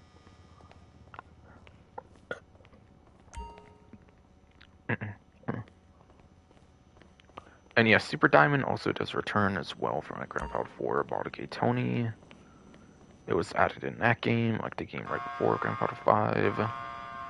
And that was like all the way back in like 2009 nowadays. Like it's like a 15, 16-year-old ass vehicle at this point, which is kind of crazy to think about, but yeah, it's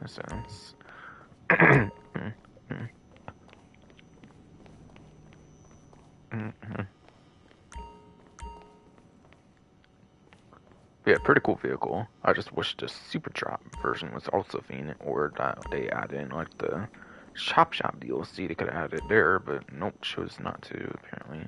Apparently. So that would have been the perfect DLC to add it, having use of it in that update.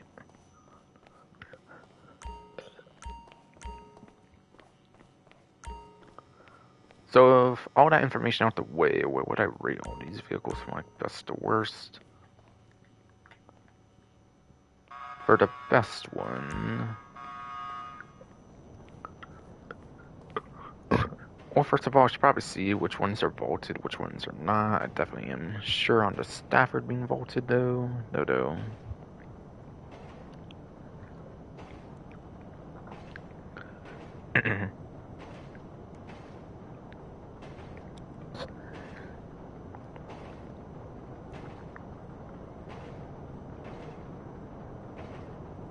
Yes, Stafford is in fact vaulted.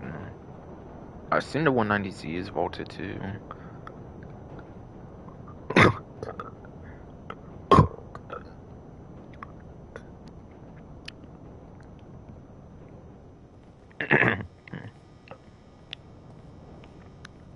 I do assume the 190Z is vaulted too.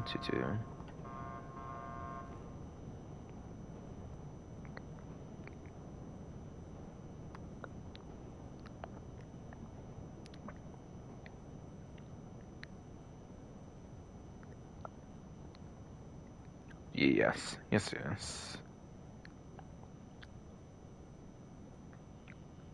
Streeter Strider, yeah, that's vaulted too. Even Super Diamond, I assume as well is vaulted. I'm presuming. Oh, right, yes. Yeah, I assume all these are vaulted. Honestly, I'll go over Fagalo with the rest of the vaulting contents. But again, I was focused on like where I would rate all these from like best to worst. If I had to like rate them between each other, if I had to like rate those between each other, because there's quite a few vehicles to choose from. It's to be honest.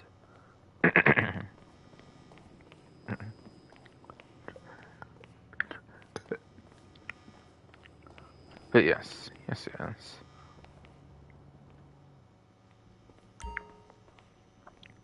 I'm probably going to say best is the Super Diamond just because it has the huge perk of like being a free CO vehicle when you buy it. So I think I'll choose as the best one. Even though it's the only one that's actually not an online exclusive, ironically, as well. The other four, I didn't really say yet, are online exclusives here. And yeah, the two in luxury autos are online exclusive too, by the way. I didn't say that, but yeah, those are more recent vehicles, and they usually are ones that are more recent vehicles. So I don't really mention much there. Honestly, if I didn't choose this one as the best, I would probably have to actually choose the Stafford as the best one, just because I really like it from San Andreas, personally, just because I do really like it from San Andreas, and you can actually get it for your to tier 4, which is pretty nice at least.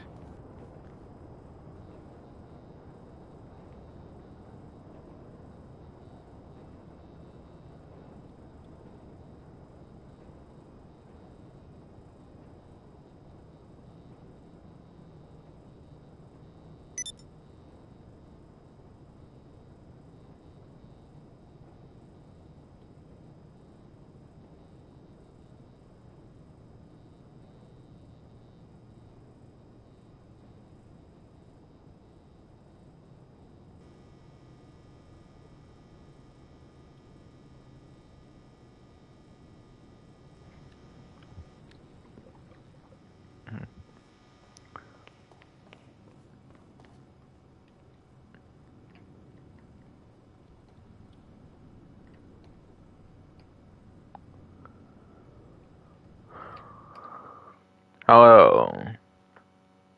Hello.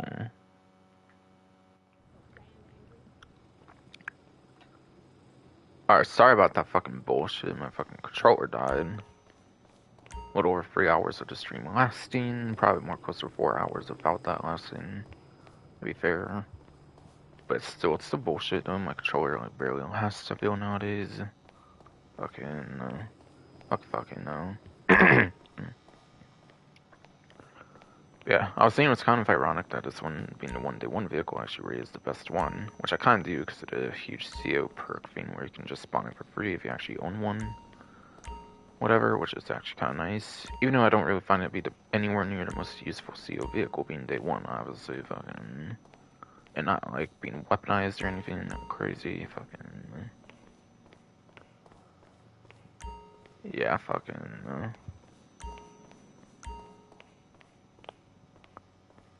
Find, I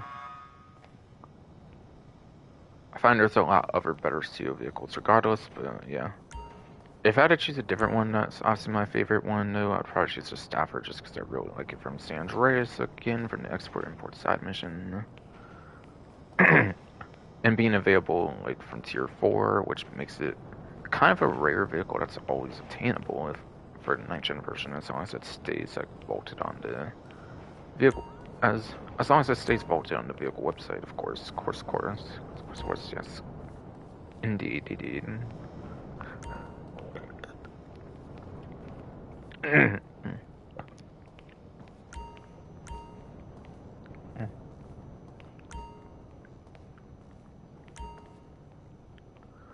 No. But yeah, one of those combinations, like, best and above average, really. Honestly, if I have to choose an average one, it's probably going to be the 190Z. Honestly, hard to choose between the last two, I feel. They're both kind of joke vehicles. Pretty bad sports classic, and then, like, a SUV that should probably be an SUV, not sports, but, like, was probably shoved in sports since they were not sure if they wanted to necessarily do, like, sporty SUVs at the time until, like, a year later or something, who fucking knows.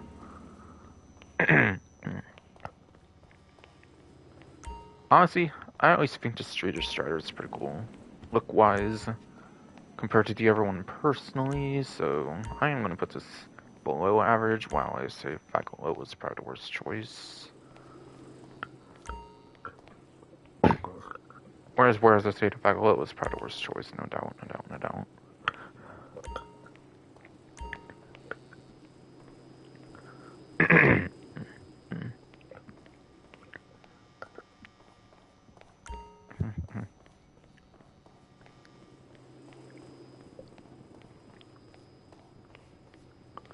So I assume the Faculty was vaulted like the rest of them, so I'll check that kind of quick, of course, before I actually go into these. In that kind of circumstance, in that kind of circumstance, yes, indeed. Alright, yeah, Faculty is vaulted.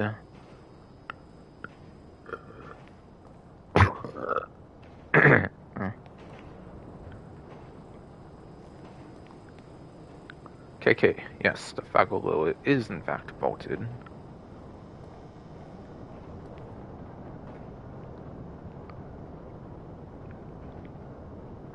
But yes. So it seems just Stafford has actually been available 7 times at dealerships since being vaulted. Like, websites on, obviously, previously, in the last, like, year and a half. But ever since being vaulted from the vehicle website, whatever. It's been available 7 times, apparently, now, as of this time. Since being removed from the vehicle website.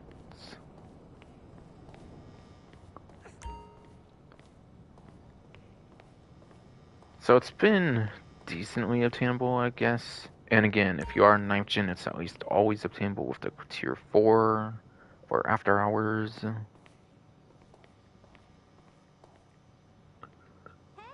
hit me up on Life Invader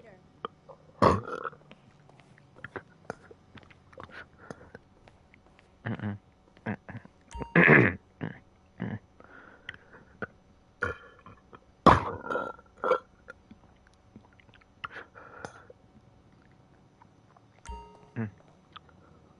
Then the 190Z has been available 5 times now, apparently, on the dealerships since being vaulted on the vehicle website. So, kind of least so far of any vehicle in terms of reappearances for the dealerships after being vaulted on the vehicle websites.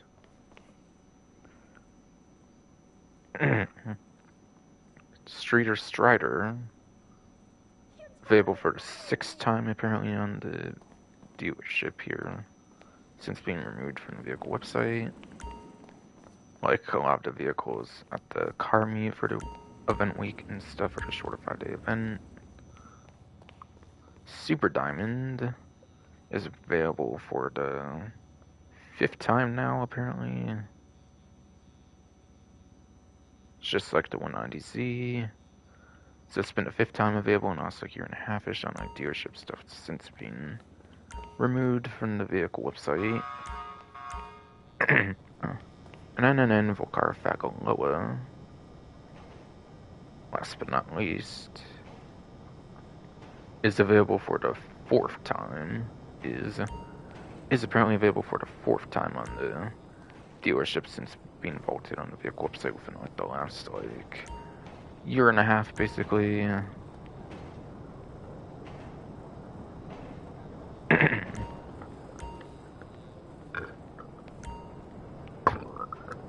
So interesting, I guess.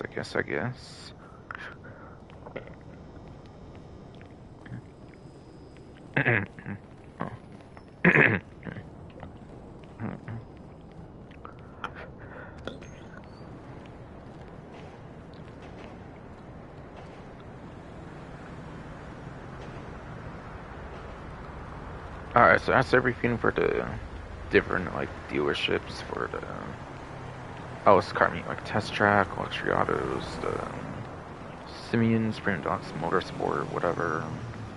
Sorry if it took long again, but like my throat's been an utter pain in the ass apparently lately. Fucking.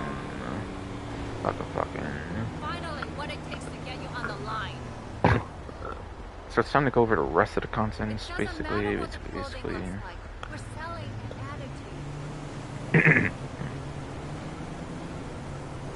What's the attitude?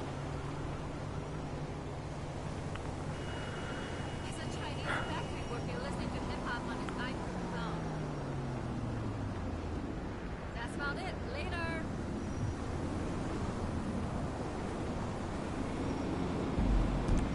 I'll show a list of all the special vehicle races, I guess, right now. I kind of already talked about them when you opportunity to. I kind of already pretty much did talk about them when you opportunity to, but yeah. At the top of stunt races, you may notice it's all kinds of different stuff.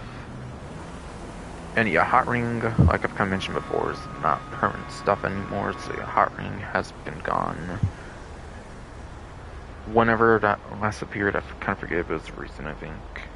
Might have been gone last event actually too, to be fair, but whatever. But at least for this 1 week, you do have the Boys Are Aqua special vehicle races back. The Luxo that was pictured earlier, like I mentioned, obviously. Rocket Voltic. Renner 2000. Stromberg and Thruster, I think, like I was kind of seeing it earlier. So you have Stun before Thruster, not Transform. I think Transform would be after, I think yes, Transform would be after Thruster. Indeed. So how much do you have per one, actually? How much do you actually have per one, I wonder.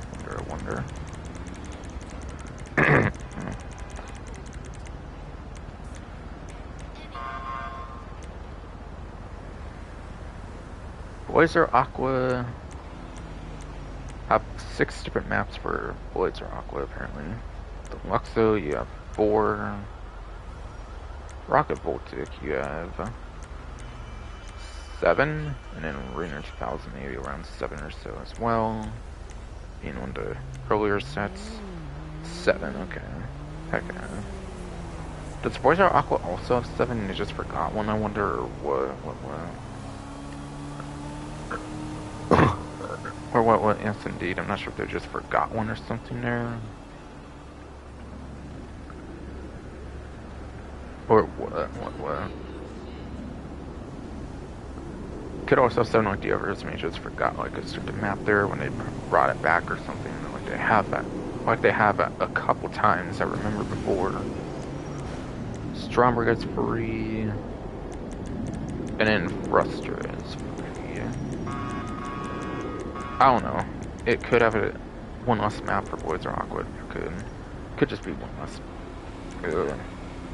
There very much could be one less map for Boys or Aqua, no doubt. And yeah, free for the Fruster. So that's the whole total of the maps for the different like special vehicle race ones. Like 6, 7, 7. Actually, would maybe make sense that it would have exactly 20 maps. And yeah, I know he had that. Oh, I know Ron had that text message lately, but I don't think he has any actual phone call about it or anything. So yeah, just hunt that up. It's just surely a day one like phone call or something. Something. Yes. 6, 7, 7 actually would make sense. That would actually be exactly 20 actually for those maps. And yeah, it's probably just 6 on Boys or Aqua, or 7 at the other 2. Like how there was 4 for like Deluxo or something, like 3 for Stromberg, like Fruster, for like 10 for example.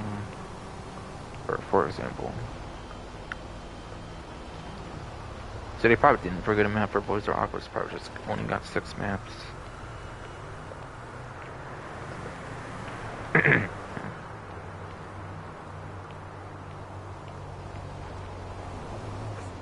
Anyways, what was I kind of going for? So I want to say anything else again? Kind of forget.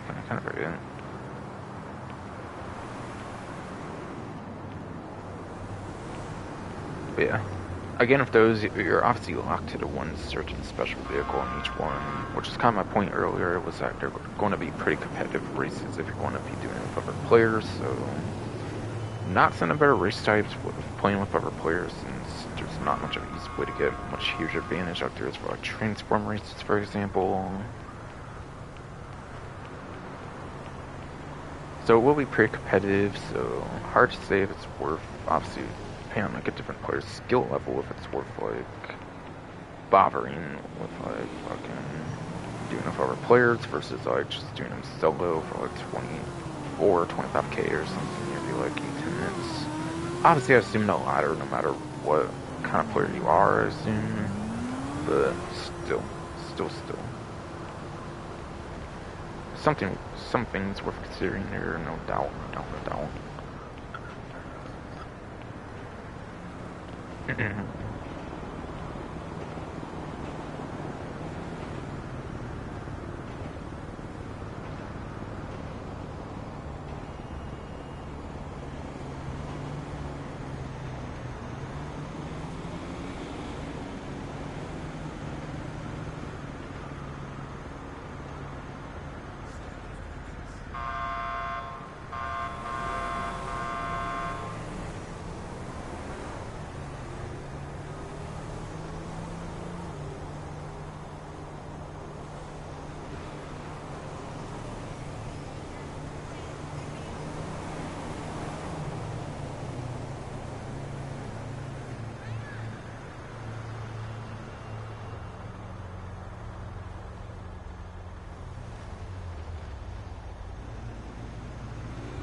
At least this event, there's actually another carnival clothing item, it looks like, actually.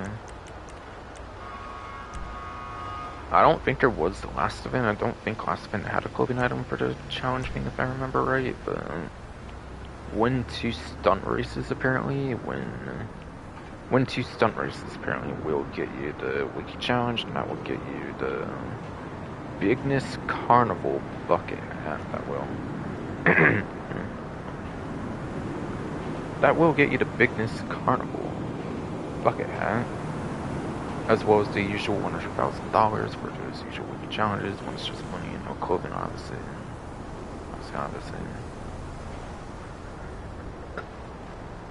And that's in addition to any of them that was available in the last week, obviously. And yeah, this is your last event to get the carnival clothing, so if you have any interest in getting that stuff and you haven't logged in, I will definitely log in this week. No doubt, no doubt, no doubt.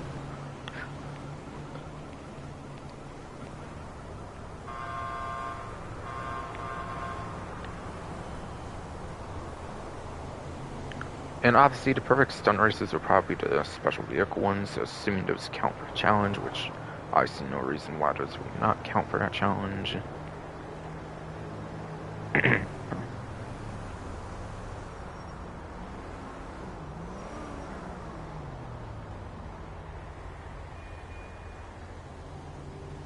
And yeah.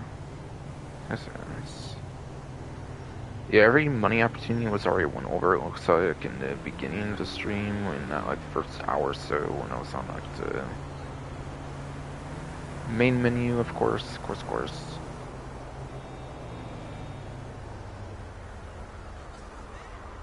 yeah, there seems to be no other money opportunity aside for what I already mentioned, in, like, the main menu, basically, and, like, the what's new section, and the what's new section, yes, indeed.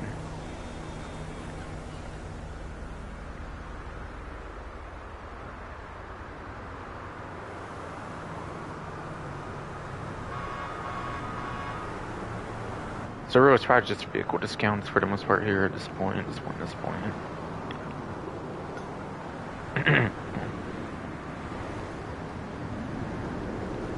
So I will go to a clothing store. I don't think I did this last event, and try to show off those carnival clothing items. I guess. For the 2 male ones are like login.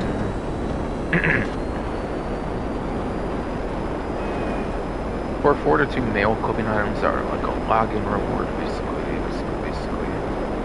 Not the ones that require a little more effort, though. Not the ones that require a little more effort.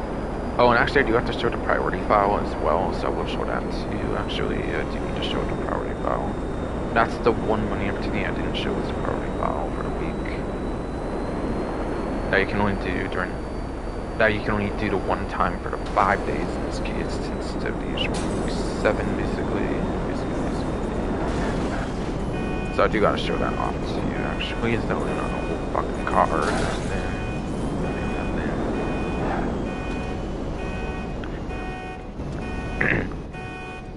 Thanks, shitty fucking hernia, fro, and everything going on in this fucking car.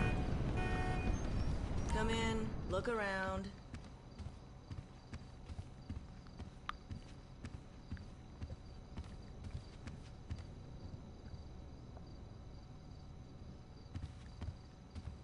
That material is imported.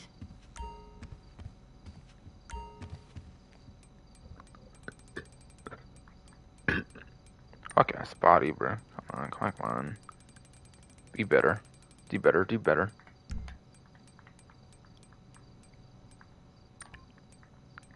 Alright, seasonal, looks like carnival feather shirt. So that's that one. So I did not show it last event. So I didn't really have the most time, I think, to show it last event, because there was a whole vehicle. And again, of course, naturally, my fur was a bitch. I could always use any fucking more, apparently.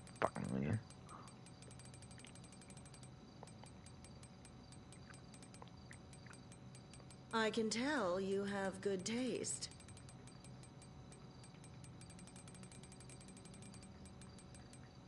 So again, it's a reminder that it's the thing it looked like here, whatever.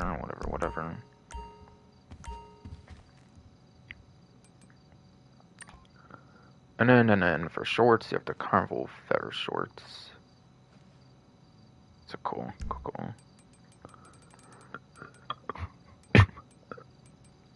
Cool. Cool. Yes, indeed, with those Carnival Feather shorts.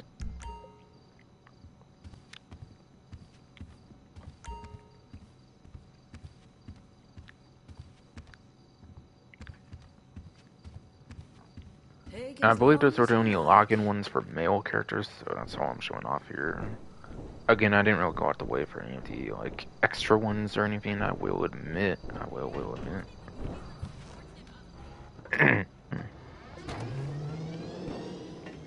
So actually, no, it's kind of the last thing I was doing for now.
Alright. Okay, so they have acknowledged the reduced cooldown for the dispatch works I was kind of talking about earlier, so we'll talk about this here. So, quote unquote, from the paragraph here at the bottom before they go over discounts and gun van stuff. We've also reduced the cooldown period for dispatch work assignments from Vincent. These are available to anyone that has completed the Slush Fund introductory mission from the Cluckenbell farm raid as a leader when behind the wheel of an owned law enforcement vehicle. So yeah, those have in fact had their cooldowns reduced to a minute. You know, I might as well kind of do that, I guess, since there's nothing too interesting going on for the event. So I guess I'll despawn my F-160 Raiju and show some of that off, I guess. I guess. So there's a little interesting stuff going on in terms of like a huge buff for the dispatch work. You're through to your garage. Having You, need me to bring you 20% of the original cooldown definitely makes them a lot more spammable and better for money making, which is definitely pretty huge. I would definitely say that's pretty nice. Now, I obviously recommend not using the actual police vehicle and just using your helicopter like normal if you're trying to do them as quick as possible. Take advantage of the cooldown for speed running sakes. But I assume being in a police vehicle obviously would be nice, and having a 1 minute cooldown could make it actually maybe more worth actually staying in the police vehicle. So you don't have to keep going through the effort of spawning it, but like, you could probably just do that easily in like a minute anyways, so like, you could probably still just use your like Sparrow or whatever you would use to speed run it as quick as possible in the first place, so not seeing much there really, honestly. So I'll go with a D10 Pursuit being like one of the quickest ones ever since the emergency testing video, ever since the new emergency testing video came out from Bruffy 152. I'll bring it to you. I knew it was you. I finally got one of those phones that shows the number of who's calling.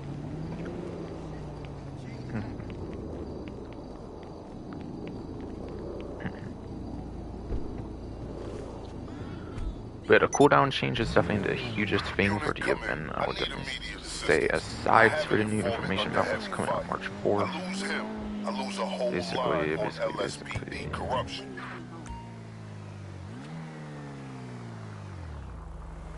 Copy that. I'm sending you the location of an informant. Oh, it's tied to the things sometimes. I recommend you disregard posted speed limits. It's imperative you hurry. He's ducking bullets as we speak. He's been supplying details of his gang's deals with the LSPD. Someone at the department must have found out, and they tipped off his criminal associates.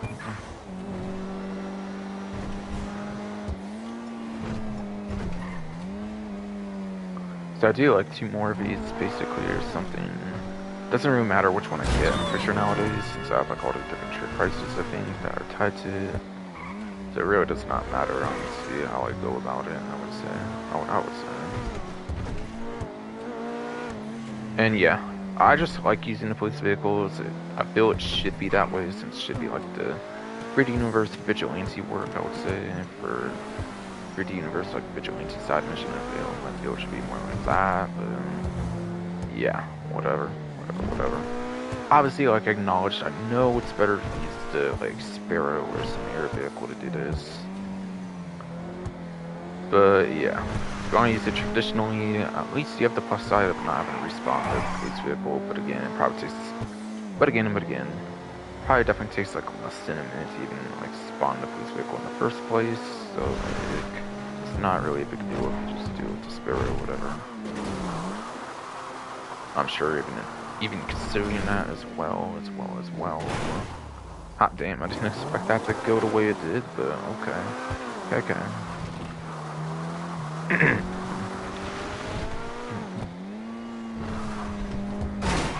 God damn it. Fucker. And the only reason I'm doing the silent sirens obviously is because it's a new feature with this DLC for Agents of Sabotage.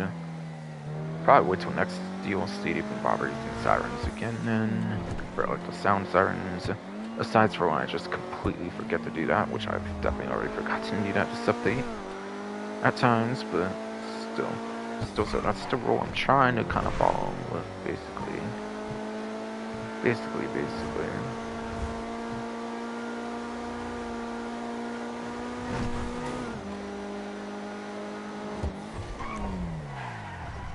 Rescue the informant. Oh god, okay. Going all in with that elf strickler then.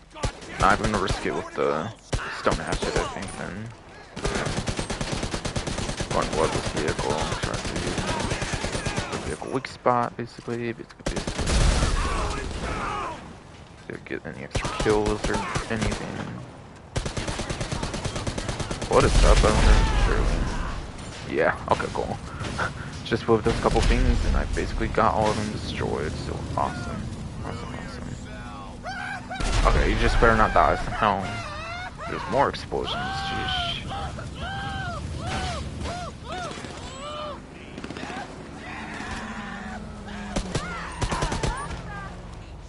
That might have been a random dirt biker or something, not even like some enemy type of mission. Goddamn.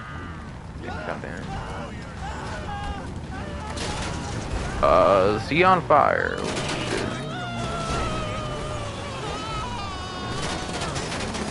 Alright, get in full. If I actually collect the ass, then you better get in full. There we go.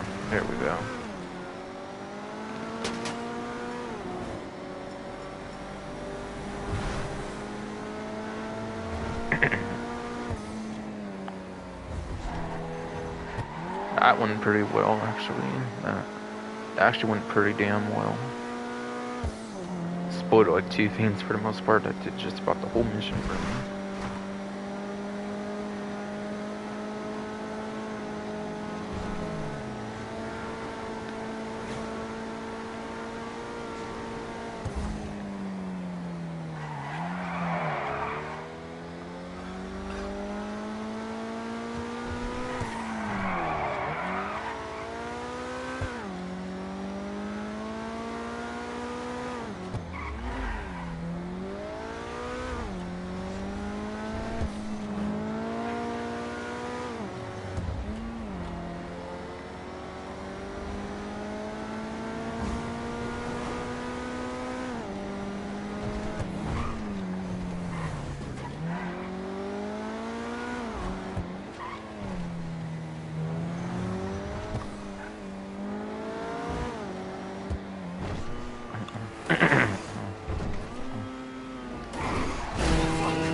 not getting me to where I need to be. I need to go through the area between the fences. Right.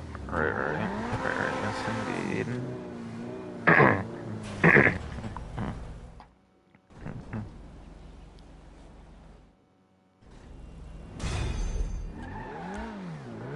And then my door's glitched. What the fuck? Why is the driver door glitched when the guy goes out the passenger door? No.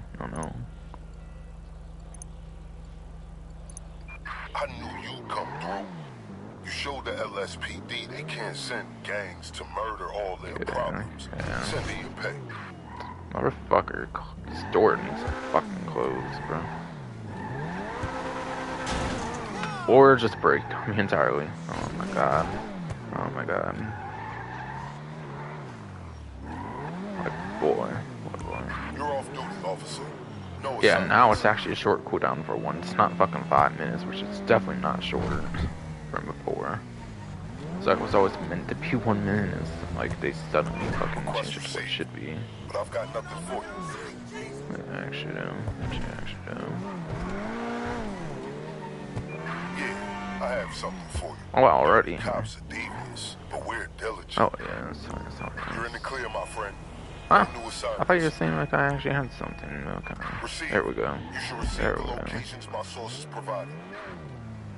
All right.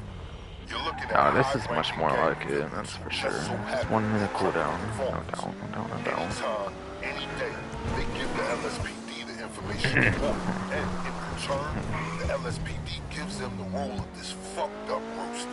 With the cops and kingpins collaborating, the system's rigged against us all. It's in both our best interest to terminate this relationship.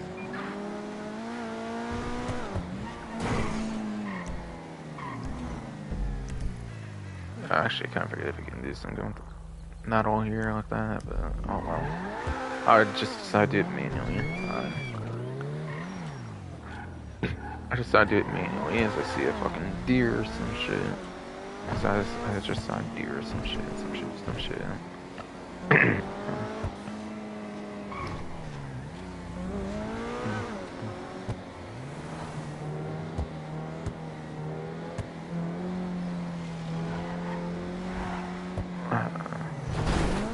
Oh shit, goddamn. And then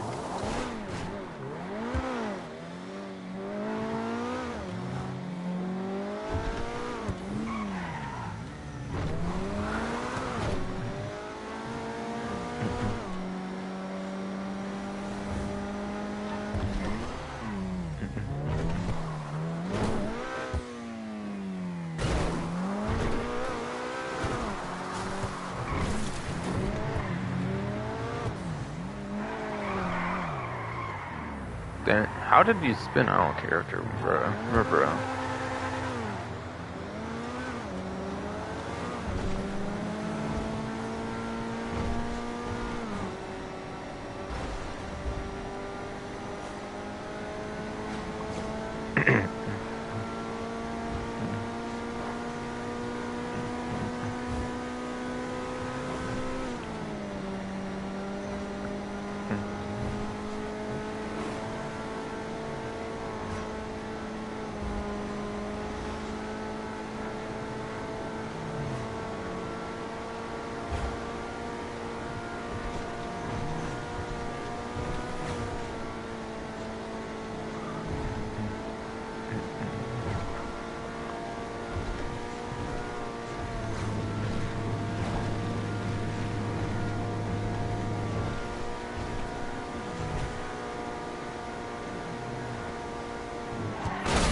God, I feel like I want to start radically moving or some shit, bruh.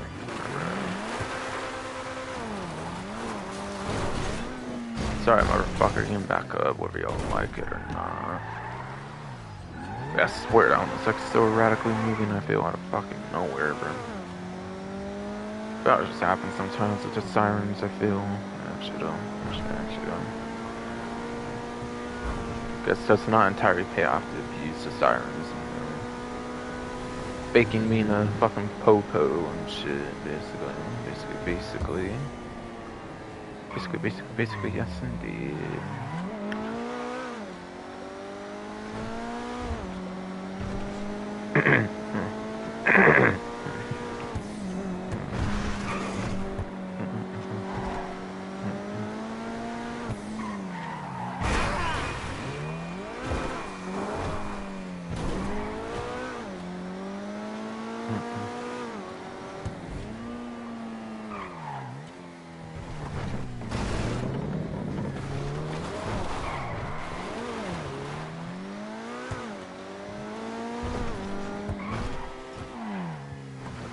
Alright, city enforcers. There might be enemies without those arrows and stuff if I remember right.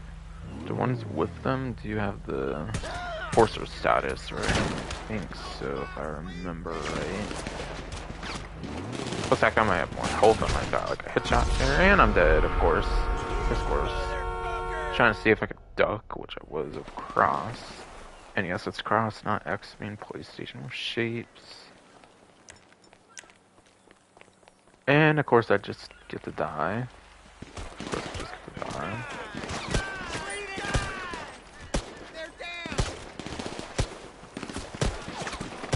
God damn, how these hillbillies be shooting this fucking bad? God damn. God damn. Like, make it make sense, damn it. And I'm gonna die again, anyway. Yep. Yep, yeah.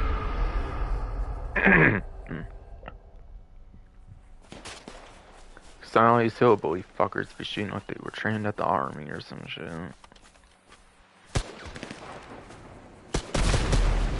Oh shit, what if I could have blown them up with that, actually? Damn it, now I wish I was able to find out and stuff. No doubt, no doubt.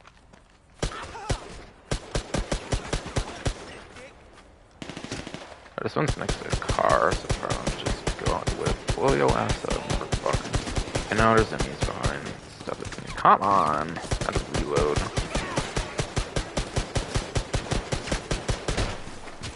Oh my god. Fucking kidding me.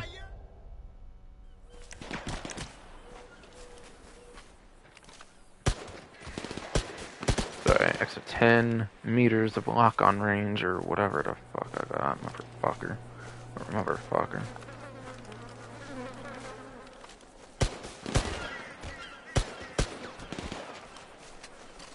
Of course, it spawned me all the way over here for some reason.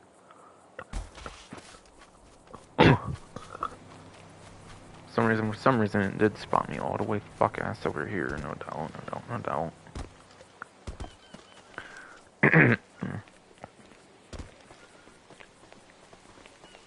My god, come on. Can't just get up from there. Seriously? Just seriously?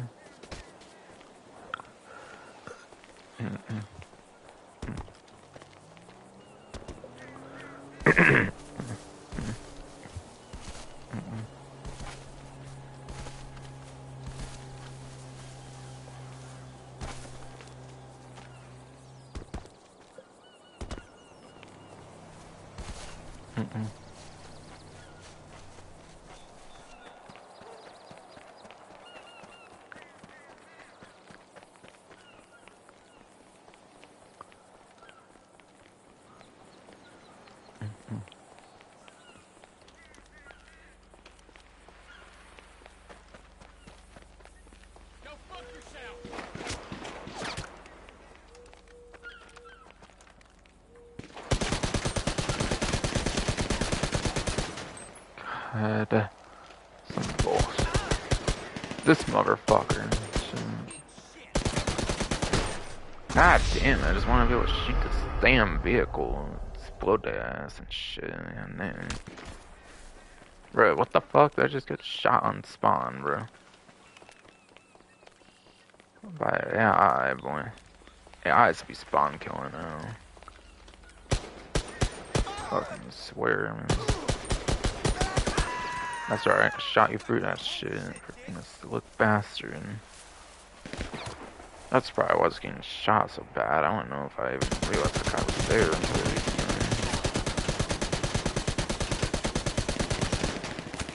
okay, broke that part of the fence, so hopefully it should explode. There we go.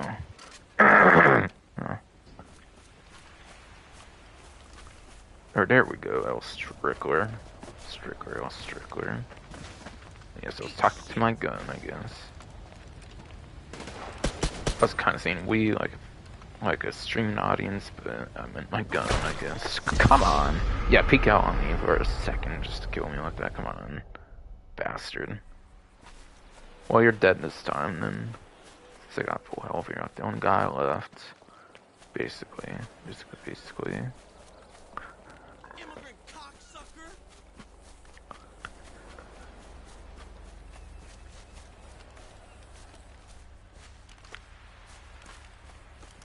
Die, asshole! Come on, peek. Boom. We're just dead anyways, Fucker. Fucker.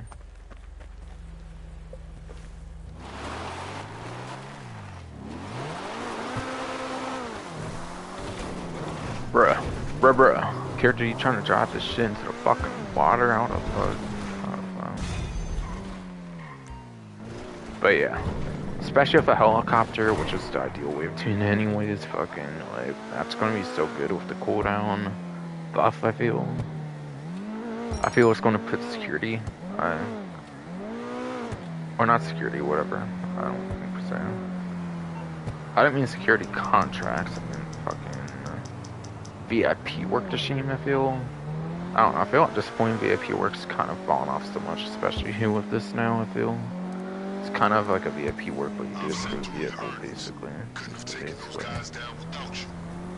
Especially with the fact you can also use like helicopters and stuff in this that aren't even police shit or anything like at all. Fucking yeah, it's basically kind of like a glorified like VIP work that needs a police vehicle with 1 minute cooldown instead of 5. Now if they did the same 1 minute cooldown on like the actual VIP work and stuff, that would be cool. But yeah, those you don't even need to spawn a vehicle for. So like I don't necessarily see it as changing.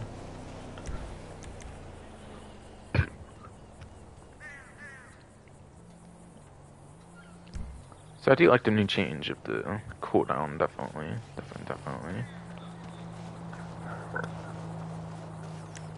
While this might not have been the greatest example of how good it could have been, since I stayed in a police vehicle, I didn't use the helicopter, Sparrow or anything like I should have. Fucking 1 minute cooldowns is pretty insane, and 25k is not bad for free mode work.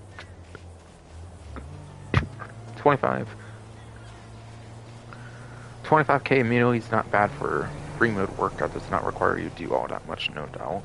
No doubt.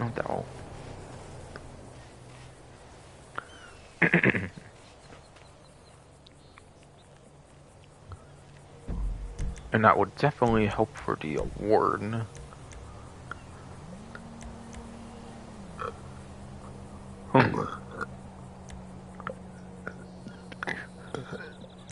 Yeah, bound our bounties, not chop, right. And I would totally hope with the award, which is nice. So I was not doing like 50 of them for platinum without this change, I think, no doubt. Not sure about now, but still. I have to see how much more I play this game since the PC one's coming up soon if I want to play it heavily before it turns PC as well. To be honest, but yes. Yes. Yes, indeed.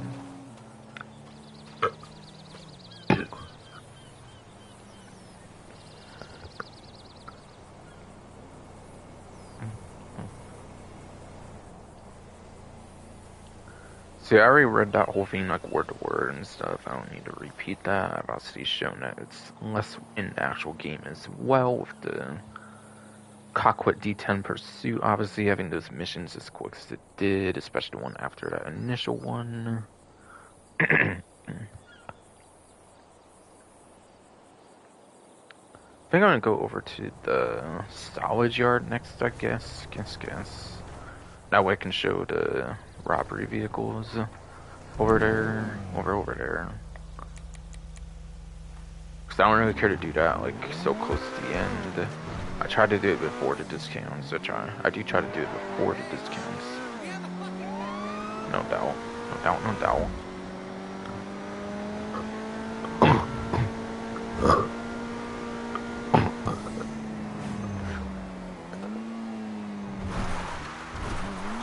No doubt, no doubt, no doubt. Yes, indeed, I do like the show. Salvage yard before discounts when I can, when I can.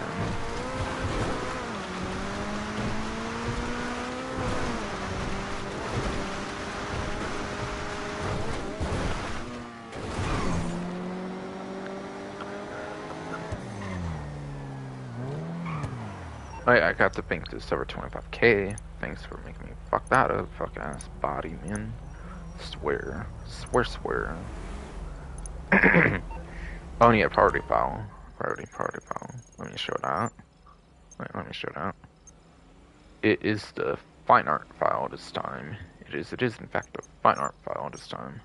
Oh, and I did this last and it's open, okay, so that actually, like, overwrites whatever's done before. Cool, cool.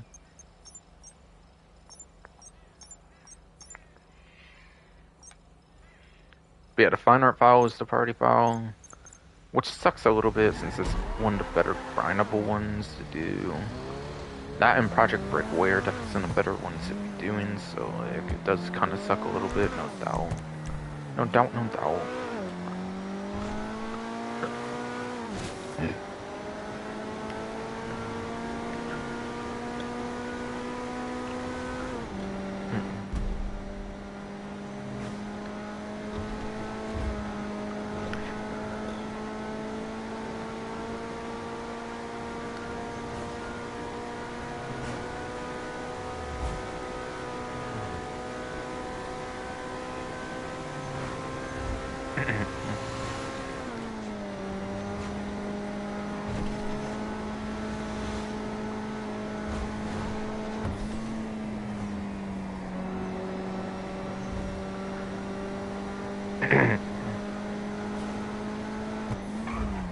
Oh, come on, man.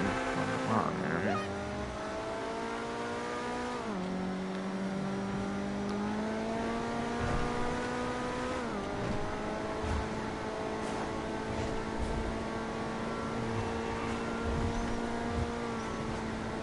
I hear some animal or something. What? I'm not really sure. I don't know if I'm just feeling like I'm hearing shit now. It's my fuck ass body and shit. Still.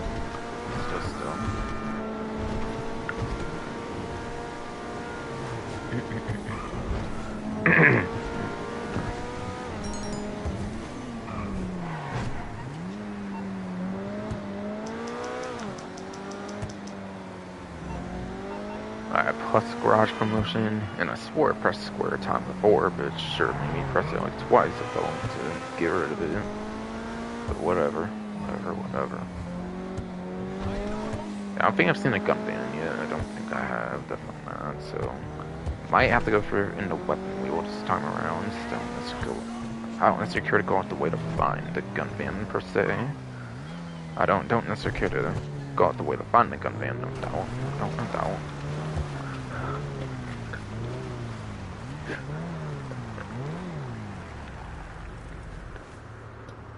Oh shit, doggo. I have a little bit of health missing, so fuck it. I'm gonna slice you up, damn it. Ooh, give me that full health again. Give me that full fucking health again.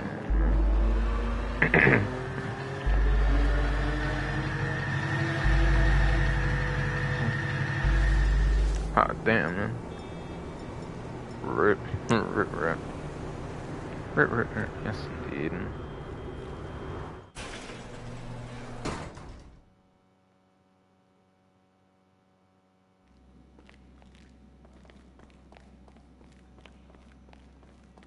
You all good? Take it easy.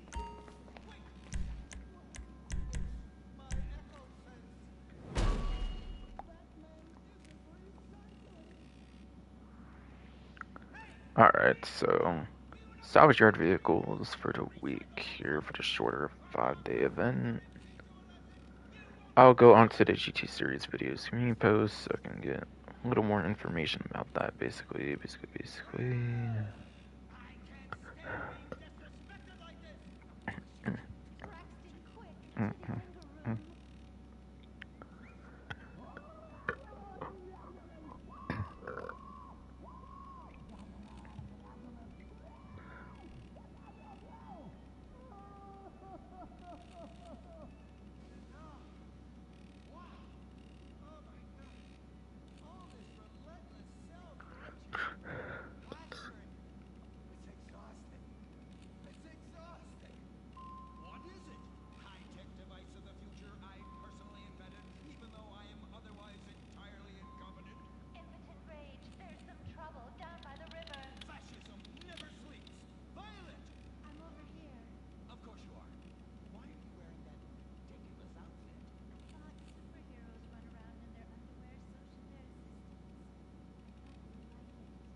sorry, I'm kind of distracted by other things on YouTube right this moment.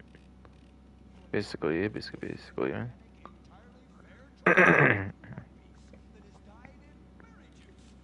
Alright, but yes. Fucking. Alright, so for the, like, low range, like the low-end vehicle, whatever it seems this time around, it seems to be the Class A Drift Yosemite. Drift version of the Yosemite, basically. With the regular Yosemite's, like, a vehicle from, like, Grand Theft San Andreas and stuff. From, like, the... I think it was Casino Heist, I believe, since I think I have one in my arcade, I think. So I think it was from Casino Heist. But yeah, it has the cargo ship robbery tied to it.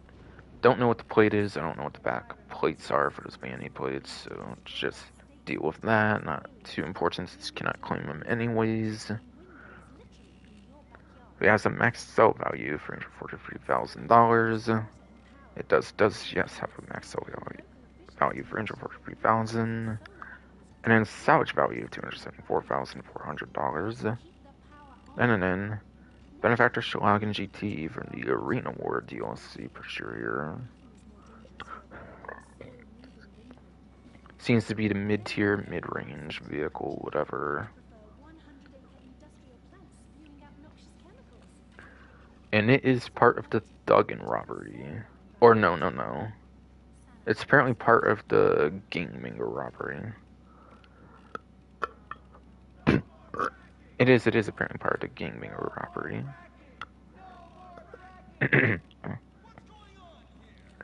Just the ordering was kind of swapped in the community post. It was kind of on... Yes, it is in fact part of that Gangminger robbery. For the Shotgun GT, obviously. Has a max sell value of $356,000. With a salvage value of $284,800. And then finally, with the Grata GT500. I want to say this was a Doomsday Heist DLC vehicle, if I remember right. Again, not one with the front-mounted machine guns. I think it's just like the 190Z. I think it was from Doomsday though. I could be wrong now, but it doesn't really matter too much. Seems to be the top range, like top end, top tier vehicle, whatever all. And that one's the one that's part of the Duggan robbery. Again, because ordering was kind of swapped. This one's actually the Duggan robbery over here on the right, apparently. Unless GTA Series videos made like some error on their community post, and all that information should be right for which robberies are which. Has a max sell value of $360,000. And then a salvage value of $288,000.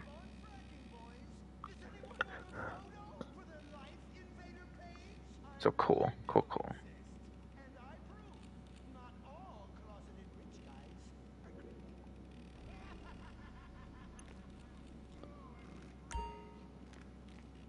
Performance-wise, best one there obviously would be that Shotgun GT, probably a bit for performance. Basically. You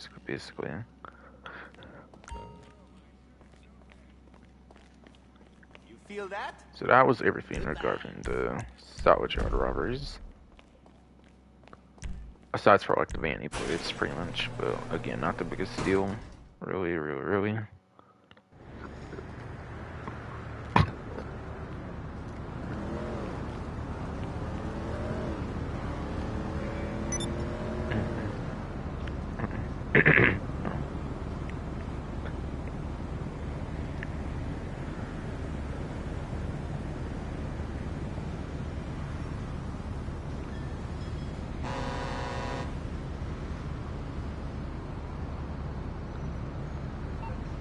And then for discounts, as a reminder, there is that property discount still going on, like I kind of already said. I talked about it last event, pretty much. Yeah, my throat was probably not the greatest. there. It's not really the greatest here either, but I did already discuss it last event regardless, basically. Hanger is really good. You could get one literally as low as 6 digits, that's how good it is. But yeah, at a minimum to get to 40 slots, you need this and the actual Mackenzie when that comes out, I'm pretty sure.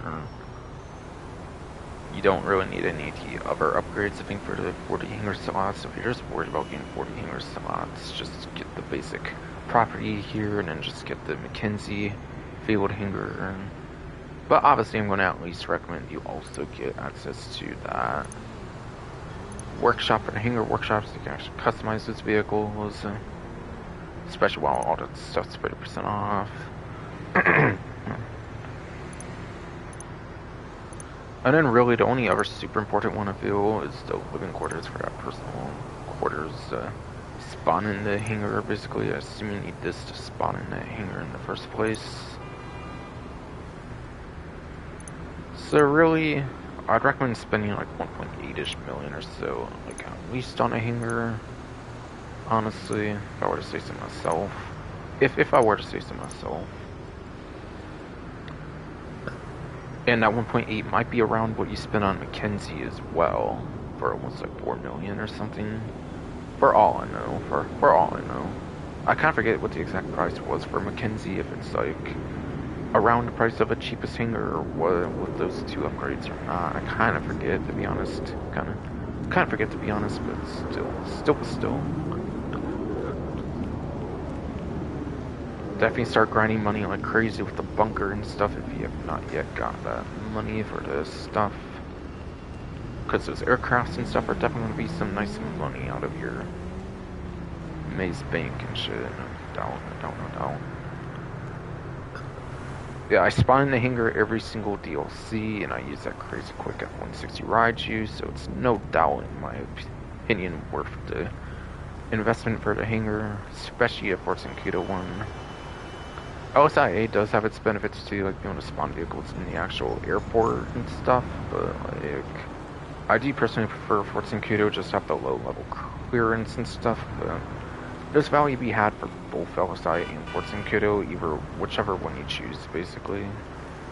And sadly, you're not going to be able to buy a second hangar with the update or anything, like the content update, not actual download update, the content update, of course, coming March 4th. You're not going to be able to get both locations out of it, you're just going to be stuck with whatever one you want still.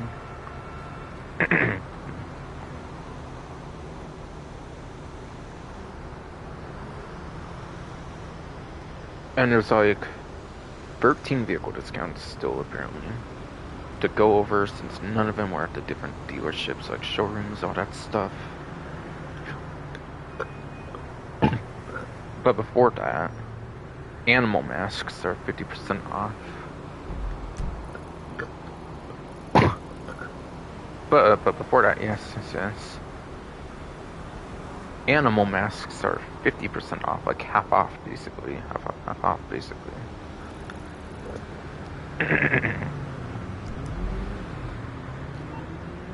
So now I'll cover the 13 remaining vehicle discounts. All 13 vehicle discounts have not yet been covered at all, since, again, none of the dealerships seem to have had discounts like at all lately for this current particular 5-day shorter event. So there could be quite some site potential to be had for the 13 vehicle discounts.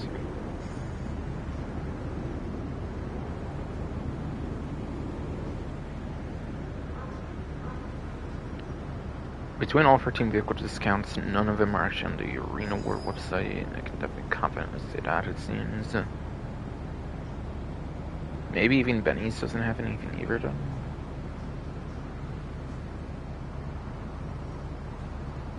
Yeah, I don't think Benny's has a discount as well. I don't think just like the Arena.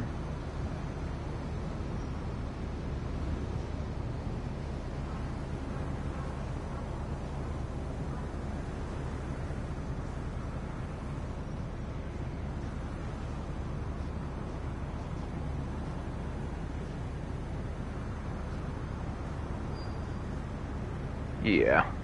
Arena and Benny's do not have discounts. latest legendary, surely, like usual. Also doesn't for some reason, but yeah, it seems it does. War stock might, probably not. I'm guessing. I don't know. Or no, actually, I think there's one on war stock. Okay, cool. Don't assume there's any boats on discount. Alright, so yeah, I think it's elitist, legendary, war stock, and southern this time around. So that will, all those 4 websites have like the last 13 vehicle discounts, or the only 13 vehicle discounts, since again there's no dealership ones. 2 on elitist, I think, if I remember right. Now, both of these are actually older vehicle discounts, which is interesting. Now, all these, I think, are pretty much going to stay stock, I think. I think these are kind of just leading up to the hangar, I think.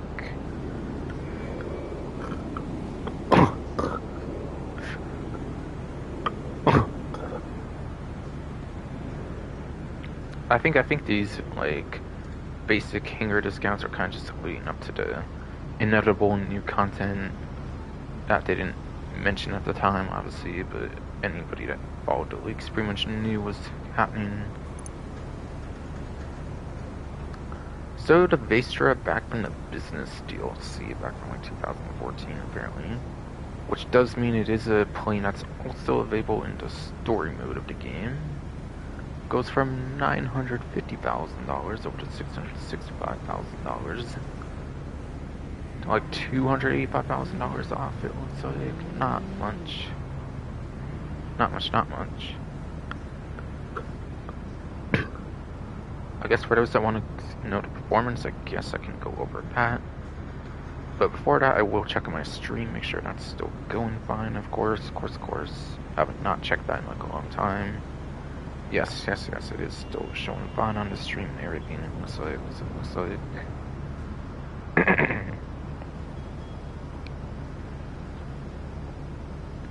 Now this one will be in the extra classes on the spreadsheet. Go for just like motorcycles, since there's no tier ratings or anything for them, or more up-to-date testing on the vehicles, like on the vehicles at all, basically.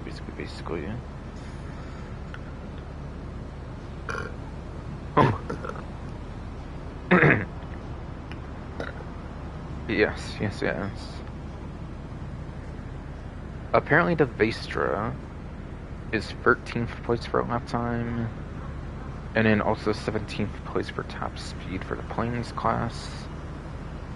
And there is 39 planes in the game, but apparently there's 39 planes in the whole game for the class, for the class. Now obviously that will change with the new like content releases. There will be 2 new planes for the content editions for next event, for next event. But I don't really think that would change this vehicle that much, honestly. Honestly, I don't really think that would change the vehicle. I think this would be quicker than both new planes coming out, I think.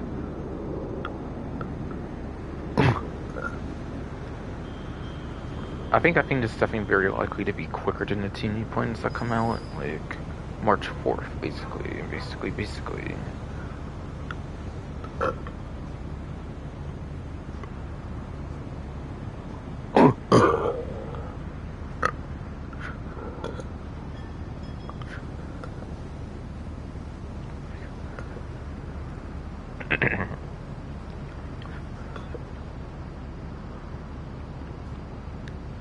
Yes. I do think come March 4th, this will be quicker than the 2 new planes, I think, personally.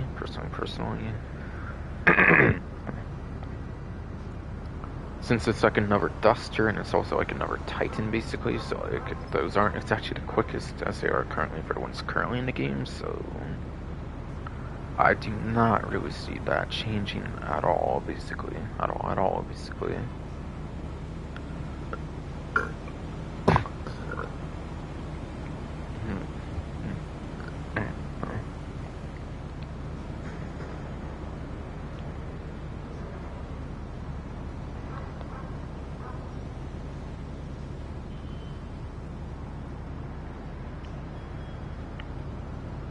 It is above average for both lifetime top speeds, so that's not a bad performance for this one, just to be clear, just to be clear.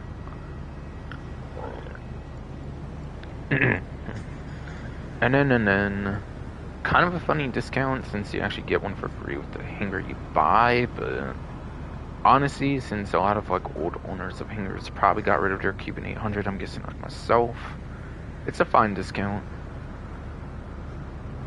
Since you technically don't get the Pegasus version, you just get a Cuban 800 already in your hanger, I guess.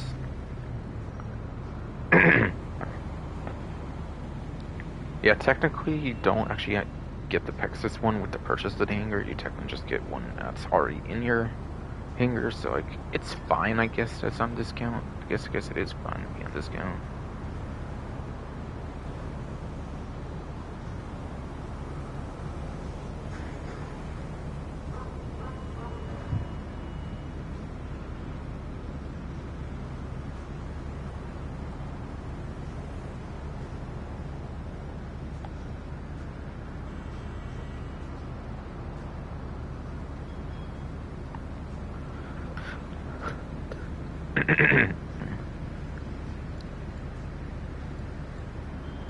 But yes. So the Cuban 800 actually does have interesting use, surprisingly, kind of, I guess. This vehicle can actually have bombs applied to it, even though it's a day one vehicle. They actually did more than just the bare minimum for Cuban 800, actually activating the bomb bay. They can actually add bombs to if you have it in the hangar as a personal aircraft, so this one is a little kind of worthwhile to pick up compared to even the Vestra, just in terms of weaponry alone, when the Vestra has no weaponry at all in comparison. So that is obviously pretty cool, I would say. Actually makes it more like the single player one that you actually can use in like some of those like air arm trafficking like missions basically, so that's pretty cool. Just, I would not recommend putting in your hangar just yet. I would wait to put one in your hangar when they increase the slots to 40.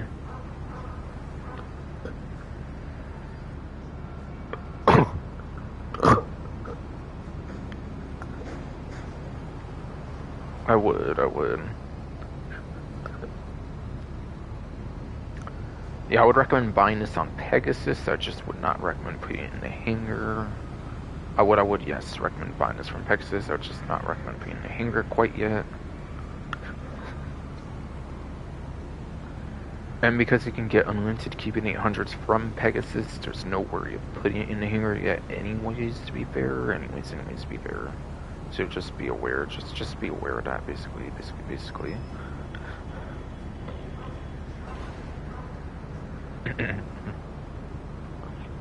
Beyond the discount goes from 240,000, goes to 240,000 over to 168,000, apparently.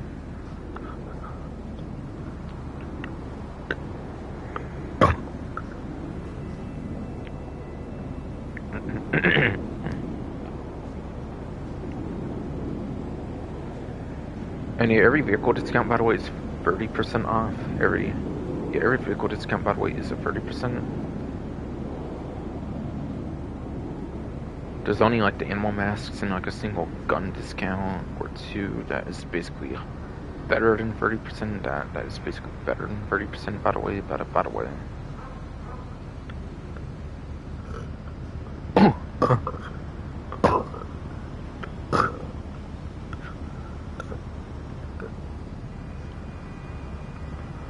But yes.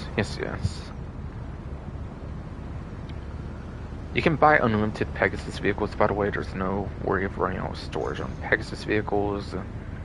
The only real limit you have on aircrafts, obviously, is the personal aircraft storage, being 20, soon to be 40. The only real limit you have on like aircraft, particularly, is the hangar being limited to 20 vehicles, soon to be 40. Soon to be 40. Yes, indeed. In a few days, you will be able to up the storage on personal hangers over to 40, 40, 40. Yes, yes, yes, indeed.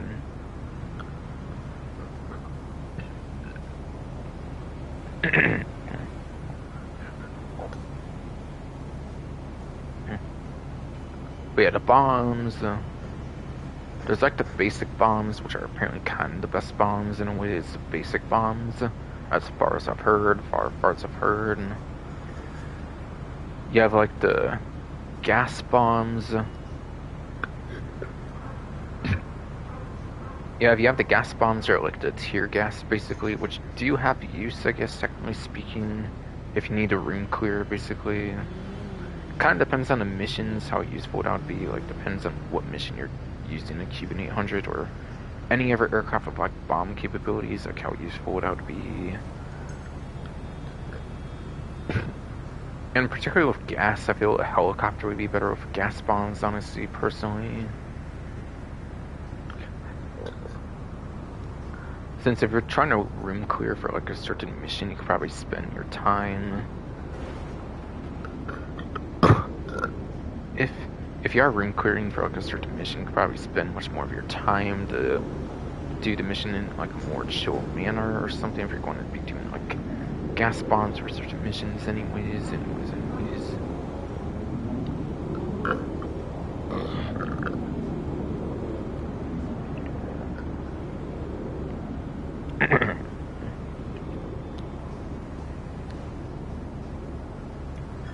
And then incendiary bombs I think are more fire based and like actual explosion based, so I gotta say incendiary bombs feels like would be one of the least worthwhile ones to do. Gas bombs at least have the use of being like room clearing. Whereas I cannot think of much of a circumstance where you're gonna want like fire over explosive stuff. And then cluster bombs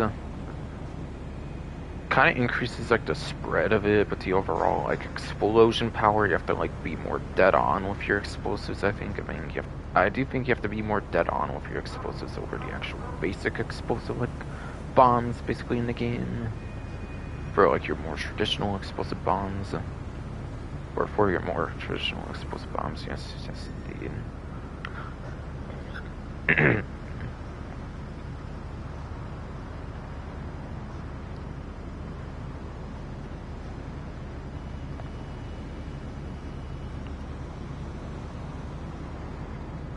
So really, I feel any combination of regular, the cluster, or even the gas in certain niche circumstances, or even gas in niche circumstances, which I probably would not recommend on the Cuban 800 particularly, I think would be the ones to do. I think would actually be the ones to do, basically.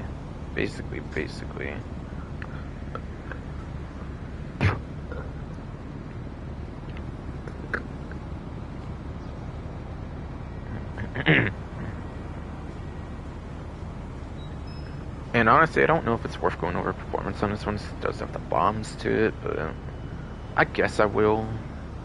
For those curious, the Cuban 800 is 25th place for lap time. Yes, 25th place for lap time. And is 27th place for top speed. And yes, is 27th place for top speed.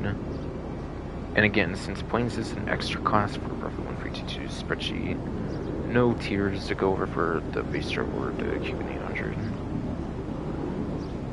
Basically.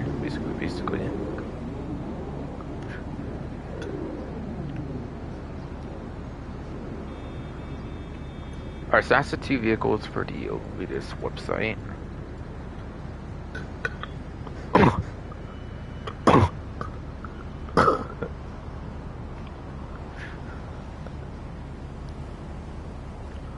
But yes, those are very much the two vehicles for the Elitist Travels website. No, that one.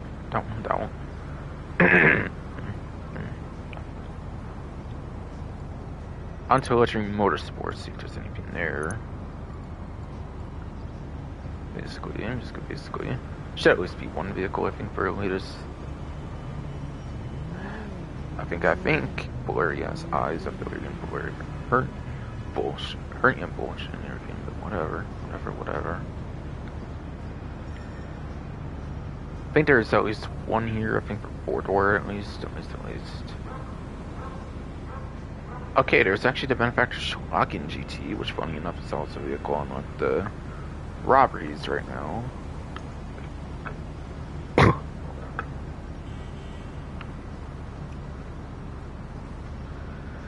Which yes, is actually funny enough one of the vehicles in the robberies actually. actually.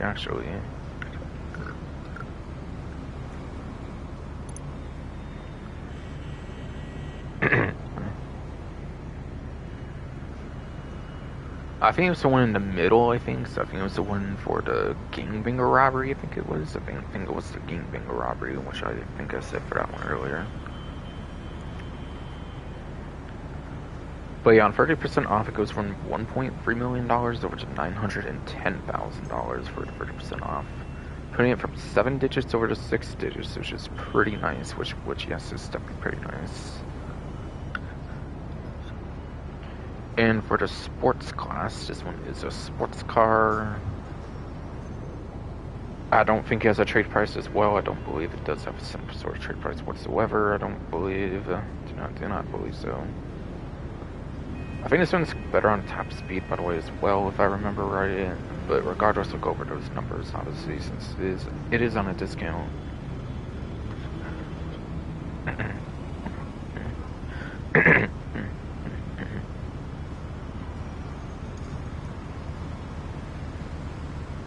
But yes. So the Schlagen GT is apparently in the E tier. So the Schlagen GT, yes, is apparently in the E tier. That apparently gives it 42nd place for a lap time, which there is 114 sports cars until it gets 115 with that Cockpit D5 that was finally mentioned to be coming out for March 4th from Rockstar themselves on the newswire they published today about the upcoming contents for March 4th for the actual online, not the actual like PC version, which they already did the day before, so, or like a week or so before. But yeah, today on Friday here they actually did that new newswire talking about the new sports car and a couple new air vehicles coming out, as I quickly went through earlier.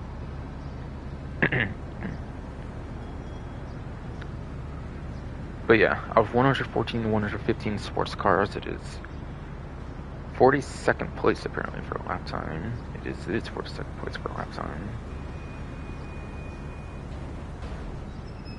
And also 23rd place for top speed. So without HSW, it would be in the 10s, I think, without HSW for the top speed. And without HSW, it would be like in the 30s or so at best for a lap time.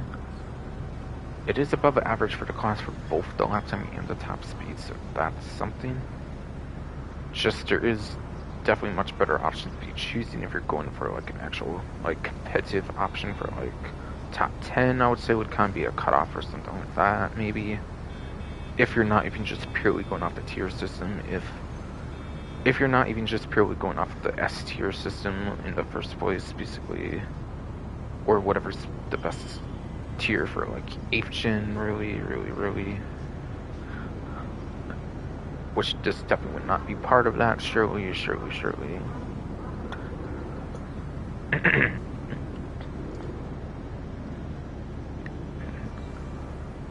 But yeah, not really the greatest, but it's not at all a terrible sports car if you're going off of like every single sports car of like the 114, like soon to be 115 in the game.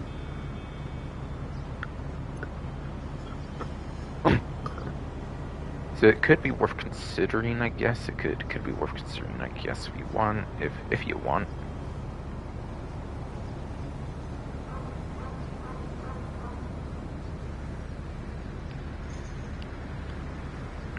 Then you have the Vapid CB200 actually next year for the Storm Sanders Super Sports Series update, whatever. Going from 940,000 over to 658,000. Again, I don't believe this has a trade price, so I think this is priced no matter what for 30% off. Again, I believe it's also a sports car. I don't think this one's as good as well, which you would probably expect seeing a lesser price point on it. It is also one of those rally-style sports cars, I believe, as well, which, again, do not necessarily tend to perform the greatest, I believe. But regardless, I'll go over the performance here. For the Vapid GB200, apparently, going over roughly 1322's vehicle spreadsheet, any performance, yes, I do go over credit goes roughly 1322 for that.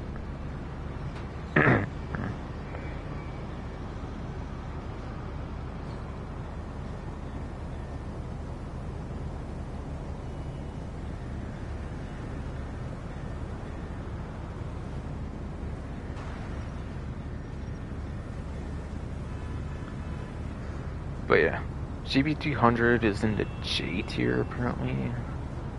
GB200 is apparently in the J tier apparently for the sports class. And as a reminder, the Volkswagen GT was E tier, so this is J tier, so that means automatically it's sports lap time. And that gives it 87th place apparently for lap time, which is below average for its class. And it has 90th place for top speed, apparently. And then it does have 90th place for top speed, apparently, as well. So, yeah, you're not going to win any competitive races with this thing unless you're locked to a certain tier. If people decide to race in a certain J tier, then it would obviously then be competitive, but yeah. There's no races like that in the actual game, so you and your other people you play as have to agree to something like that, obviously, basically.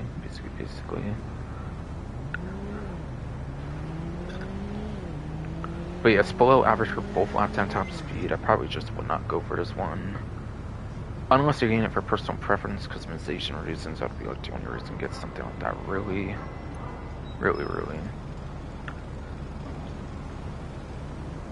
Okay, what the hell? How was it going up like that? I don't even think I was going up like that when I was doing down on my fucking right stick, but okay. Okay.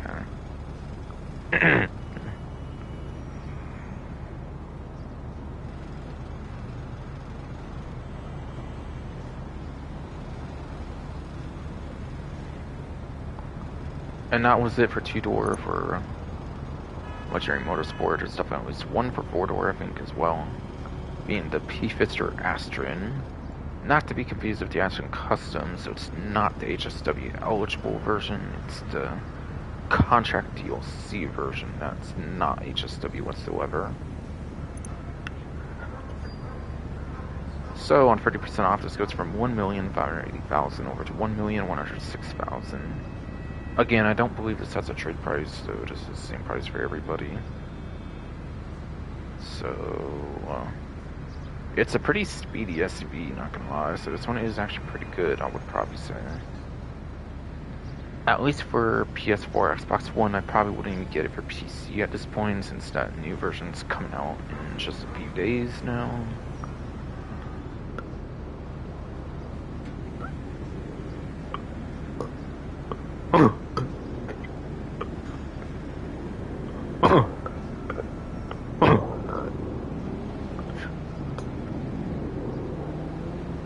Since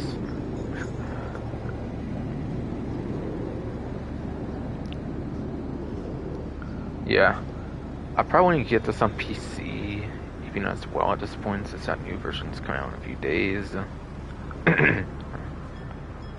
Unless your specs are just not good for the new version of the game, then maybe get the old Astron, I guess, in that case, but yeah. If you're totally capable of the new specs for the new version of the game, just do not get this thing on PC. I would probably just mostly start to get it for PS4, Xbox One at this point. Because obviously if you're able to get the new version for PC, you can then get the Astron Custom instead for the HSW upgrade. For the HSW upgrade, yes indeed.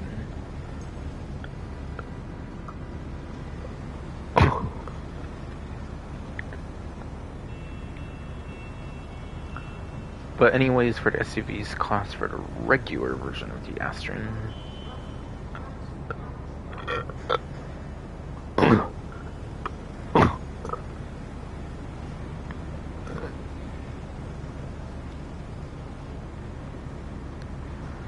prefer the regular version of the Astron. For the non-HSW regular Astron, it is apparently in the middle of the A tier. It is apparently in the middle of the A tier for the SUV class. For the SUV's class, yes, indeed.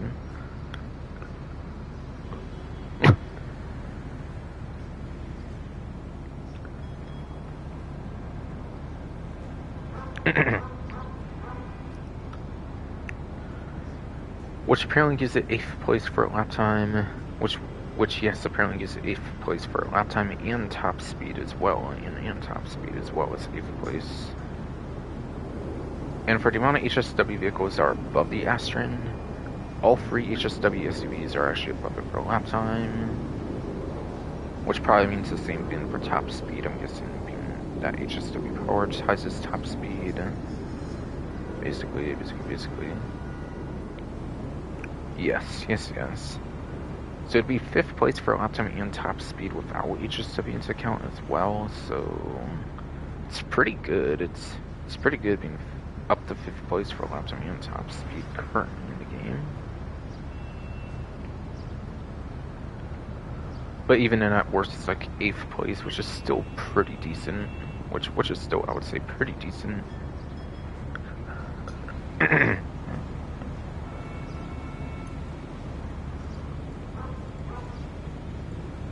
And then you actually have another 4-door, right? And that is the Ocelot Jugular. That I do not have the trade price for as well, so I can actually also show off both prices as well. Now that, while it is Dom Casino Resort, it does have a trade price because it was used in the Dom Casino Heist as like a getaway vehicle, so same drill like usual.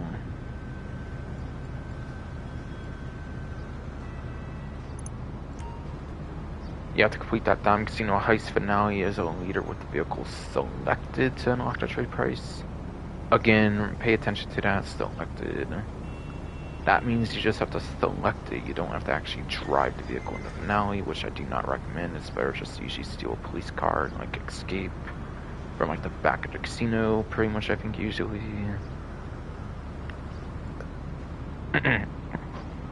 And like buy it now is normally 1.2 million. 30% off of that, $857,500. Trade price even under $1 million with like $918,750. Trade price 30% off of that, $643,125. That's pretty good. That is actually pretty good.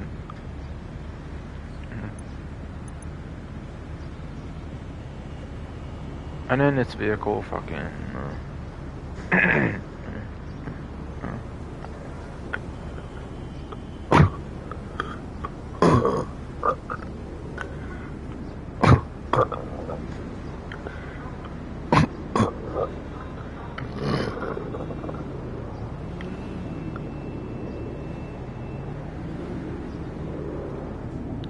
but yeah, this vehicle.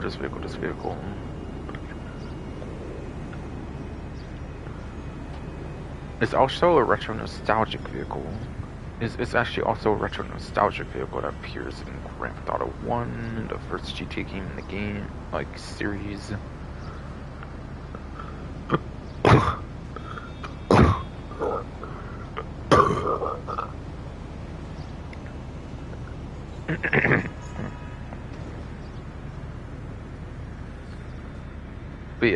yes. Jugular did actually appear in the very first Grand Theft Auto game, I'm pretty sure. In the series, in the whole series. If I do remember correctly. Pretty sure it was in the very first Grand Theft Auto game. So it's a returning 4-door sports car from the first Grand Theft Auto game, which is actually pretty cool. Fun fact about that, really.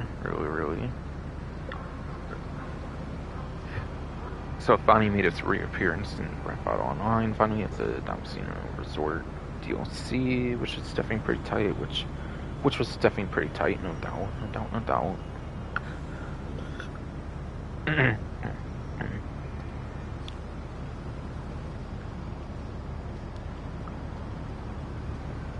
But yeah, for the sports class, I want to say I remember it's actually the best performing four-door sports car in the game at this point. I think. But I do think it is the best sports car, I believe, for that performance. Okay, I just maxed out an agency, and of course it already happens because my vert's a complete utter pain in the fucking ass anymore.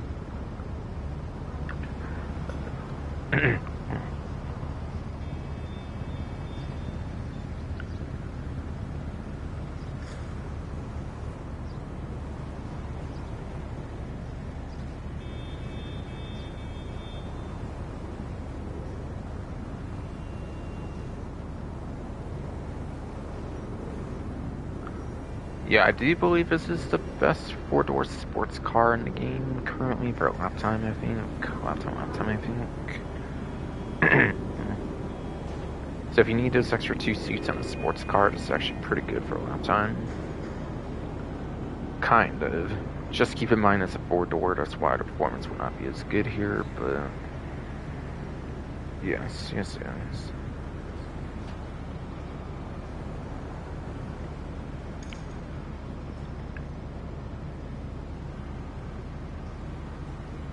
Jugular is in the middle of the C tier for a sports class, apparently. Jugular is apparently in the middle of the C tier for a sports class. And I can say 18th place for lap time. So even with HSW excluded, it's probably underneath the top 10, to be honest. And then it is also 26th place for top speed, which might still be 20s even with HSW excluded as well. Since again, those do prioritize in HSW especially. Like for HSW, I mean they prioritize in top speed, especially. I mean.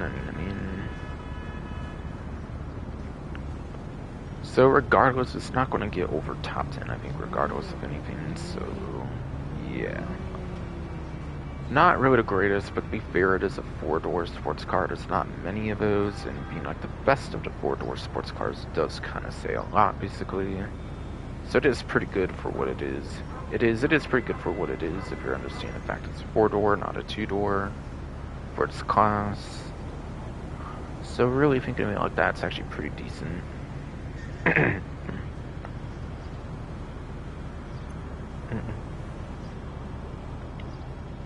that was probably it for the website, or no, right, the Reaver does actually have a discount.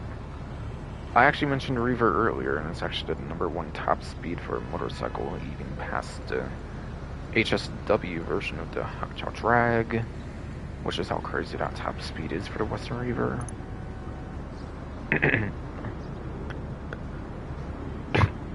Yes. Pretty sure this does not have a trade price, so I think the 1.9 million, I think is what everybody has, to 1 million range of 30,000 for that 30% off for $570,000 off, basically.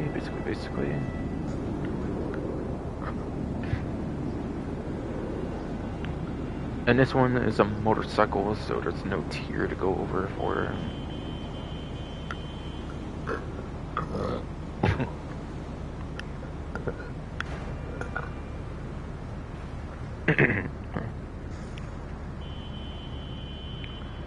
This one is a motorcycle, so you have no tier to go over for this one, apparently. But yes. The Western Reaver, apparently, though, according to the spreadsheet for Brophy 1322, it is apparently 8th place for lap time, which is actually the first motorcycle that's like under a minute for like a whole lap, apparently, for the course that Brophy 1322 uses for its pretty reliable testing. So that's actually pretty good, and that's actually super pretty good.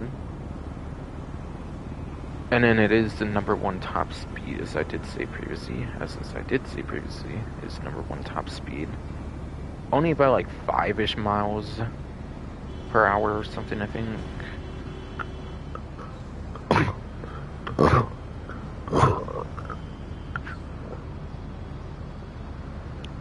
I think it is only about like 5-ish like miles an hour or something like that as well, but still.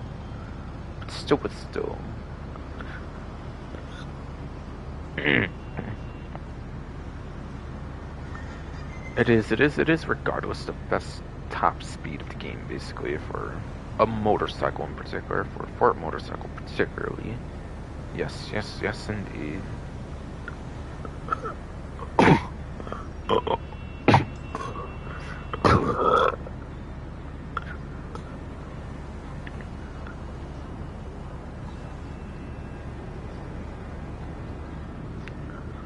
Yes, yes, yes, yes, indeed.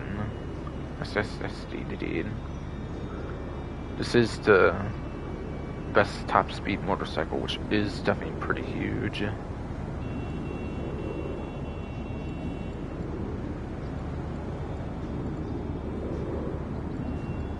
And I do believe that's the last of it for, yeah, luxury motorsport particularly.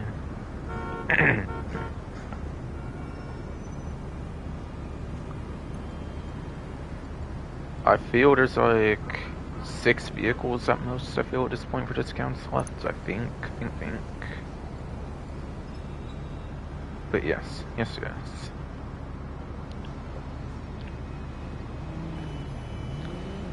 I do believe, like I said, there was only one, I believe, for stock. Not even gun running related at all, actually. Not even gun running related at all.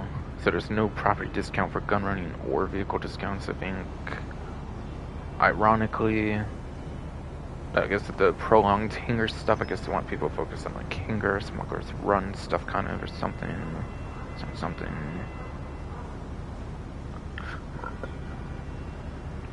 Yeah, and search and pickup's not on discount. It's actually not on discount, just glitched up at the moment, basically.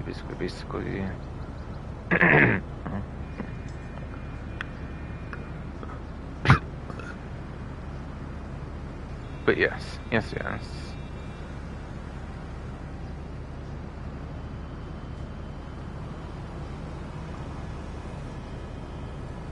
So the turreted limo is actually what's on discount, apparently, for this website of all things, basically. So you're getting like $495,000 off of this vehicle. I don't actually believe there's a trade price for this vehicle, so it means the price for everybody, the $1,650,000, the $1,650,000 over to $1,155,000. And yeah, this is a weaponized vehicle, and it's also a CO vehicle as well.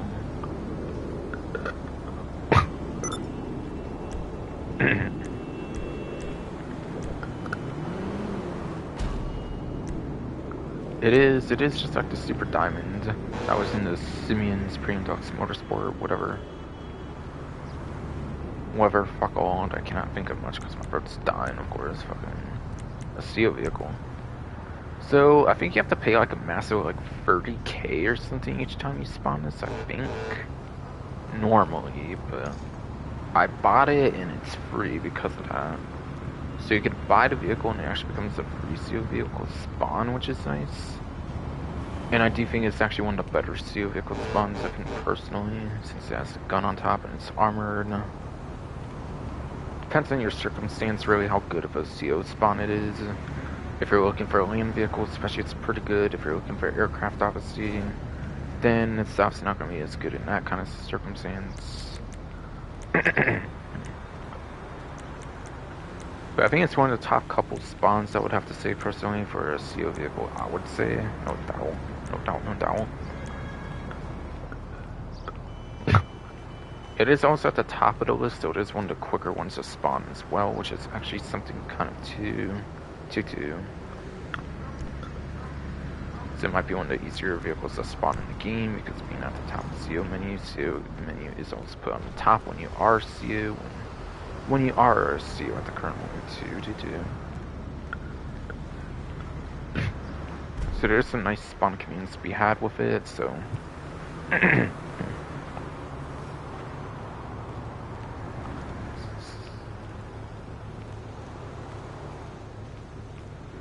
so being a CO vehicle, there's some nice spawn communities to be had with it, yes indeed.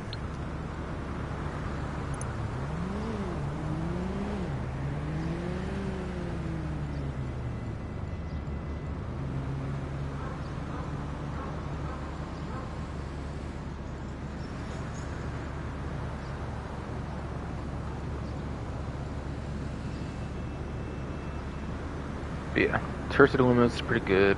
Turret to limit is pretty good. And yeah, Buzzard's not on discount, just good stuff at the moment, basically.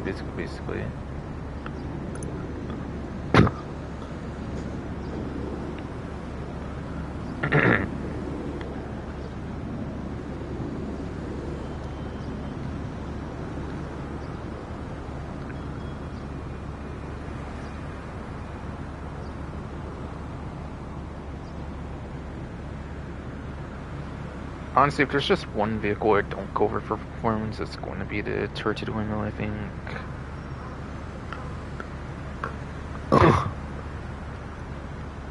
honestly though, if there's one vehicle I don't go over for performance, it's going to be a turret to the windmill, I think, actually. So I'm actually not going to go over performance on that one. It's weaponized, so it's weaponized and armored, so obviously that's good. Again, it's a CO vehicle spawn, so it's pretty convenient for spawn convenience, and it's doing at the top of the menu, so...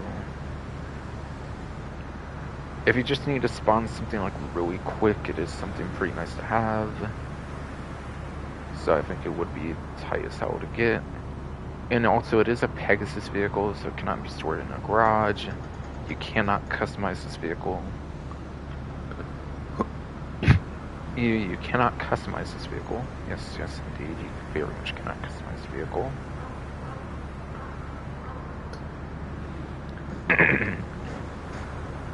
So being a CO vehicle is really the most use you get out of it, to be honest. Being a CO vehicle really is honestly the most use you actually get out of this vehicle, not gonna lie. Not gonna lie.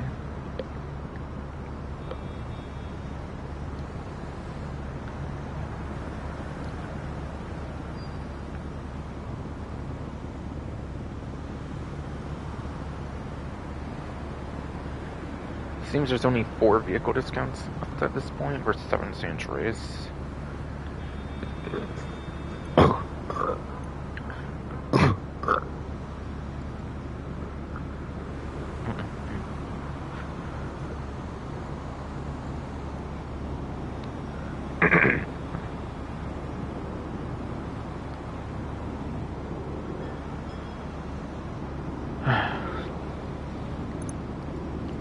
It seems there's only 4 vehicles left to cover for the San Andreas Super Autos website, whatever.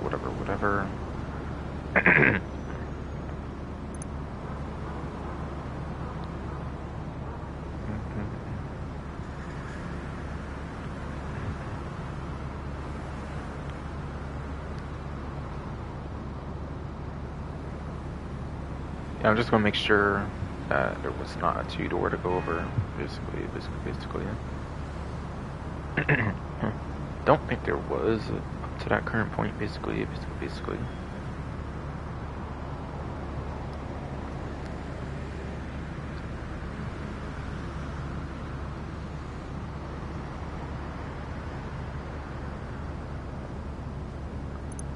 Alright, nothing 2-door apparently or featured, obviously. Alright, so the first one will be for 4-door.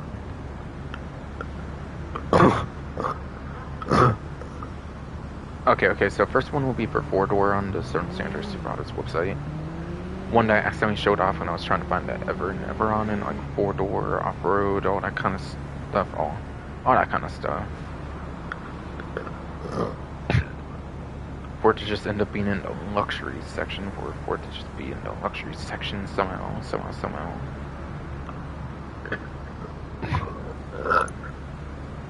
But yes. I think this does have a little bit of a trade price, I think.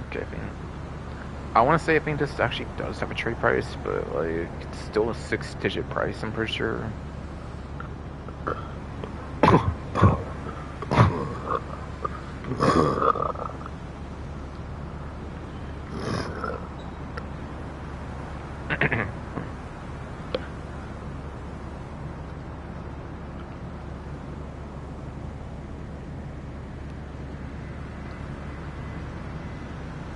But I am pretty sure that this is just a 6-digit price still, even at like a buy it now.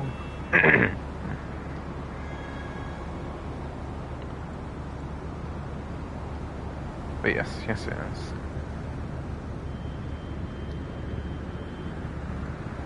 if this in fact is a trade price and it's buy now price, it does have a buy now price, whatever.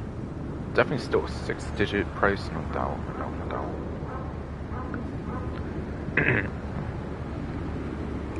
And this should be for the Vans class, I believe.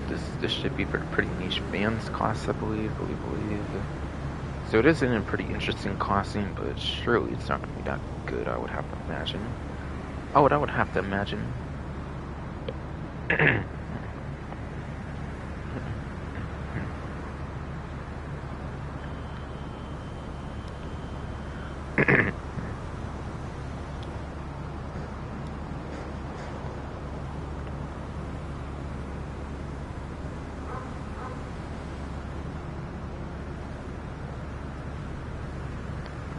Alright, but yes, sorry for being paused my voice and shit. Yeah, somebody was in my way and shit. Actually, in that bathroom ass fucking hallway, the whole fucking reason it happens, fuck ass hurting you in the first place up there.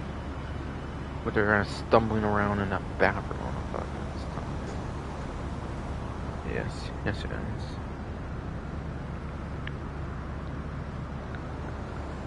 Anyways.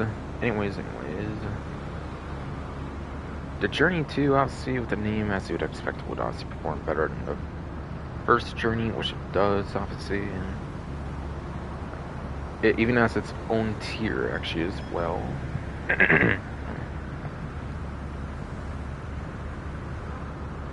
It even is put in its own tier as well, apparently. The H tier for the niche Vans class, which gives it 18th place for lap time, as well as 18th place top speed, which gives it the same performance for both. And there is 28 Vans in the game. There is 28 Vans in the game. So, yeah, it's just not going to be good as expected, as expected.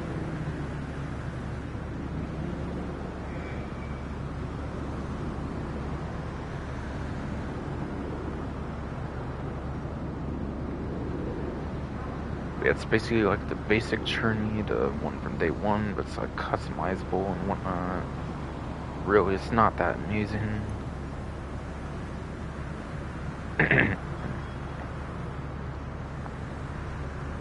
But it is in a pretty niche class, so like, not too much competition to be fair there anyways, I guess, but still.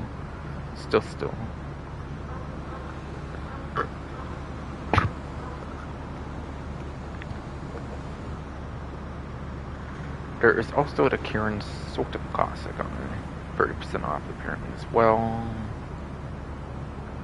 Yeah, this was added in the Diamond Casino Heights DLC. I do believe this does have a trade price definitely as well, tied to the usual thing with the heist, where you have to select the vehicle as a getaway vehicle, but you don't have to actually use the getaway vehicle in the actual heist itself.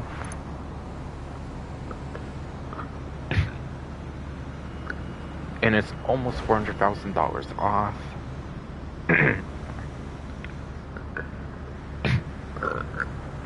It is almost $400,000 off on 30%. It puts it from 7 digits over 6 digits on that price, which is nice.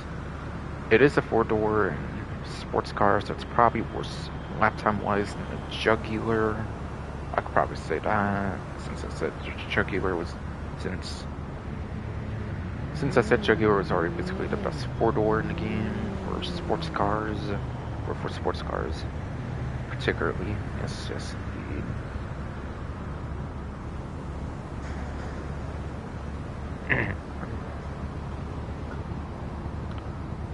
But yes.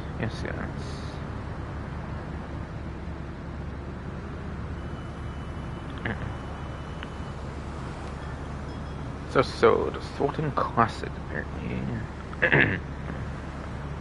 According to Bruffy1322's vehicle spreadsheet, it is apparently at the top of the D tier.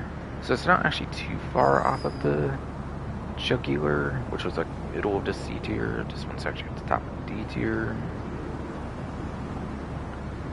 It does give it 22nd place for lap time. If you take away some HSW vehicles, it would also be in the 10s for lap time. To just show how like little difference it would have between the Jugular and this, basically.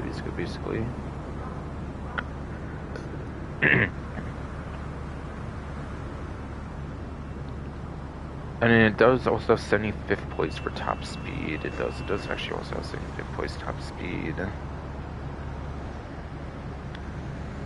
So the jugular actually has a significant, so the jugular actually does have a significant, like, top speed advantage over this one, at least, to be fair, but yeah.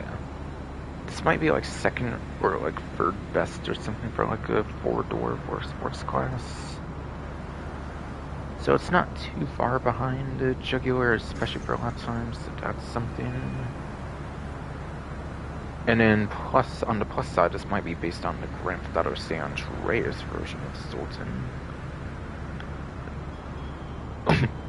plus.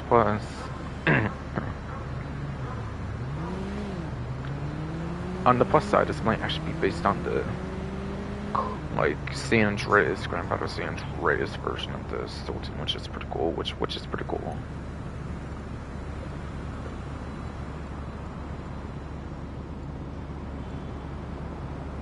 That was it for four-door, apparently.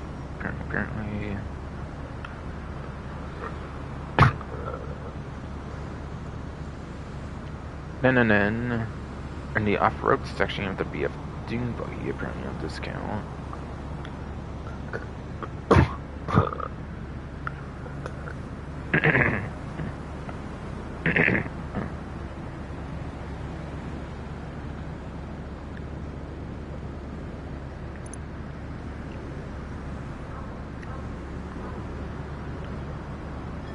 In off-road section, you have the website for San Andreas Prados, you have the BF Dune Buggy from like day one of the game, basically. Now, I'm sure it's a panelless one, but I'm actually not sure if it's panelless when you actually buy it. Panelless one's actually kind of a rare version of it. Yeah, I'm not sure if it's actually like panelless when you buy it though. Just keep that in mind.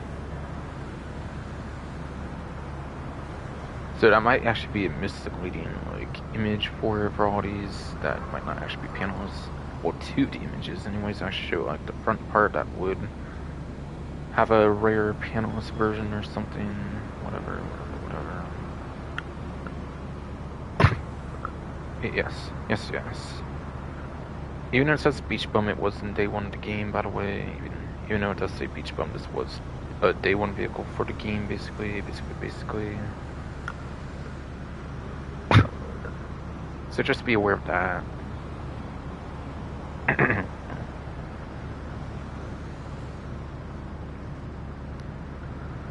But yeah, the vehicle is in story mode, so just keep that in mind.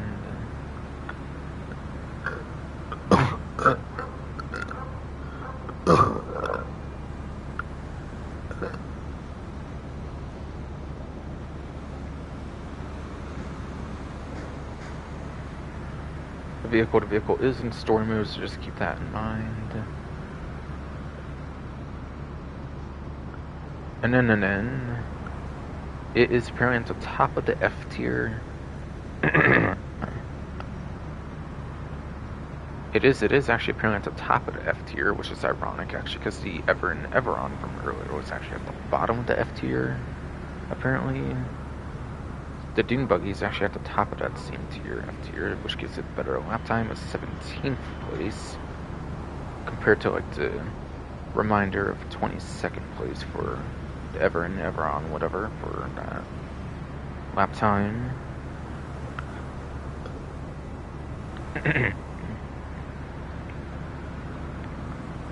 And then it is 25th place for top speed. It is 25th place for top speed. Yes, indeed. So it does have a significant it does have a significant advantage kind of on the lap time compared to that Everon like podium vehicle from earlier. But then it also has like the worst top speed by a good margin as well.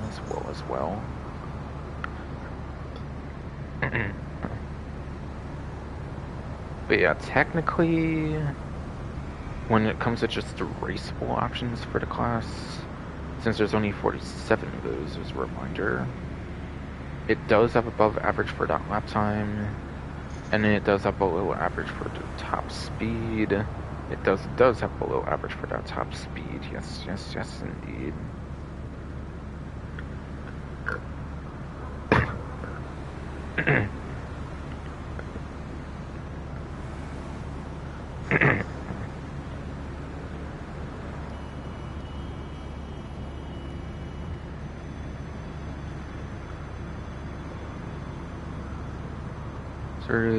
It's not that good. It's probably not all that good to get it, honestly. You might as well just get it in the story mode at that point. That's the performance it has. And then, last but not least, actually there's 2 more discounts if I didn't say.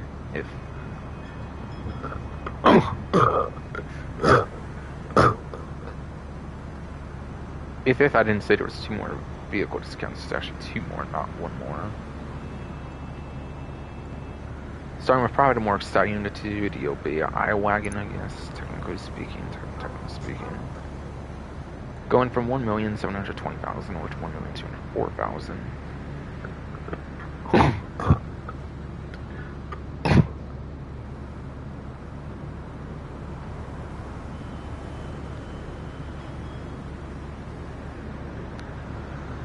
Going from yes to 1,720,000 over to $1,204,000. I do not believe the vehicle is a trade price, so this should be the same price for everybody for a little over $5,000 off of this. It is also an electric SUV, which is cool. So it does have acceleration compared to like other SUVs. I think it's still the only electric SUV in the game. I could be wrong, but maybe there's also like the Vibonite or something, maybe, and that's obviously HSW, which is nice. Which is nice. If you are on the next-gen platforms for 5S Series XS. And next event around PC as well.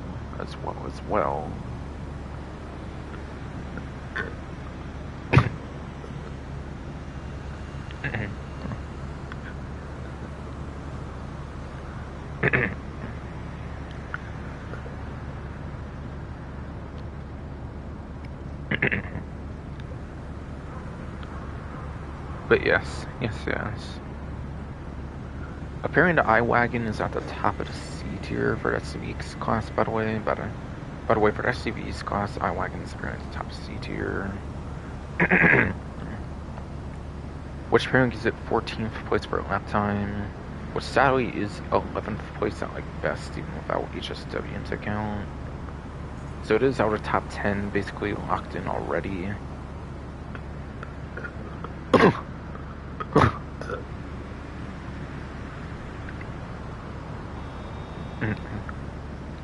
It is already locked in at like 11th at like best, so it's just out of the top 10. It is just barely out of that top 10, unfortunately, for the lap time, for the lap time. And then it does get 49th place for top speed, which I believe is actually the worst for the class, which yes, is actually the worst for the class.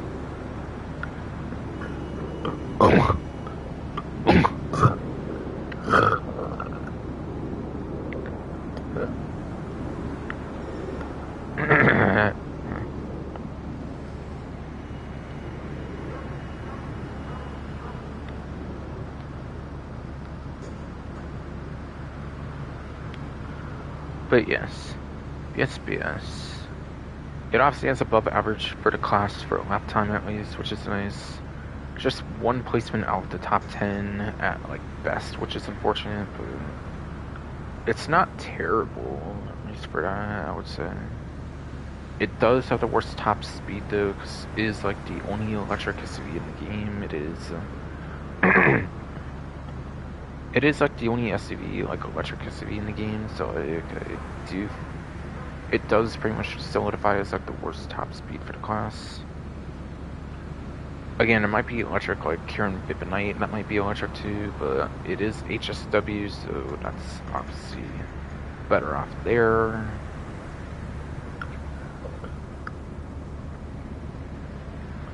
And then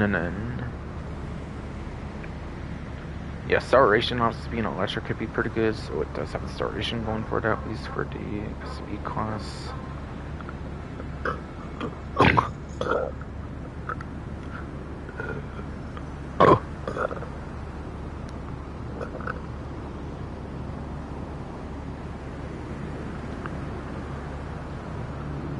For the SUVs class, it does obviously have acceleration, which does make it pretty niche in a certain sense, or give it an interesting use in a certain sense. And in a certain sense, it does have an interesting use at least. At least. So that's cool.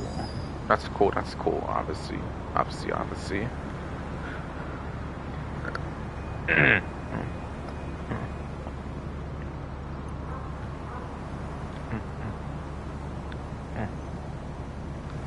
And then last but not least is going to be the festival bus. Last but not least is the festival bus. Yes, indeed. Now, as you can see here, I do have like all deliveries, so each delivery can be bought a single time. And that's because it is a Pegasus vehicle, and that's because each one can be owned at a time. So that is something, if you are huge on collecting the festival buses, it is a huge time to be buying.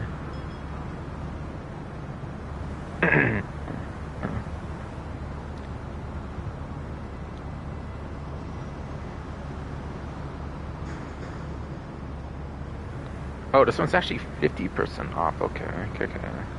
I was actually wrong.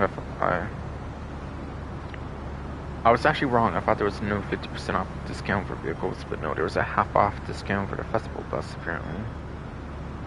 Which is huge because deliveries do get pretty expensive if you want to get them all. You literally have to pay the 1.3 million normally, like each and every single delivery, if I remember right. So half off of each festival bus is pretty huge if you want to collect them all. Which again, there's no storage limit on Pegasus, so you can actually collect all these deliveries no problem. So you can collect all deliveries for it no problem. No doubt.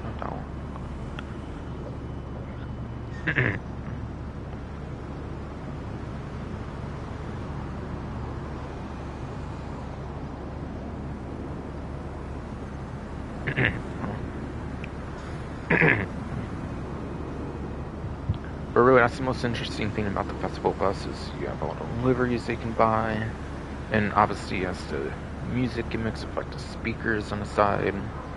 With those speakers on the side, it does have the music gimmick where it can play the music like out loud and stuff.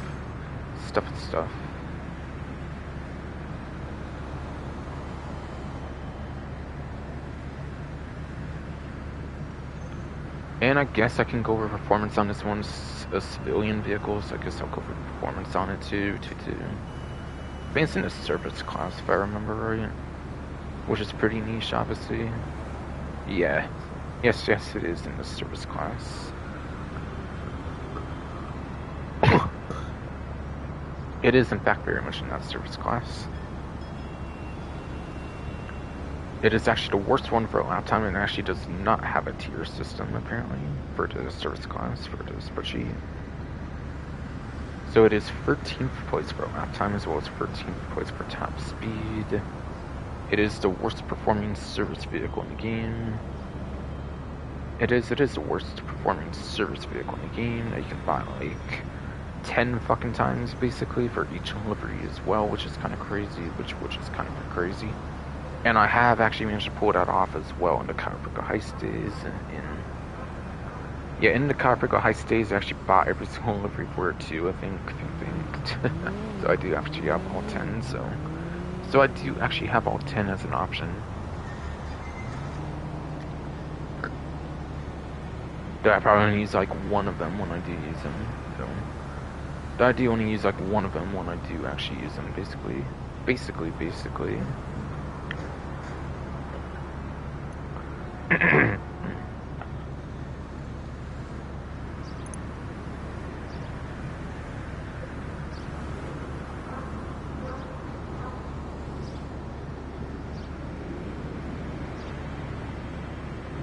And then yes. Nothing else seems to be on discount from there for vehicles. Only weapon discounts remain, which I'll talk about obviously, which I will obviously talk about at some point.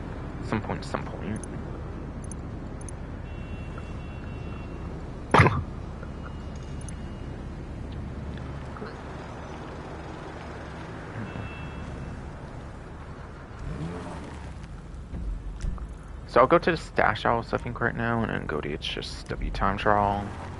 When I'm near the HSW time trial, if I don't find the gun van, I'll go over to the weapon wheel for the gun van contents and the 2 weapon discounts, or like up to 3 weapon discounts if you consider the Oh Strickler. If you do consider the Strickler, that would be up to 3, even in fact, And right, I'm going the wrong way. Right, I'm going